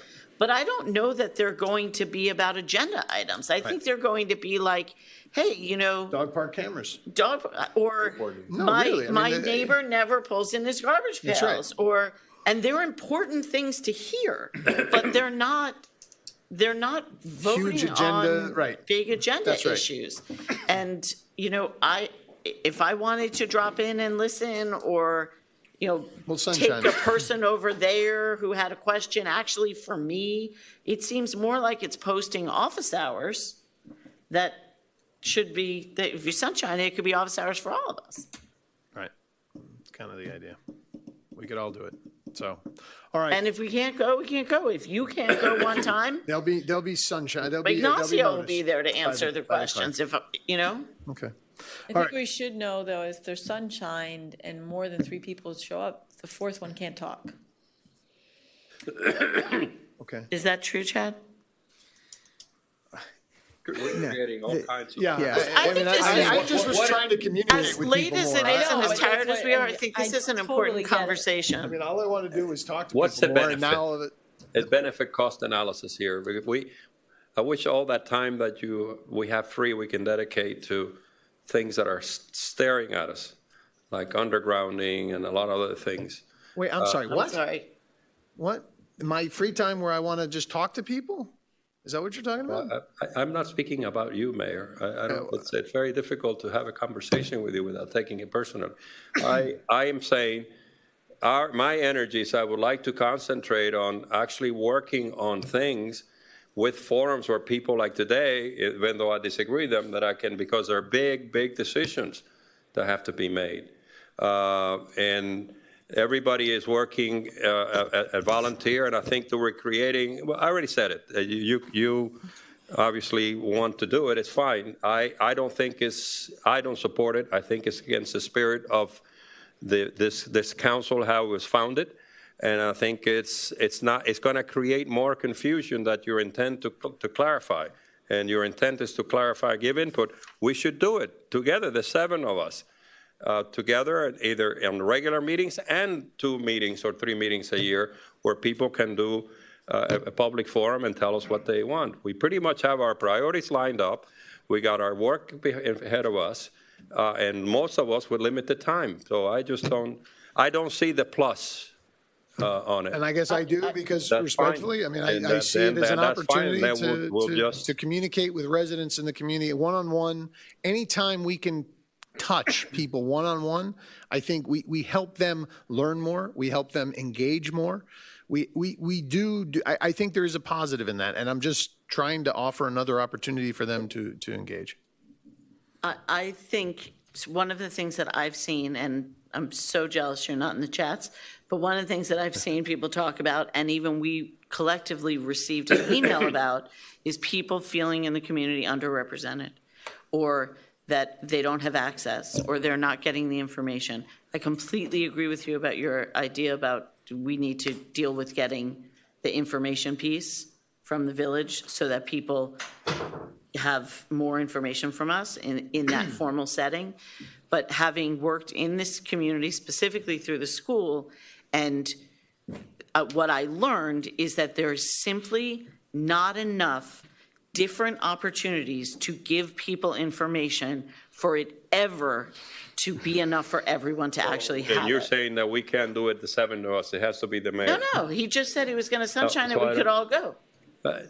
Well, okay. But it's just a we're different talking setup. around. We're talking around. My views are one that I already expressed, and How I about think. this? How about an idea of Let's just move on, please. I'll deal with this. I'll change it to office hours. I'll figure something out. This one's going to be here.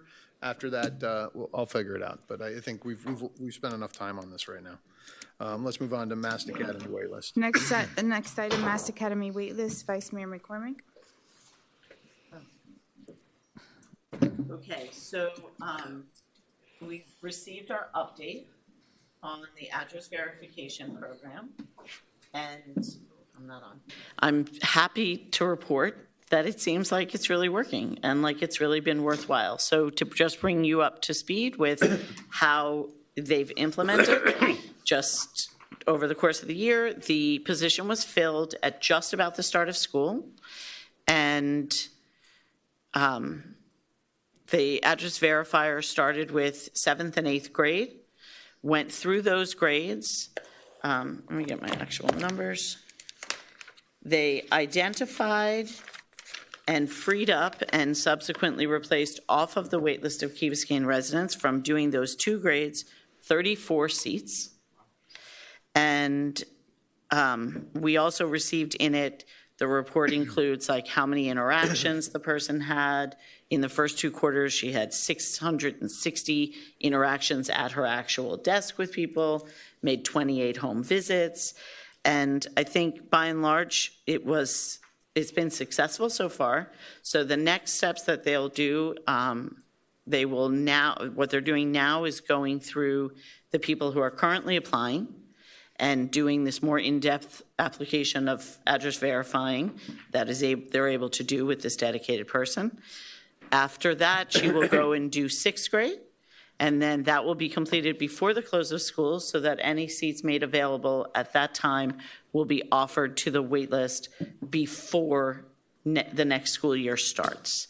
There was one area, they had a lot of appeals. Some people had hired attorneys. They had a lot of appeals.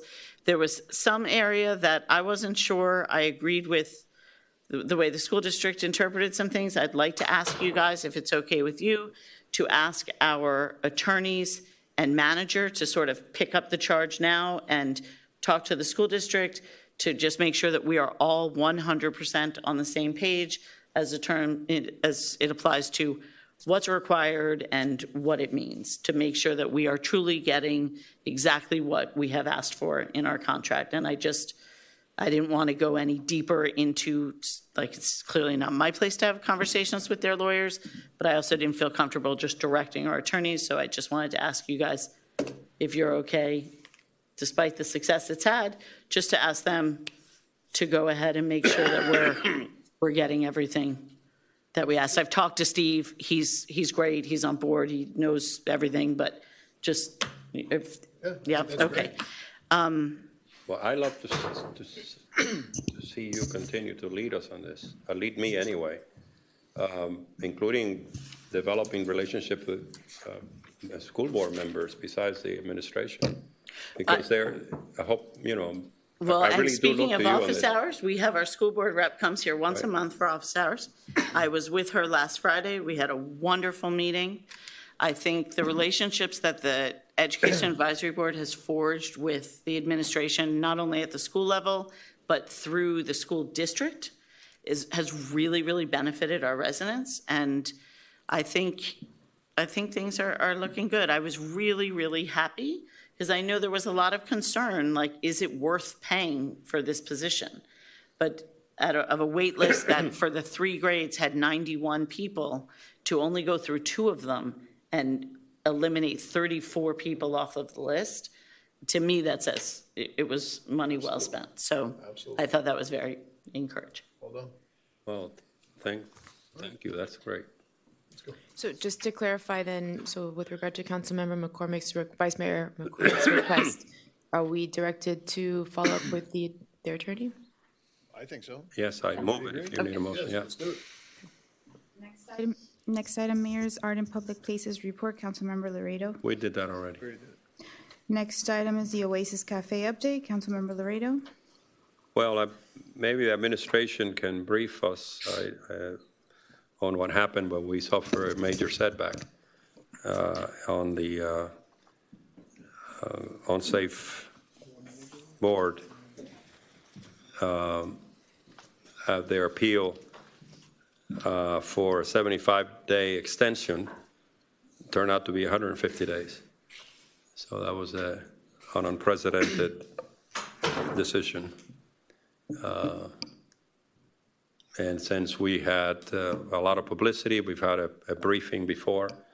I thought it was important, if she hasn't already done that individually, that we know that is, we have a citizen or an owner who is not very connected to our spirit and continues to abuse the system to his gain. So we got, in essence, 150 or more days to do nothing, just about, other than put on the permit, 30 days, et cetera. So that's, I just think to know. It continues to be an eyesore. It continues to be, for me anyway, I don't know about you, but constant input to me, because I used to always be kind of the center where people gather. Man, it's been 2 years and counting. And, it's, I turn it over to you if you. So we had an unsafe structures hearing on, I think it was February 13th. I thought that the village put on a very good case. I think that the village was represented well at the hearing. To our surprise, the owner's representatives, where they had made a request for 75 days, then modified that on the record to say they wanted 90 days from that meeting as opposed from 75 days from January 1st. We strenuously opposed that. The owner attempted to blame the village in part for their delay by alleging that the village's staff and administration and even the mayor to a certain extent, and Mike, you may want to talk about it, were delaying somehow this from occurring. We obviously pushed back on that. But ultimately what happened was that the board did not want it on their conscience that this building would be demolished if these people did not complete the job in the time frame that they requested. So they said, they're out of extensions. This was it. They decided to give them 150 days from February 13th. And if it's not completed by that time, the village can move to demolish the structure. And that's the way the hearing went. But the request was 75 days. And it was 75 days. They walked in and said 90. The board felt that the board, I mean, it somewhat felt like a hostile environment a little bit there towards us. But the board was, I strongly believe the board didn't think that the owners had any shot in completing it by 75 days nor 90 days. And they didn't want it on their conscience that the building was going to be demolished. So, and I don't know if it will be. It's up to the village if the village wants to demolish it by that time. So, and that's, what happened. The village, and I've talked to some of you about this. The county code was amended a couple years ago. If the village wants to create its own unsafe structures board, it can, instead of going to the county. I don't know if that would have made any difference, but that board is very private property rights oriented, and they were very lenient on this owner. So. And is there a reason why, and I'm sure you probably can't answer this, but is there a reason why Oasis doesn't build, is not moving quickly and to build something new, or is it, they represented that they had issues with their previous contractor. They represented that the village caused delays, but that they were now moving forward, that they anticipate completing it, and that's what they said. Okay. So my part in it is the owners of that establishment are in a couple of lawsuits. One went to arbitration. I believe they have a ruling on it. The second one is against a local resident.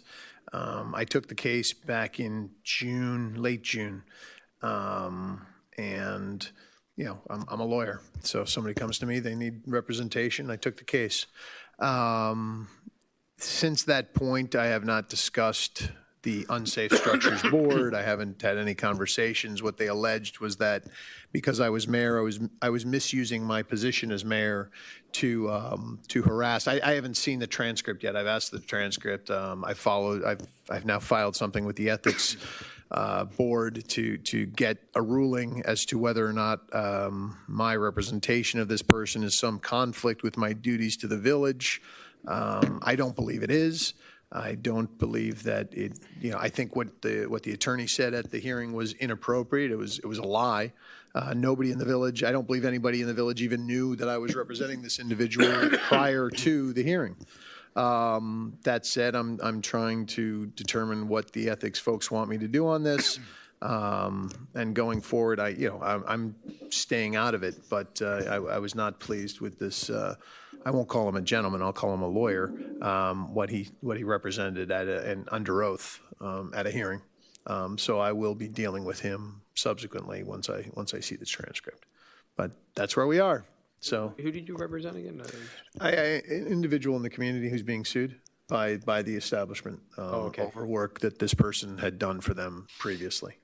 And so they were alleging that I was acting unethically, I guess, right? That's what he was saying. They alleged that, it was that the staff and that the mayor. I had directed people, right? Had basically intentionally delayed their permit review and their ability to complete the project. Yes. And, we obviously made it very clear that that was irrelevant, it's meritless, and it's really inappropriate to make those assertions at this hearing. But, you know, we got to deal with it. Again, this board is composed, and I've told some of you, it's composed of contractors and builders who are generally very lenient on their colleagues who are building, and I feel they got a very favorable ruling here. I don't know if, you know, anything else went on, but, you know, that's what happened. So I think the positive is that by the middle of July, this thing has to be completed, and if not, the village has the right to take it down, unless they go to court. So. Next item, sustainability and resiliency. Mayor Davey. Okay, we've been talking about this for a little while, and so what I was going to recommend was that we direct the manager to consider a sustainability and resiliency officer or position for the village. I think we're getting into this point. You know, some of the comments we've heard this evening were that when we do this infrastructure project, we should be considering what is in the best interest of sustainability and resiliency for the community. And I think we need somebody to be driving that for us. I kind of bandied about the idea of maybe suggesting we have a committee, but based on review of what other communities are doing, it seems that we should have a sustainability and resiliency officer. It sounds like that's the best way to go. And so I just wanted to bring it up as something to discuss. Do you think that it needs to be a full-time position, or could this be a position that could do other things in the village that could also take on this role? Look, I'm open to anything. I just think we need to move forward with this. We need to decide if we're going to incorporate it into another position, whatever we're going to do. I think the manager probably has some ideas, and I think that's maybe what we should be looking to do long-term. Go. That would be my suggestion, is to have, instead of recommending a person, have her come back with an idea of how to best improve I would agree with that that component of our village. Absolutely. So I second what Katie said. Okay. So that's it. So if I may take the opportunity, so what I'm hearing is that the two functions I think that we're really wanting to advance in the organization is public information officer and sustainability and resilience officer. Right. For the most part, that's have right. consensus on those two. Yeah, I just don't know if it needs to be an officer, but yeah. Yeah, I mean, a position, however you want to call it. I called it an officer just because I've heard it as an officer in other Well, let's communities. just talk about the results that we would like. Fair enough. Which is to have more communication out to residents. That's right. And then sustainability and resiliency, then seeing what to opportunities we have and how we can improve. I agree with you, rather than start mandating specific positions, or rather our concerns are one of a better articulation, you can see even today, of things and information. And the other one is resiliency, which is very important, but how you handle it is your job. Okay. Vice Mayor? I had stepped away for a second. I just wanted to add my 2 cents. I'm also in agreement with this. I think it's something we need to do. And I think I shared with everyone, I hope you read the op-ed from the New York Times that Francis Suarez had written or co-authored. And I think it is absolutely time that we are obviously doing things. I know we have done some things, but we need to really have this plan in place, and it needs to be known that we are taking steps in terms of sustainability, because all of our neighboring communities are doing things. And when we talk about things like property values, people coming to consider starting a 30-year mortgage, they want to know that we have plans for the next 30 years. So I think it is absolutely time. Okay. All right. Anybody else? This obviously dovetails with our undergrounding. Yeah, it does. I mean, that's And part then of it. This is a stormwater bigger drainage, and umbrella of it. nourishment. There's a lot of things And our that 2040, fall under all this. that. That's right. Well, and that's the thing is, when you start putting those projects together, there are things that we've already done. Right. But it needs to be packaged. It needs a steward. And I think it needs to be known. That's right. So So all right, there we great. go into the PIO too. All right, we good on that one? Yes, next item is a pre-town hall meeting. Councilmember Petros. No, sorry, I had another one in there. I apologize. Can I ask Issuing the RFP for the engineering Right. proposals of Causeway. Yes. Okay, so I think I mentioned to everybody that over the Christmas break, I'd met with Bernard Siskovich about his Plan Z for the Causeway. And it started getting me thinking, you know, we can look as a body, what we do is we look and we review these plans. But the fact is, none of us have an expertise to determine if this is in the best interest of what our community needs on the Causeway. I think Councilmember Laredo brought up the point just a little while ago about what they're going to try and do and the impediments that that's going to create for this community on Virginia Key, on the Causeway. And so I started thinking, well, we should get somebody involved to review the Siskovich plan.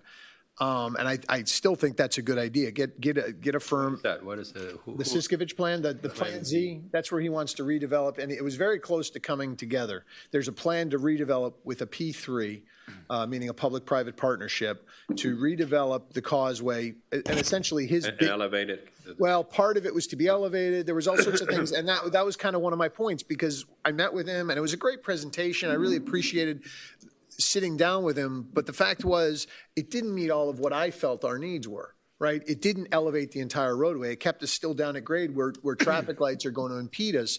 It made it beautiful for pedestrians, made it beautiful for cyclists, and I think there were some traffic improvements, but I didn't feel it was, you know, for me, and again, I'm not an engineer. That's not what I do. So what I would like to do is have somebody really review that plan and see what are the pros for us, what are the cons for us, so that we understand where we should be. Should we be supporting it or should we be looking for something more? And then I started thinking, well, you know what?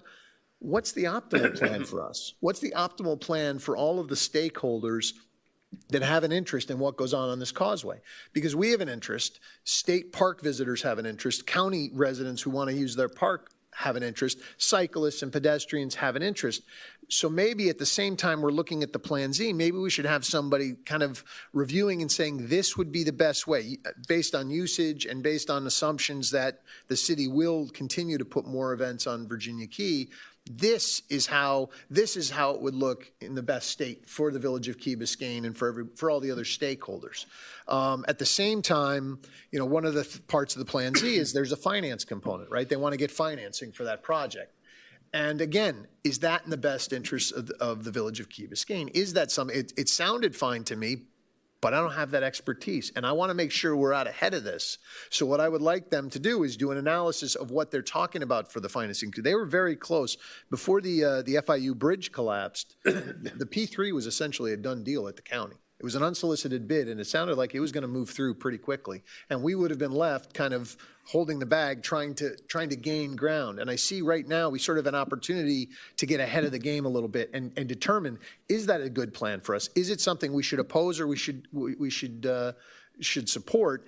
But even more so, what plan should we be supporting? If they come to us with this plan, should we be advocating heavily for the raising of the roads? I think it's a good idea, but I'd like an analysis so that we're looking forward at this Causeway because we have to. We have to take a look at this and we have to understand what we want there and what we should be pushing for on that village and on the Causeway for the village. And I just think the best way to do that is to have an engineering firm that has expertise in these projects come in and give us their analysis and really give us a report on that. So, yeah, a couple of things. I mean, one, from what you were saying, I'm not clear on whether you also think would it be of interest to look at the opportunity of possibly joining in on the P3 as being one of the public partners in there. I don't know if that's a good or bad thing. I don't know what type of cost we're talking about. I know an engineering firm may look at certain things of ingress, egress, but they may not see other qualitative things that we may think are important. I think an elevated roadway can give you some good things, obviously traffic-wise. I think that you will lose some quality stuff of, you know, sometimes it's actually nice the way we enter and exit now, but I know we have problems with this whole Marine Stadium events that are happening, and maybe there's other things that they can be solved in there. But also elevated Causeway all the way throughout may make it economically not feasible, right? I right. mean, because the price That's tag right. to lift the road up for that long could be extremely expensive. So I think there's some things that we would need to look at. But what you're saying, maybe we also want to look at the option of what would it be if there, and is there even an opportunity of maybe looking at being part of the P3, and is that a possibility or not? Well, I think that gets ahead of us, but I think it's definitely, I think we have to look at all options there. And I think I'd rather do it now before there's, again, some plan that they're pushing at the county level. I'd rather we start looking at things now so that we're not behind the 8 ball. Ignacio and then Katie. On this topic, anything that I would want to get behind would have to include some sort of mechanism for collecting the money for the replacement of the William Powell Bridge and the Bear Cut Bridge. Well, that's right. And So- that's the financing part of it for the Plan Z incorporated that. So, number one, whatever we get behind, it would have to include those two things. Number two, the problem with the financing for Plan Z, the last time I looked at it, which was a long time ago, was my understanding in the end it was going to end up being paid by a much higher toll. Now, here's the problem with that, in my opinion. It didn't toll the cyclists who are going to be one of the primary beneficiaries. If this is being built for them, because basically they would need to pay a toll too. Number two, a much higher toll would decimate the business community and the tourism to Key Biscayne, because it's hard enough to get people willing to come out here to be employees. I agree. And when you got to pay $10 each time you go through the toll or more, which I think it might have been They were talking $8 to $10 each way. 4 each way. So each way. And they actually brought it down. I believe at one point they brought it down so it was only 4 one way. Right. But those are kind of the things I want us to evaluate. I want somebody to evaluate all that for us. And that brings me to the third thing, which the third thing for me is a problem. We don't have any jurisdiction. We don't have a causeway authority. I think the ideal goal should be to finally have a causeway authority that's been discussed for a long time.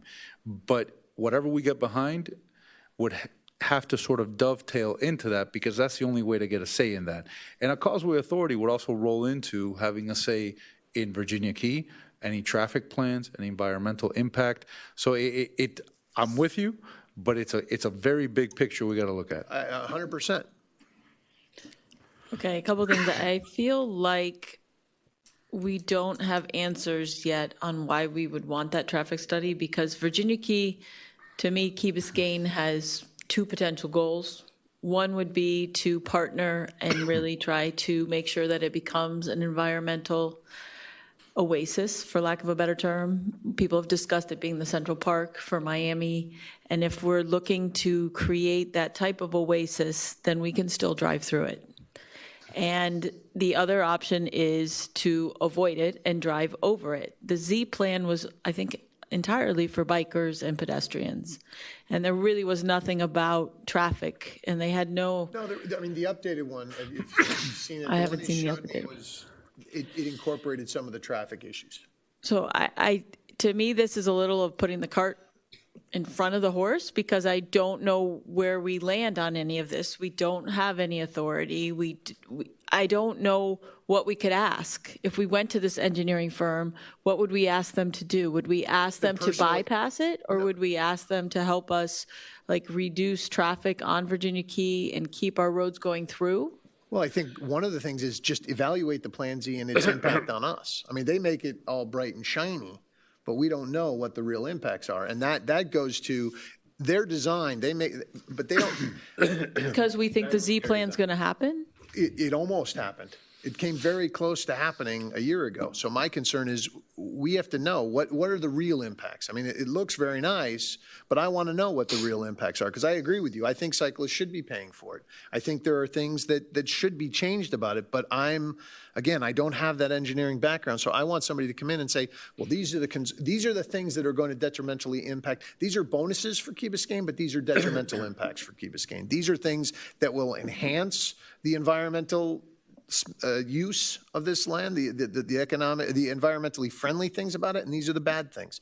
I think we need somebody to kind of give us this, but at the same time, I'd also like them to say, hey, if these are your goals, Key Biscayne, then maybe this is what you should be trying to suggest. And talking to the Plan Z people or whoever else is going to come in, because at some point they have to do the Bear Cut Bridge, they have to do William Powell. Those are just irrefutable facts. And at the same time, they're going to do something. So I would rather we were out ahead of it, having an idea of what's in our best benefit as opposed to trying to play catch up later on when this idea is moving forward. I think it's a great idea. I think it's absolutely something we should try to be out in front of now that it stalled and there's an opportunity to try to get out in front of it. I have always been bewildered by the plan because when I hear cyclists and the causeway, I think of the Pelotons. Right. And when I look at the presentations and the imagery, I see cruiser bikes and pedestrians. Right. So I don't think it addresses our concern with the Pelotons and the safety on the causeway. I do not think it addresses any of our concerns about traffic, and it potentially increases the cost to get here. That's right.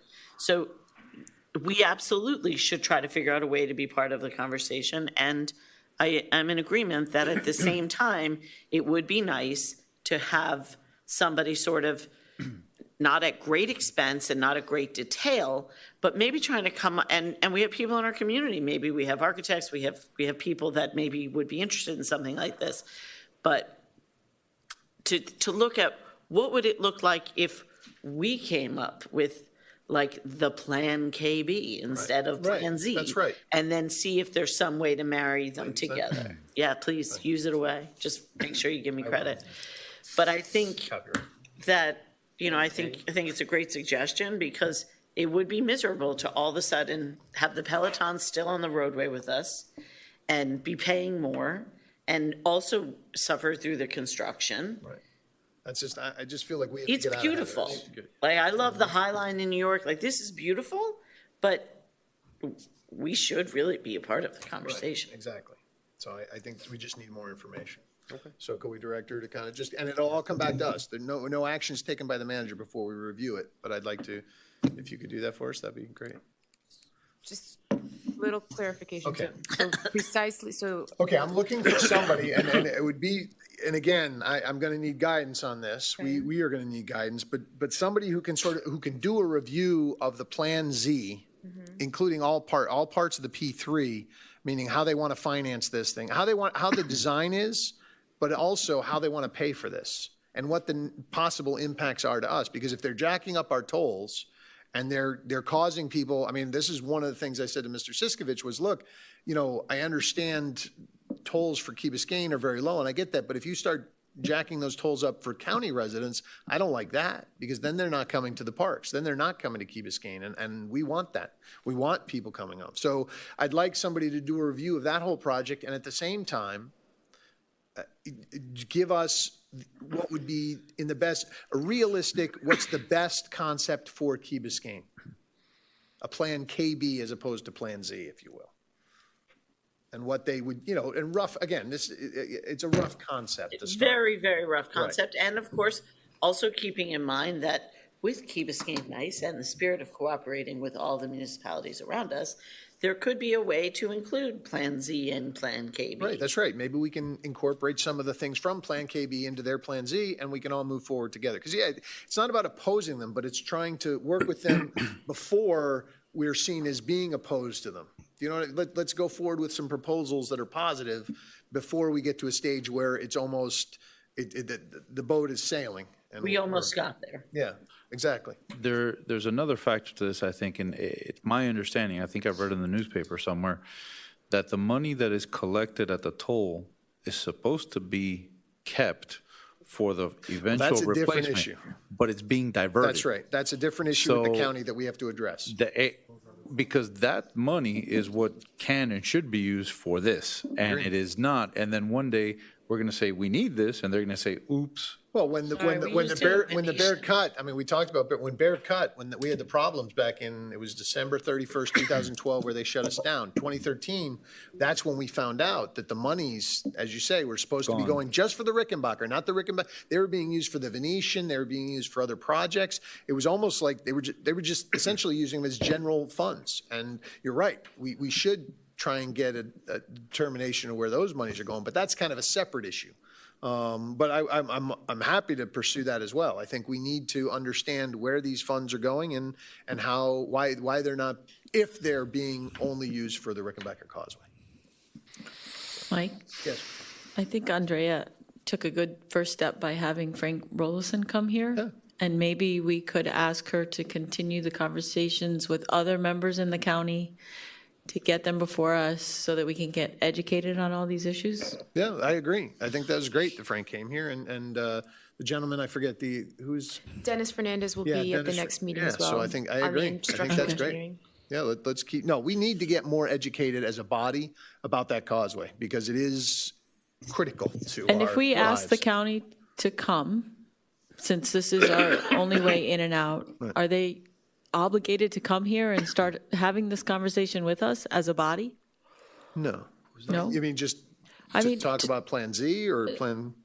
To tell us what's happening, to keep us updated on future projects and funding and things like that. All these questions that we're asking, we can't find out the answers unless we talk to them. That's right. I think that's right. We have extraordinary staff, and they have, I tried to highlight, but we're all under pressure of time, the unprecedented cooperation. I went to say hello to them. It had all of the senior people in all of the county, including the head of public safety or their sheriff, came to visit us, so I would not use the word obligated. It is part of we're cultivating this relationship. And so I applaud this initiative in that we need to start thinking proactively and strategically without binding ourselves to anything or any one developer, because I've been through a lot of turnpikes that have been built in the private sector and other places, and they're businesses. But instead of waking up with a decision made and then we wind up being the same, going to court, wasting our time. So this is a great step that you took to open up. I'm very confident that you can probably do it in-house. At least, it's not like given the meetings that are coming up on priorities, that to start thinking about that thing, because it is an issue that, I have thoughts and everything else, but I think it's to get ahead of the ball it's so important. And continue also to nurture that relationship of give and take and respect. That's right. I think it's great. Good. Thank you.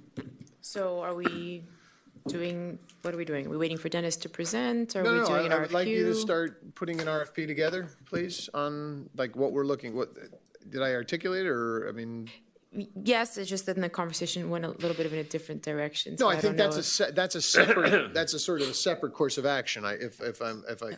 We want to have those conversations with the people from the county. We want to continue to build those relationships and look at some of the questions. And they're not mutually exclusive. That's right. In those conversations, you may get the answer. So two things, I'll just kind of read back. You know how I feel about consultants. You love them, right? So we'll bring back an RFQ where we will look at reviewing the existing Plan Z, including the design and the funding, the pros and cons of the plan, the effects on Key Biscayne residents, and some conceptual and other stakeholders. The stakeholders. Okay. Really, that's who I want to make sure that we're. But if you feel you need it, if you or unless you can make a comment now, or you want to digest it. No, because you have great people working for you. Well, and which will bring me to my second point. So, and then develop a conceptual plan for what might take the best of all existing ideas and sort of say, Plan KB. Right. I will put out there with regard to the cost of consultants, a project of this scope for even a conceptual. A plan that's cooked enough to be able to sort of take it on the road and really get some buy-in. You're looking at easily 150, 200,000. So obviously that's not budgeted. So what we can do, we can try to do some industry research. When we bring back the RFQ, we can give you an estimate of what we think something like this might cost. You're looking at big players. HNTB is who we're using now. You're looking at that level. Firm for a project of this complexity. So food for thought. Thanks. All right. Next item. Councilmember Petro's town hall meeting, Representative Rodriguez Duran, I believe. Yes, this is really just to let you know what was said at the meeting, because there, as we said, the legislative session is opening. And in addition to Senator Jose Javier Rodriguez and Representative Nick Duran, there was Representative Javier Fernandez, who represents the Homestead area, and Michael Greco, I believe, and he's Miami Beach. And some of the things that they were talking about, they definitely mentioned that the topic of medical marijuana will be expanded, and they see that it moved from medical to recreational, similar to other states. One of these representatives stated that Colorado most recently collected $1 billion in sales tax revenues. And so there's a huge financial incentive at the state level to continue to push this and move this forward. So given the most recent debate we had in our community, it's good to know that that's out there and pay attention. Another thing that was mentioned was the fact that they felt like the push to have stronger gun laws was not going, it may actually recede a little bit this year, that there, because there hasn't been any, fortunately, any recent events, that they're trying to hold their own at the state level, but that they see there'll be some resistance out there. These are projections. This is just to let the community know and to let you know what I heard last night. A couple other things. Representative Durant is actually working a lot on healthcare initiatives and the expansion of the ability to fund mental health in multiple areas, as well as the expansion of Medicaid throughout our state. And then Senator Rodriguez is really focusing on the environment and trying to get measures to help combat the issues we've been talking about tonight with resiliency and sea level rise, as well as water purity, the Everglades, and industry and the impact of that. So those are some of the things that they mentioned that they're really working towards in this session. Good. No, I mean, the gun thing is always disappointing, but thanks for going. You're welcome. Next item is 2040 Committee. Councilmember Laredo. What's that again? 2040 Committee discussion. No, we discussed earlier that we were going to. You and I talked about that. Oh, I'm Yeah, sorry, so that's okay. that it would be, I like to review it as I send some information, but in disciplining ourselves, so what our process, we have a workshop on committees in general. I think that would be appropriate forum rather than piecemeal it now, and I thought we had done that. So thank you for. Okay, next item. Talk about what you sent around. No, we have the village attorney. I think in the content, That's right. well, if you want, I can tell you my views, but I expressed them in writing. No, yeah, I think. But I think it's leave it for the appropriate to committee leave it for workshop. for that shop. I wanted to ask, I don't know if it's in order, the minutes of the local planning agency. First of all, that's a typo, right? It's February 25th. It's actually the 5th. It's a draft version, but yes, it's on the 5th. Right. So they're tied, as obviously one after the other, and I know that has to go to be. So I'm asking a creative lawyer to tell us how we can get these approved rather than having to call another land planning committee. It seems to be awfully burdensome. Instead of maybe just approving them in the regular meeting. The LPA minutes in the past traditionally have been approved by the council sitting as the local planning agency board. In order to do that, you have to have an LPA meeting, obviously. So, but open, could we closed. do one of those ones that we do, like just at the beginning of our meeting, we open it for That's 5 what I minutes, was we trying to approve do. the Yeah, we'll just minutes, open and and then close we. Yes, we Yeah, can do that's that. what we do. It's like, It would require different Do it noticing. Do it on and- the 19th. So you would, do that. huh? We can do that. Do we need to notice it? That was Is my it question. easier You to just put add? an LPA agenda and just have approval of the minutes on, and that's it. So just open it, close it, and then we'll go to the main 15-minute deal. council. Just a question, I guess, to the village attorney. Would it be possible to accomplish the same thing by adding it onto the regular council meeting agenda? No? I mean, If it's any question, then no. Just let's do it. Then It's a no It's not that 15-minute big thing. of a Right. deal. It's It's a not 10 even it's a 15 Well, minutes. I'm saying outside, it's a 15-minute deal. If anybody has questions about the agenda or, the minutes and wants to make changes, but let's just keep it so that we're following protocol. No problem. Let's not do anything Yes. that puts us at risk. Because I'm more confused than before. I asked you for a creative process to move it forward. The answer is we cannot do it. No, I said we Well, can do it. So we have to notice we can't, for example, he can't say, I'm opening a session, like he could do now if we had it, of the local planning agency called into order. I said. We could do it He right can do it now? now? No, we have to didn't You have to notice it. notice it, Yeah, so. we'll do it on the 19th, but going forward, we'll Right, switch. but I got the 19th part. I'm asking you if creatively, Right now, can we do no. what I just mean, suggested? There wasn't a noticed meeting of the LPA. I know, I'm having a hard time asking the question. It is not legal for him. Do it right now. No. Or any time. In another meeting, just say, I'm hereby convene the meeting, and we all say yay and approve it. You have to notice it. Yeah, we have to notice Okay, it. Exactly. Have to notice it. perfect. And you will need an action on the executive session? Yes. I move it. I just have to read it. Request for an executive session regarding John C. Gilbert versus Key Biscayne, case number 2018-030808CA01, Division 11, 11th Judicial Circuit, Miami-Dade County. The purpose of the session is to seek litigation advice regarding this case. The clerk will provide notice at a reasonable time in the future. This meeting. Okay, I move it. thank you. If I may? Certainly. So in the spirit of sustainability, we are moving away from single-use plastic. As you can see, there are thermoses before you where we've provided them, and then we sort of lost focus and got back to plastic. It's been tough. So we've put the thermoses here. We've put your names on them. Please feel free to leave them here, and we will wash them and have them available for you for these meetings. Thank you. Motion to adjourn. Wow. Thank you, Just love leave it. them here. And the air water is delicious. Unless you promise to use them always, but you can leave them here. And the air water is